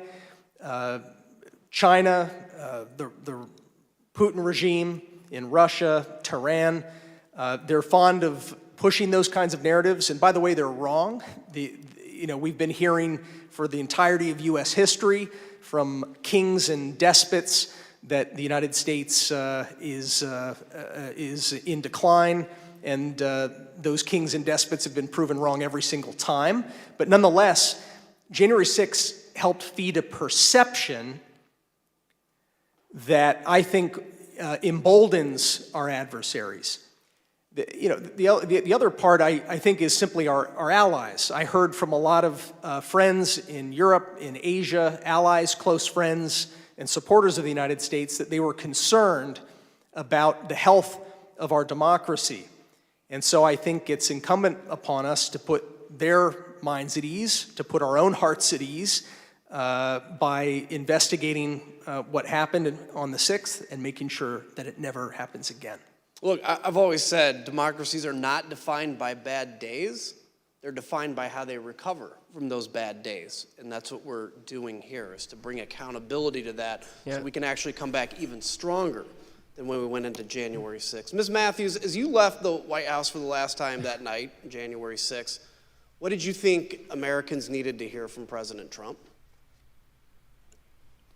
I think that the American people needed to hear and see him publicly commit to a peaceful or at least orderly transition of power. In the aftermath of the Capitol attack, it wasn't just enough for us to ask him to condemn the violence. He needed to agree that he would peacefully transfer power over to the incoming administration, because that's one of our fundamentals and what it means to live in a democracy. And so that evening when I resigned, the resignation statement that I drafted, I referenced this and I said our nation needs a peaceful transfer of power, in hopes that it would put some sort of public pressure on the White House and President Trump to publicly agree to an orderly transition. Thank you. I yield to my friend from Virginia. Thank you, Mr. Kinzinger. The staff who remained at the White House on the morning of January 7th knew the president needed to address the nation again, and they had a speech prepared for him that morning, but he refused for hours to give it. As you heard Cassidy Hutchins testify previously, President Trump finally agreed to record an address to the nation later that evening, the evening of January 7th, because of concerns he might be removed from power under the 25th Amendment or by impeachment. We know these threats were real. Sean Hannity said so himself in a text message that day to Press Secretary Kayleigh McEnany. He wrote, "No more stolen election talk. Yes, impeachment and 25th Amendment are real." We obtained the never-before-seen raw footage of the president recording his address to the nation that day on January 7th, more than 24 hours after the last time he had addressed the nation from the Rose Garden. Let's take a look. Whenever you're ready, sir.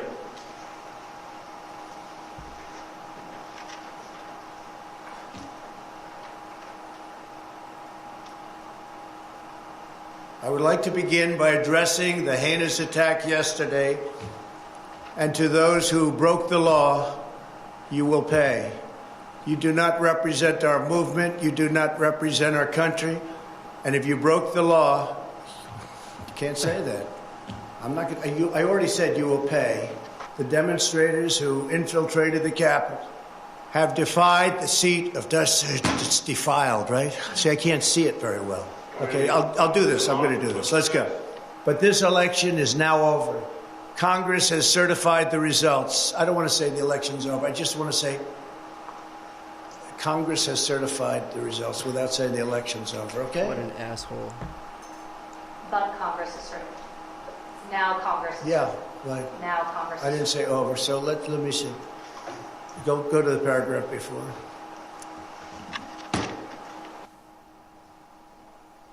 Okay? I would like to begin by addressing the heinous attack yesterday. Yesterday is a hard word for me. Just take it out. The heinous attack. Good. Take the word yesterday, because it doesn't work with the heinous attack on our country. Say on our country. Want to say that? No, keep it. My only goal was to ensure the integrity of the vote. My only goal was to ensure the integrity of the vote. On January 7th, one day after he incited an insurrection based on a lie, President Trump still could not say that the election was over. Mr. Pottinger, you've taken the oath multiple times in the Marines and as an official in the executive branch. Can you please share with us your view about the oath of office and how that translates into accepting election results and a transfer of power? Sure. You know, this isn't the first time that we've had a close election in this country. And President Trump certainly had every right to challenge in court the results of these various elections. But once you've had due process under the law, you have to conform with the law, no matter how bitter the result. Once you've presented your evidence in court, judges have heard that evidence, judges have ruled. If you continue to contest an election, you're not just contesting an election anymore. You're actually challenging the Constitution itself. You are challenging the societal norms that allow us to remain unified. I think that one example, for example, you've got Vice President Richard Nixon back in 1960 had lost a hard-fought election against Senator John F. Kennedy. There were irregularities in that vote, according to a lot of the histories, and a lot of Vice President Nixon's supporters asked him to fight, contest it, don't concede. But in one of his finest moments, Vice President Nixon said no. He said it would tear the country to pieces, and he conceded to Jack Kennedy and announced that he was going to support him as the next president. We have an example of a Democratic candidate for president, Vice President Al Gore, who faced a very similar dilemma. He strongly disagreed with the Supreme Court decision that lost his election bid and allowed President George W. Bush to take office. But he gave a speech of concession in late December, mid or late December of 2000, where he said, this is for the sake of the unity of us as a people and for the strength of our democracy. I also am going to concede. I'm going to support the new president. His speech is actually a pretty good model, I think, for any candidate for any office up to and including the president, and from any party to read, particularly right now. The oath that our presidents take, it's very similar to the oath of office I took as a U.S. Marine officer and the oath I took as a White House official. It is to support and defend the Constitution. It's to protect the Constitution, to bear true faith and allegiance to the Constitution. And it is a sacred oath. It's an oath that we take before our families. We take that oath before God. I think that we have an obligation to live by that oath. I do still believe that we have the most ingenious system of government on earth, despite its imperfections. I don't envy countries that don't have this system that actually allows for a predictable, peaceful transfer of government every 4 to 8 years, and it's not something that we should take for granted. Thank you. As we heard at the start of the hearing, in the immediate aftermath of January 6th, Republican leader Kevin McCarthy understood that President Trump bore responsibility for that day and should have taken immediate action to stop the violence. He was even more candid in calls with Republican colleagues. As you'll hear in a moment, recordings of some of these calls that were later published by the New York Times, the context for these calls was that a resolution had been introduced in the House calling for Vice President Pence and the cabinet to remove President Trump from power under the 25th Amendment. Let's listen. I've had it with this guy. What he did is unacceptable. Nobody can defend that, and nobody should defend it. The only discussion I would have with him is that I think this will pass, and it would be my recommendation we should resign. That would be my take, but I don't think he would take it, but I don't know. But let me be very clear to all of you, and I've been very clear to the president. He bears responsibilities for his words and actions. No ifs, ands, or buts. I asked him personally today, does he hold responsibility for what happened? Does he feel bad about what happened? He told me he does have some responsibility for what happened. And he needs to acknowledge that. President Trump has never publicly acknowledged his responsibility for the attack. The only time he apparently did so was in that private call with Kevin McCarthy. There's something else President Trump has never acknowledged: the names and the memories of the officers who died following the attack on the Capitol. We're honored to be joined tonight by police and first responders who bravely protected us on January 6th. Your character and courage give us hope that democracy can and should prevail, even in the face of a violent insurrection. We on this dais can never thank you enough for what you did to protect our democracy.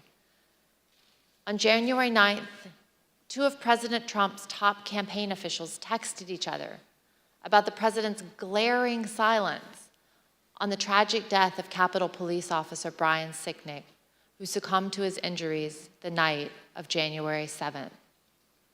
These campaign officials were Tim Murtaugh, Trump's director of communications, and one of his deputies, Matthew Walking. Their job was to convince people to vote for President Trump, so they knew his heart, his mind, and his voice as well as anyone, and they knew how he connects with his supporters. Here's what they had to say about their boss. Murtaugh said, "Also shitty not to have acknowledged the death of the Capitol police officer."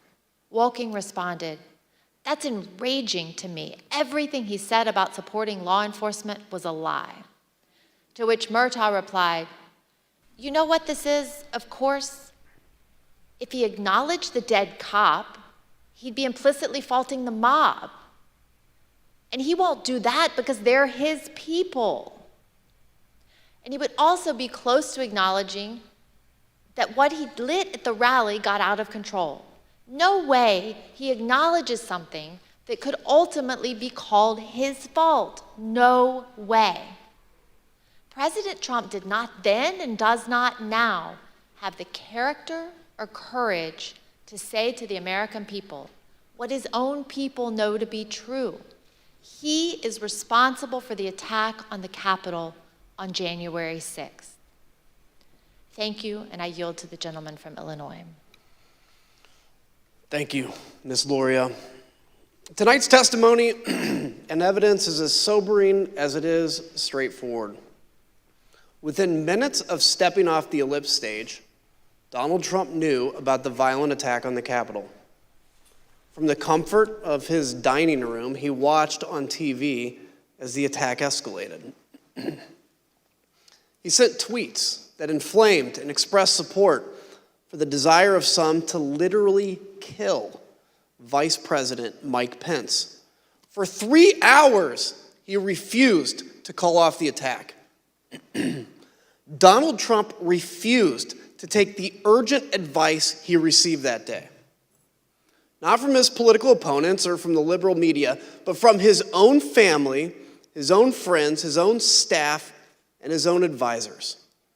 In the midst of an attack, when there was no time for politics, the people closest to Trump told him the truth. It was his supporters attacking the Capitol, and he alone could get through to them. So they pled for him to act, to place his country above himself. Still, he refused to lead and to meet the moment to honor his oath. It was only once the vice president and the members of Congress were in secure locations and the officers defending the Capitol began to turn the tide that then President Trump engaged in the political theater of telling the mob to go home. And even then, he told them all they were special and that he loved them. Whatever your politics, whatever you think about the outcome of the election, we as Americans must all agree on this. Donald Trump's conduct on January 6th was a supreme violation of his oath of office and a complete dereliction of his duty to our nation. It is a stain on our history. It is a dishonor to all those who have sacrificed and died in service of our democracy. When we present our full findings, we will recommend changes to laws and policies to guard against another January 6th. The reason that's imperative is that the forces Donald Trump ignited that day have not gone away. The militant, intolerant ideologies, the militias, the alienation and the disaffection, the weird fantasies and disinformation. They're all still out there, ready to go. That's the elephant in the room. But if January 6th has reminded us of anything, I pray it has reminded us of this. Laws are just words on paper. They mean nothing without public servants dedicated to the rule of law and who are held accountable by a public that believes oaths matter more than party tribalism or the cheap thrill of scoring political points. We, the people, must demand more of our politicians and ourselves. Oaths matter. Character matters. Truth matters.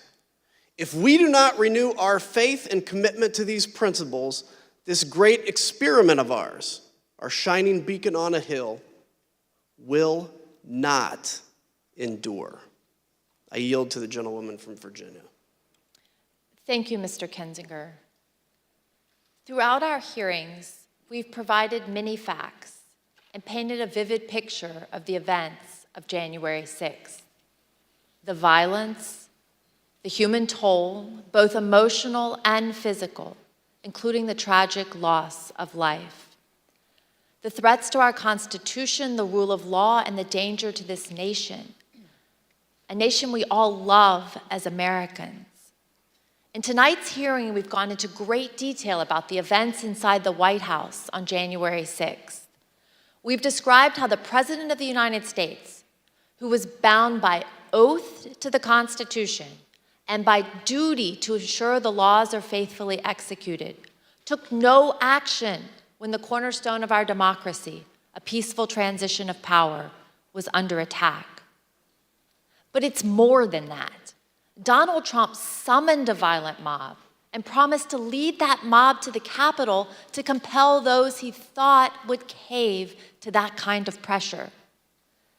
And when he was thwarted in his effort to lead the armed uprising, he instigated the attackers to target the vice president with violence, a man who just wanted to do his constitutional duty. So in the end, this is not, as it may appear, a story of inaction in a time of crisis. But instead, it was the final action of Donald Trump's own plan to assert the will of the American people and remain in power.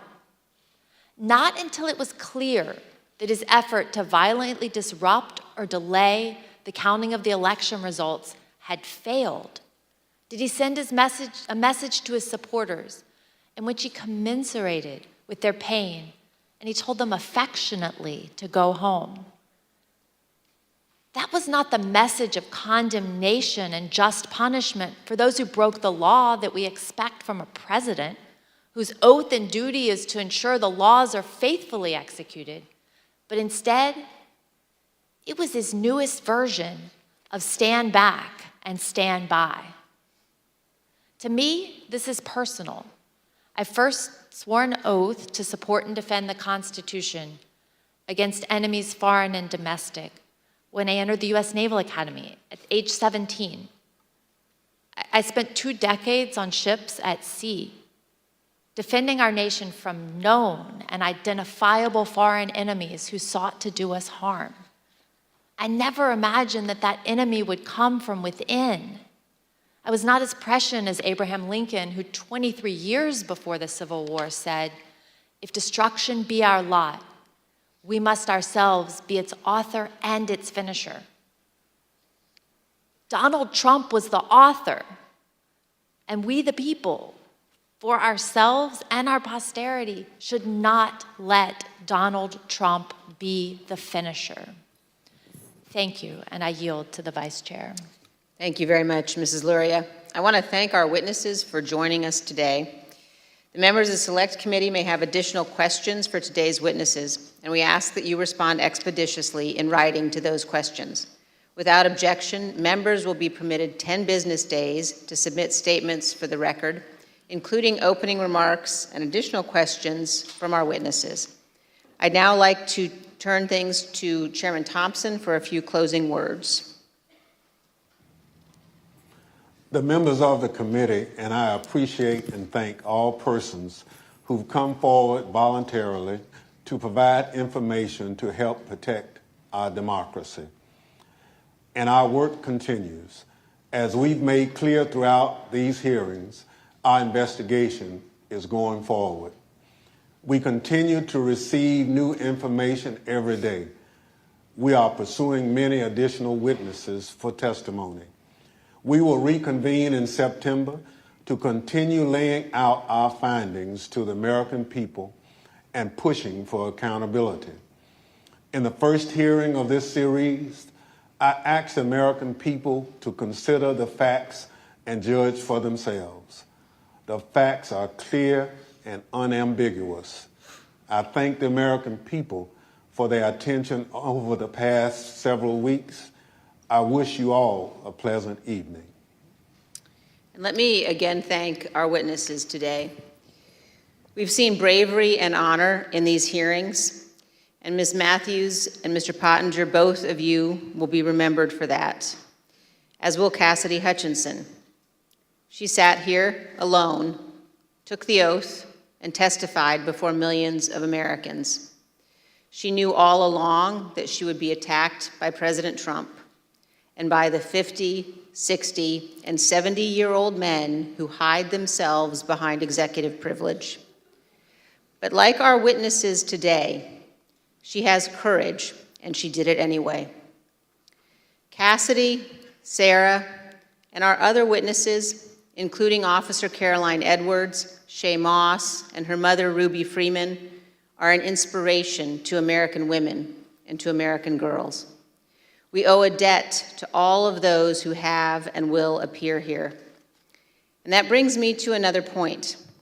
This committee has shown you the testimony of dozens of Republican witnesses, those who served President Trump loyally for years. The case against Donald Trump in these hearings is not made by witnesses who were his political enemies.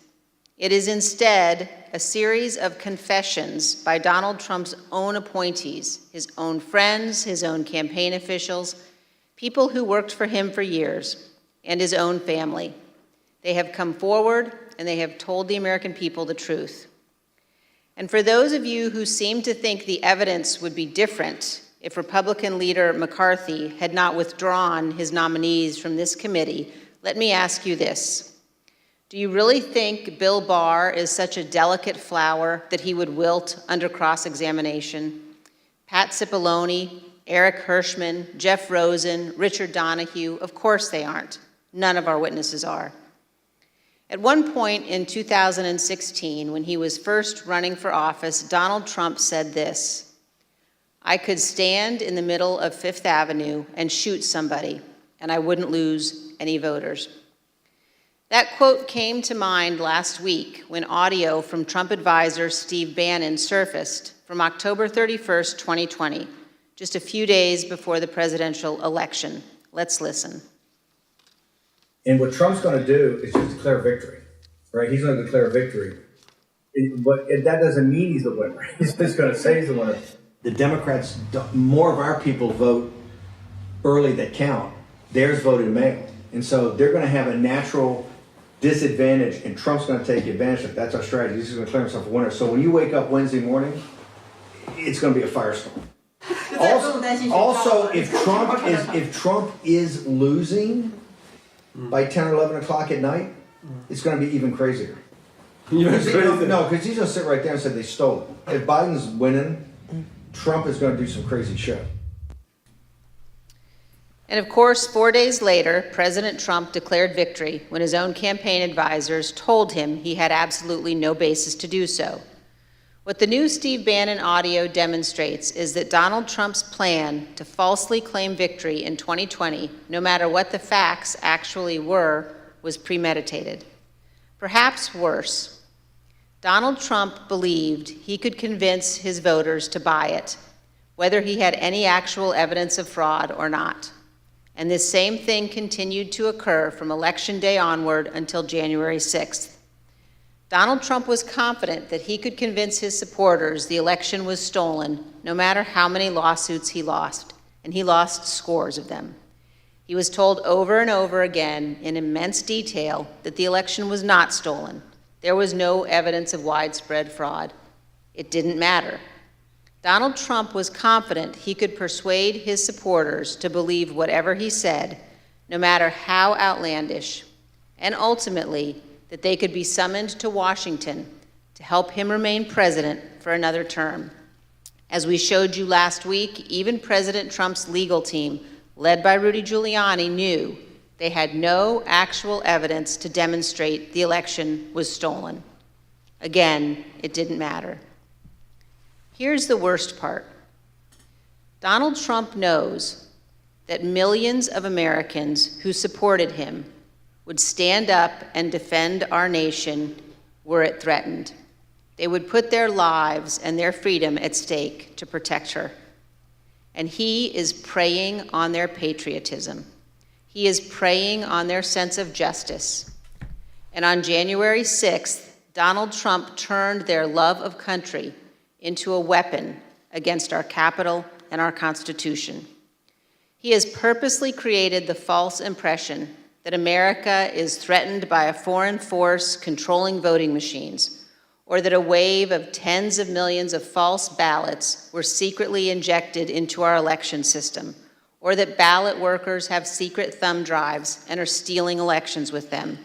All complete nonsense. We must remember that we cannot abandon the truth and remain a free nation. In late November of 2020, while President Trump was still pursuing lawsuits, many of us were urging him to put any genuine evidence of fraud forward in the courts and to accept the outcome of those cases. As January 6th approached, I circulated a memo to my Republican colleagues explaining why our congressional proceedings to count electoral votes could not be used to change the outcome of the election. But what I did not know at the time was that President Trump's own advisors, also Republicans, also conservatives, including his White House counsel, his Justice Department, his campaign officials, they were all telling him almost exactly the same thing I was telling my colleagues. There was no evidence of fraud or irregularities sufficient to change the election outcome. Our courts had ruled. It was over. Now we know that it didn't matter what any of us said because Donald Trump wasn't looking for the right answer legally or the right answer factually. He was looking for a way to remain in office. Let's put that aside for a moment and focus just on what we saw today. In our hearing tonight, you saw an American president faced with a stark and unmistakable choice between right and wrong.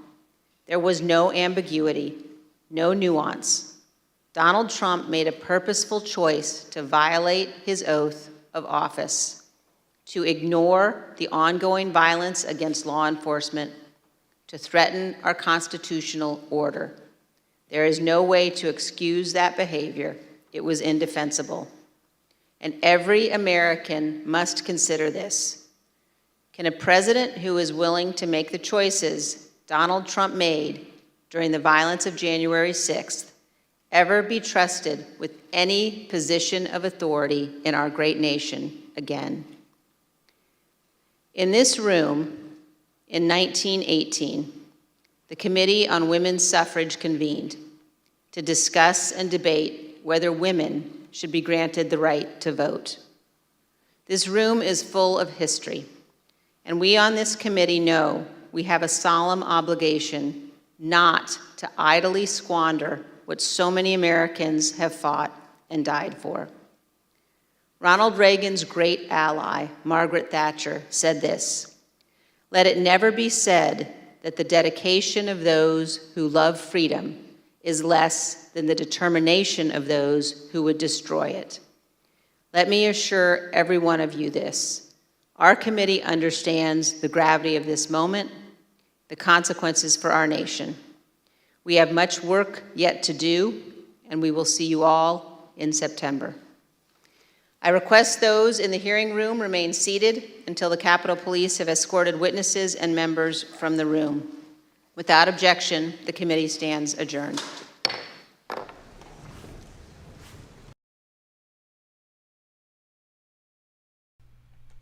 All right, that is the end of the last hearing. I just want to go over some points that I think are going to be that were especially impactful from this from what we just heard. Again, that was the end of the 8th hearing. This last the last of this tranche of hearings.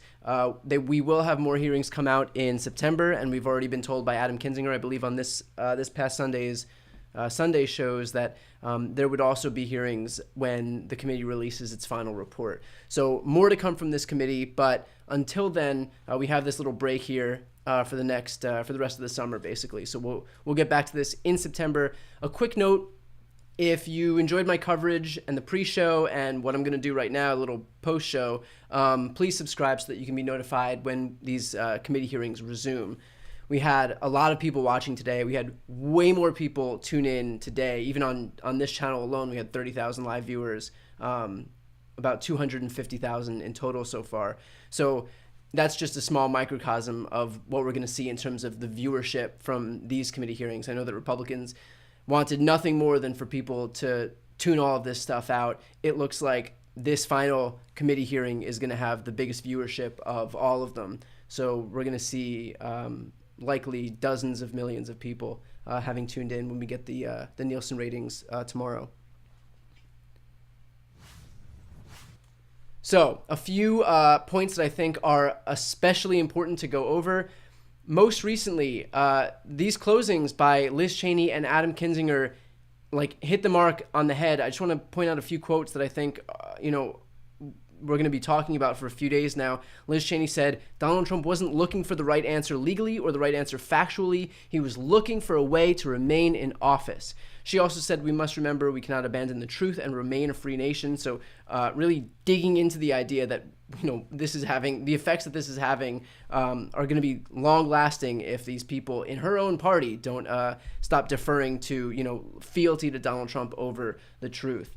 Adam Kinzinger, a few quotes that I think were important were, he said, oaths matter, character matters, truth matters. If we do not renew our faith and commitment to these principles, our shining beacon on a hill will not endure. He also said, within minutes of stepping off the ellipse stage, Trump knew about the violent attack on the Capitol from the comfort of his dining room. He watched TV as the attack escalated. He sent tweets that expressed support for the desire of some to literally kill the Vice President, Mike Pence. And I think that's the one I want to focus on here because this whole committee focused on these 187 minutes between Trump leaving the ellipse stage. And that ellipse stage was important too, because he literally said, I'm going to be marching with you to the Capitol. He tried to. He was ultimately stopped by members of his own administration staff and members of the Secret Service. But why that was important is that would have quite literally been him leading the insurrection, like physically leading an armed insurrection, and he knew it was armed. The Secret Service knew it was armed. There were people with AR-15s and pistols, quite literally leading an armed insurrection. His staff in the Secret Service said, ain't no way this is going to happen. Like, this is, you want to talk about legal exposure for everything else that's happened thus far. This would just make all of that look like child's play if Trump was physically leading an armed insurrection to the U.S. Capitol to stop certification of his election loss, so that he could unilaterally anoint himself the winner of that lost election. But I think the important part is this entire time, Donald Trump knew that, within minutes of him leaving that stage, knew that there was an armed attack on our Capitol. And for all of that time, while he had a number of his administration officials, while he had people like Pat Cipollone, I have the list right here. Pat Cipollone, Ivanka Trump, Eric Hirschman, Mark Meadows, all pushing for him to make a statement. He opted to do nothing for hours. He sat there giddy watching this stuff happen on TV.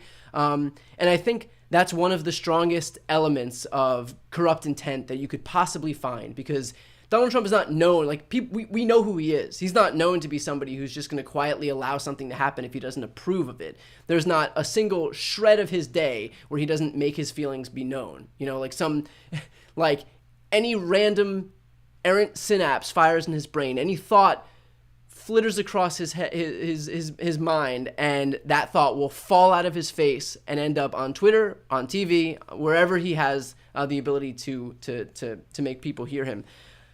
If he wanted these people to go home sooner, if this wasn't his intention for these people to storm the Capitol like they did, he'd have said something. It's as simple as that.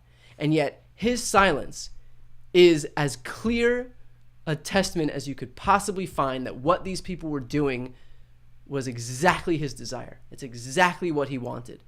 If it wasn't, he'd have said something. And in fact, we learned multiple times over from his statements, including these outtakes during his own prepared remarks, that he refused to allude to the fact that anything these people were doing was wrong, or that it wasn't justified, or that he didn't win the election, or that even the election outcome was settled. Every single mention of those things he refused to say. And we saw his thought process play out in real time because we have these outtakes.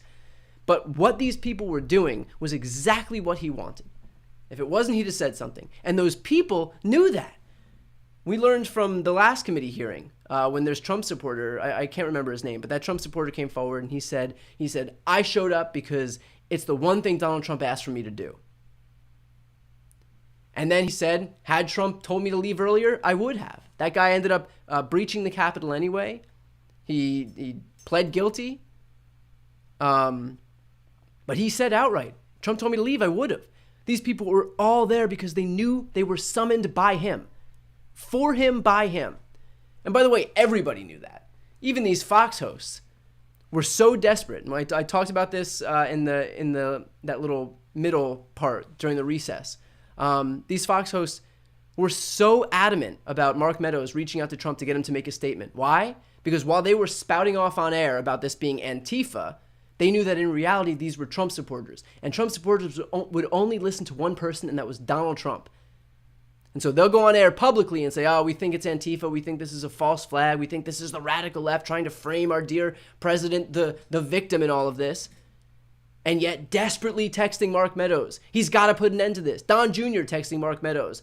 Go to the mattresses, which I think was funny that he said that he made a Godfather reference. Of course this guy's going to make a mob boss reference when he's talking about his own dad, just as an aside. But all of these people knew that he was responsible for this. Even though they said something else publicly, they knew he was responsible for this. That's why they were so adamant about him being the one to tell these people to go home. He knew exactly what he was doing. All of this was by design. So that proves corrupt intent, in addition to the fact that all of the information we had leading up to this, from all of the 7 other January 6th committee hearings, where we heard from people like Bill Barr, Eric Hirschman, Ivanka Trump, Jared, Alex Cannon, Jason Miller, all of whom had direct access to this guy, who testified that they'd spoken to Trump, that they'd spoken to his team, that they'd conceded that there was no fraud in this election, no widespread fraud, that he knew there was no path to victory. He knew all of these things, and yet he opted to pepper his supporters with a big lie anyway. Because his intent here wasn't the pursuit of any facts or the truth. His intent was to knowingly deceive the people who trusted him, to the point where they showed up to the U.S. Capitol, breached the Capitol to try to kill the vice president because they thought such a crime had been committed, such an injustice had been committed, that they were the last hope at stepping in and trying to seek some justice for this guy. That's how much they'd been manipulated by Donald Trump, who himself knew the truth because he'd been told by these people. They testified under oath that he'd been told. All of these depositions under oath: Bill Barr, Alex Cannon, Jason Miller, Ivanka Trump, Hirschman, even Eastman, the architect of this scheme for Pence to be able to unilaterally overturn the election results. Eastman said in his sworn deposition that that there was no way the Supreme Court would even come close to upholding his election theft scheme. This idea that the vice president can just decide at the end of the day who really becomes the president. As if we didn't just all live through Al Gore having to himself preside over this exact same thing while he was running for president. What a joke. What a joke. Any way you cut this committee is laid out masterfully over the last several weeks, couple of months. If they're doing it for our benefit as the general public, for the DOJ's benefit, in any way you cut it, there is no way that you can look at this and see anything other than an airtight case for the DOJ to move forward with prosecution. There is no way to suggest that Donald Trump didn't move forward with criminal intent, with corrupt intent, to knowingly defraud his supporters because he knew the truth and yet lied anyway, so that he could ultimately block certification of the election, which is unconstitutional, which is a violation of his oath of office, which is a crime, on top of a number of other crimes, which I won't get into because what's the point? Like, we have exactly what we need right here. Just as an aside, too, I thought it was especially funny that especially telling that they had that whole outtake reel from Donald Trump having trouble with pretty medium-sized words. Like, there was the word yesterday, defiled. So, again, not the easiest words in the world. They're medium-sized words, but they're still pretty basic words. And, I seem to remember some conservatives online giving Biden a pretty tough time over his use of a teleprompter. So I'm sure they'll be laying into Donald Trump any second now, because we know that their standards are pretty high when it comes to teleprompter reading. I'll bet if Biden couldn't say the word yesterday, got caught on tape having that much trouble with the word yesterday, my God, we wouldn't hear the end of it. So I'm sure they'll be coming out in droves any minute now. Something else telling from this committee hearing, in the evening of January 6th, Rudy Giuliani was still, after the insurrection attempt, still trying to get members of Congress to further delay election certification. He said, if we could just get a little bit more of a delay, we can get this thing sent back to the states. He was still trying to do this after the coup attempt. It didn't deter him, it emboldened him. If you needed any more proof that that's exactly what the point of this was for, there you go. It's Rudy Giuliani, who was the #1 person on Team Crazy, although Sidney Powell, I'm sure, is giving him quite one hell of a run for his money. Him still trying to get these members of Congress, the Tommy Tubervilles, the Lindsey Grahams, to delay certification to get him sent back to the states so that they could send an alternate slate of electors and continue pushing these completely whacked out bullshit schemes to get the election. They're still doing it. Donald Trump just reached out to the speaker in Wisconsin to get them to overturn the election results. Like this week. This week, he's still doing it. And that's the thing. I just want to talk about the DOJ for a second. Because at this point, it's not just about accountability for what Trump did in the past. It really isn't. It's also about what Trump will do in the future, and we know he'll do it. There's no doubt about the fact that he'll do it because he's still doing it to this very day. This week, he's still doing it. The previous week, we learned from Liz Cheney that he's still trying to intimidate witnesses, him personally, reaching out to witnesses to try to get them to know that he's going to be watching their hearings, their depositions during January 6th committee hearings. He's still doing it, and he'll continue to do it. If you are not deterred from committing crimes when there is an entire committee composed of bipartisan members of Congress looking to make sure that they build a case strong enough that the DOJ has no choice but to prosecute you, if that doesn't deter you from committing crimes, even as the committee is happening in real time, nothing will. You will continue committing crimes. So at this point, if Merrick Garland and the DOJ don't see that and recognize that it is their job to stop him from committing these crimes any further, and the only way they can do that is by prosecuting him, otherwise he will continue to do it because he's continuing to do it today, then I don't know what else to say if they can't recognize that. The only way this stops, he's not going to be shamed into doing the right thing. He's not going to be pressured into doing the right thing. He's not going to be scared into doing the right thing. He's not going to be threatened into doing the right thing. This committee has any normal person. You have an entire congressional investigation dedicated solely to making sure that they take you down for what you've done. You'd be pretty batshit scared, I would imagine. Probably not feeling too good. This guy's out committing witness intimidation in real time. Still calling the Wisconsin legislature to overturn the election results like this week.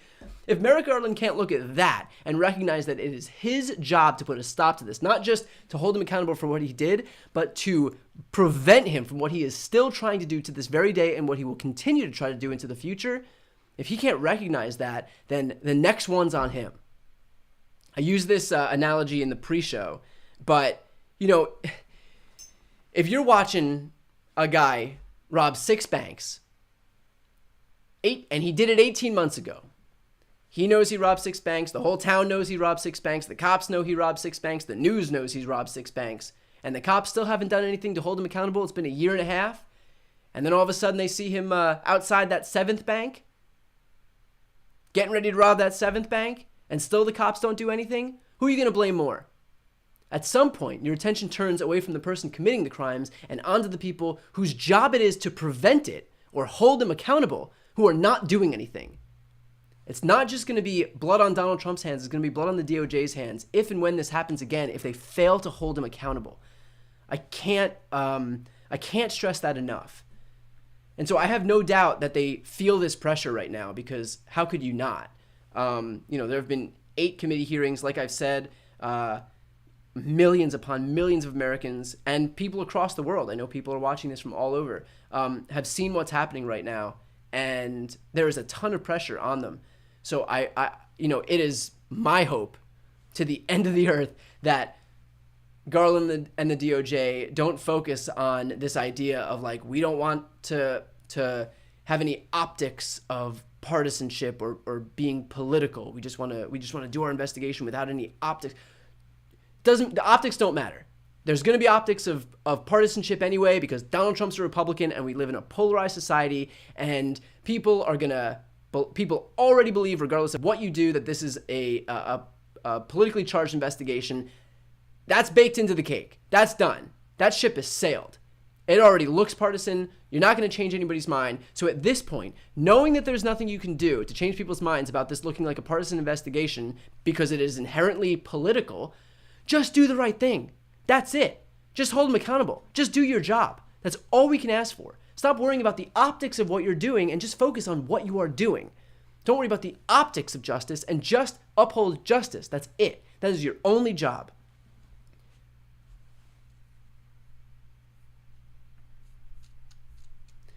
One more thing. Josh Hawley running away like a spineless jellyfish. Running away. This is the guy who helped embolden these insurrectionists with his fist of solidarity. The second that he felt like he might be in danger, sprinting across that picture, that video of him sprinting across the screen, scared, running from one side of the hallway to the other, running away from the mob that he himself helped incite. What a little bitch. I'm sorry. What a little bitch. I hope that video, I mean, I know that these people are incapable of shame, but I hope that video follows him for the rest of his life. I hope that is what defines his political career. This guy had the audacity to stand there and raise his fist in solidarity with these insurrectionists. And then he turns around, and the second he feels like he might be personally inconvenienced by them, sprints out of the way, runs to safety.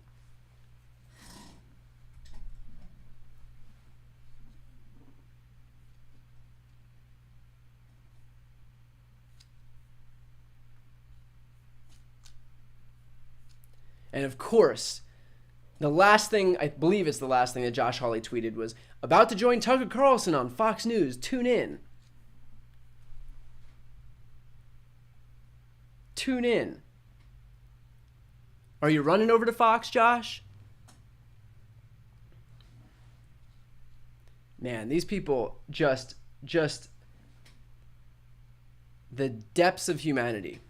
Anyway, I think on that note, that's where we'll leave it. I can't think of a better place to stop than talking about Josh Hawley. Josh Hawley is just utter spinelessness. In any case, I hope the pre-show and the live stream and this little wrap-up were helpful. If you enjoyed it, I would please ask if you could please subscribe to this channel. That's the best way to support what I do. I don't ask for money or anything like that. You don't have to join my channel or anything like that, but if you could please subscribe, that is the best way to support me.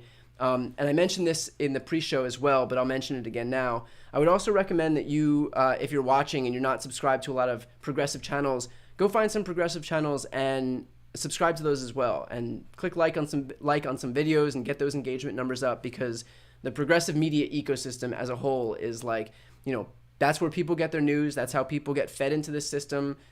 I only started using YouTube like a few years ago. All of my initial videos were like Daily Caller, Ben Shapiro, Dan Bongino. That is where I got fed immediately. Realized I was in like some, I was getting fed a bunch of right-wing videos. That's why I started doing what I do on these videos, because there was a giant void in left-wing content. So I would just ask for you guys to, find other progressive outlets like mine, like Crooked, Pacman, Kalinsky, TYT, Midas, all the same ones, and the ones that we know. And make sure Beau of the Fifth Column, Majority Report. Make sure you subscribe to those and support these people, because this is a major line of defense. And as more people get their news from YouTube, like I do, I don't even have TV. I get all of my news from the computer. We're gonna be relying on that ecosystem to bring more people in and serve them the truth, and also more broadly, just keep them out of that right-wing, that dangerous right-wing rabbit hole that a lot of people get sucked into, and some pretty dark stuff happens as a result of that. So in any case, support independent progressive media as much as you can, and I'll leave it there. So thank you for watching. I appreciate it. I hope you enjoyed the analysis here. One last note, and this is important. I haven't announced this to anybody else other than just on this live stream, but I interviewed the Vice President, Kamala Harris, yesterday. I'll be releasing that interview this weekend. So if you want to check out that interview as soon as it drops, subscribe to my channel, hit the bell so that you get notified. And I had about 20 minutes with the Vice President, so that comes out in just a couple of days. So make sure you subscribe so you don't miss that. Okay, that's it. And thank you so much for watching. I'll be back with these regular videos tomorrow, interviews throughout the weekend, and these next January 6th committee hearings into September. So stick around, and as soon as they come back up, I'll be back here again. Thank you guys for watching. I'll talk to you soon.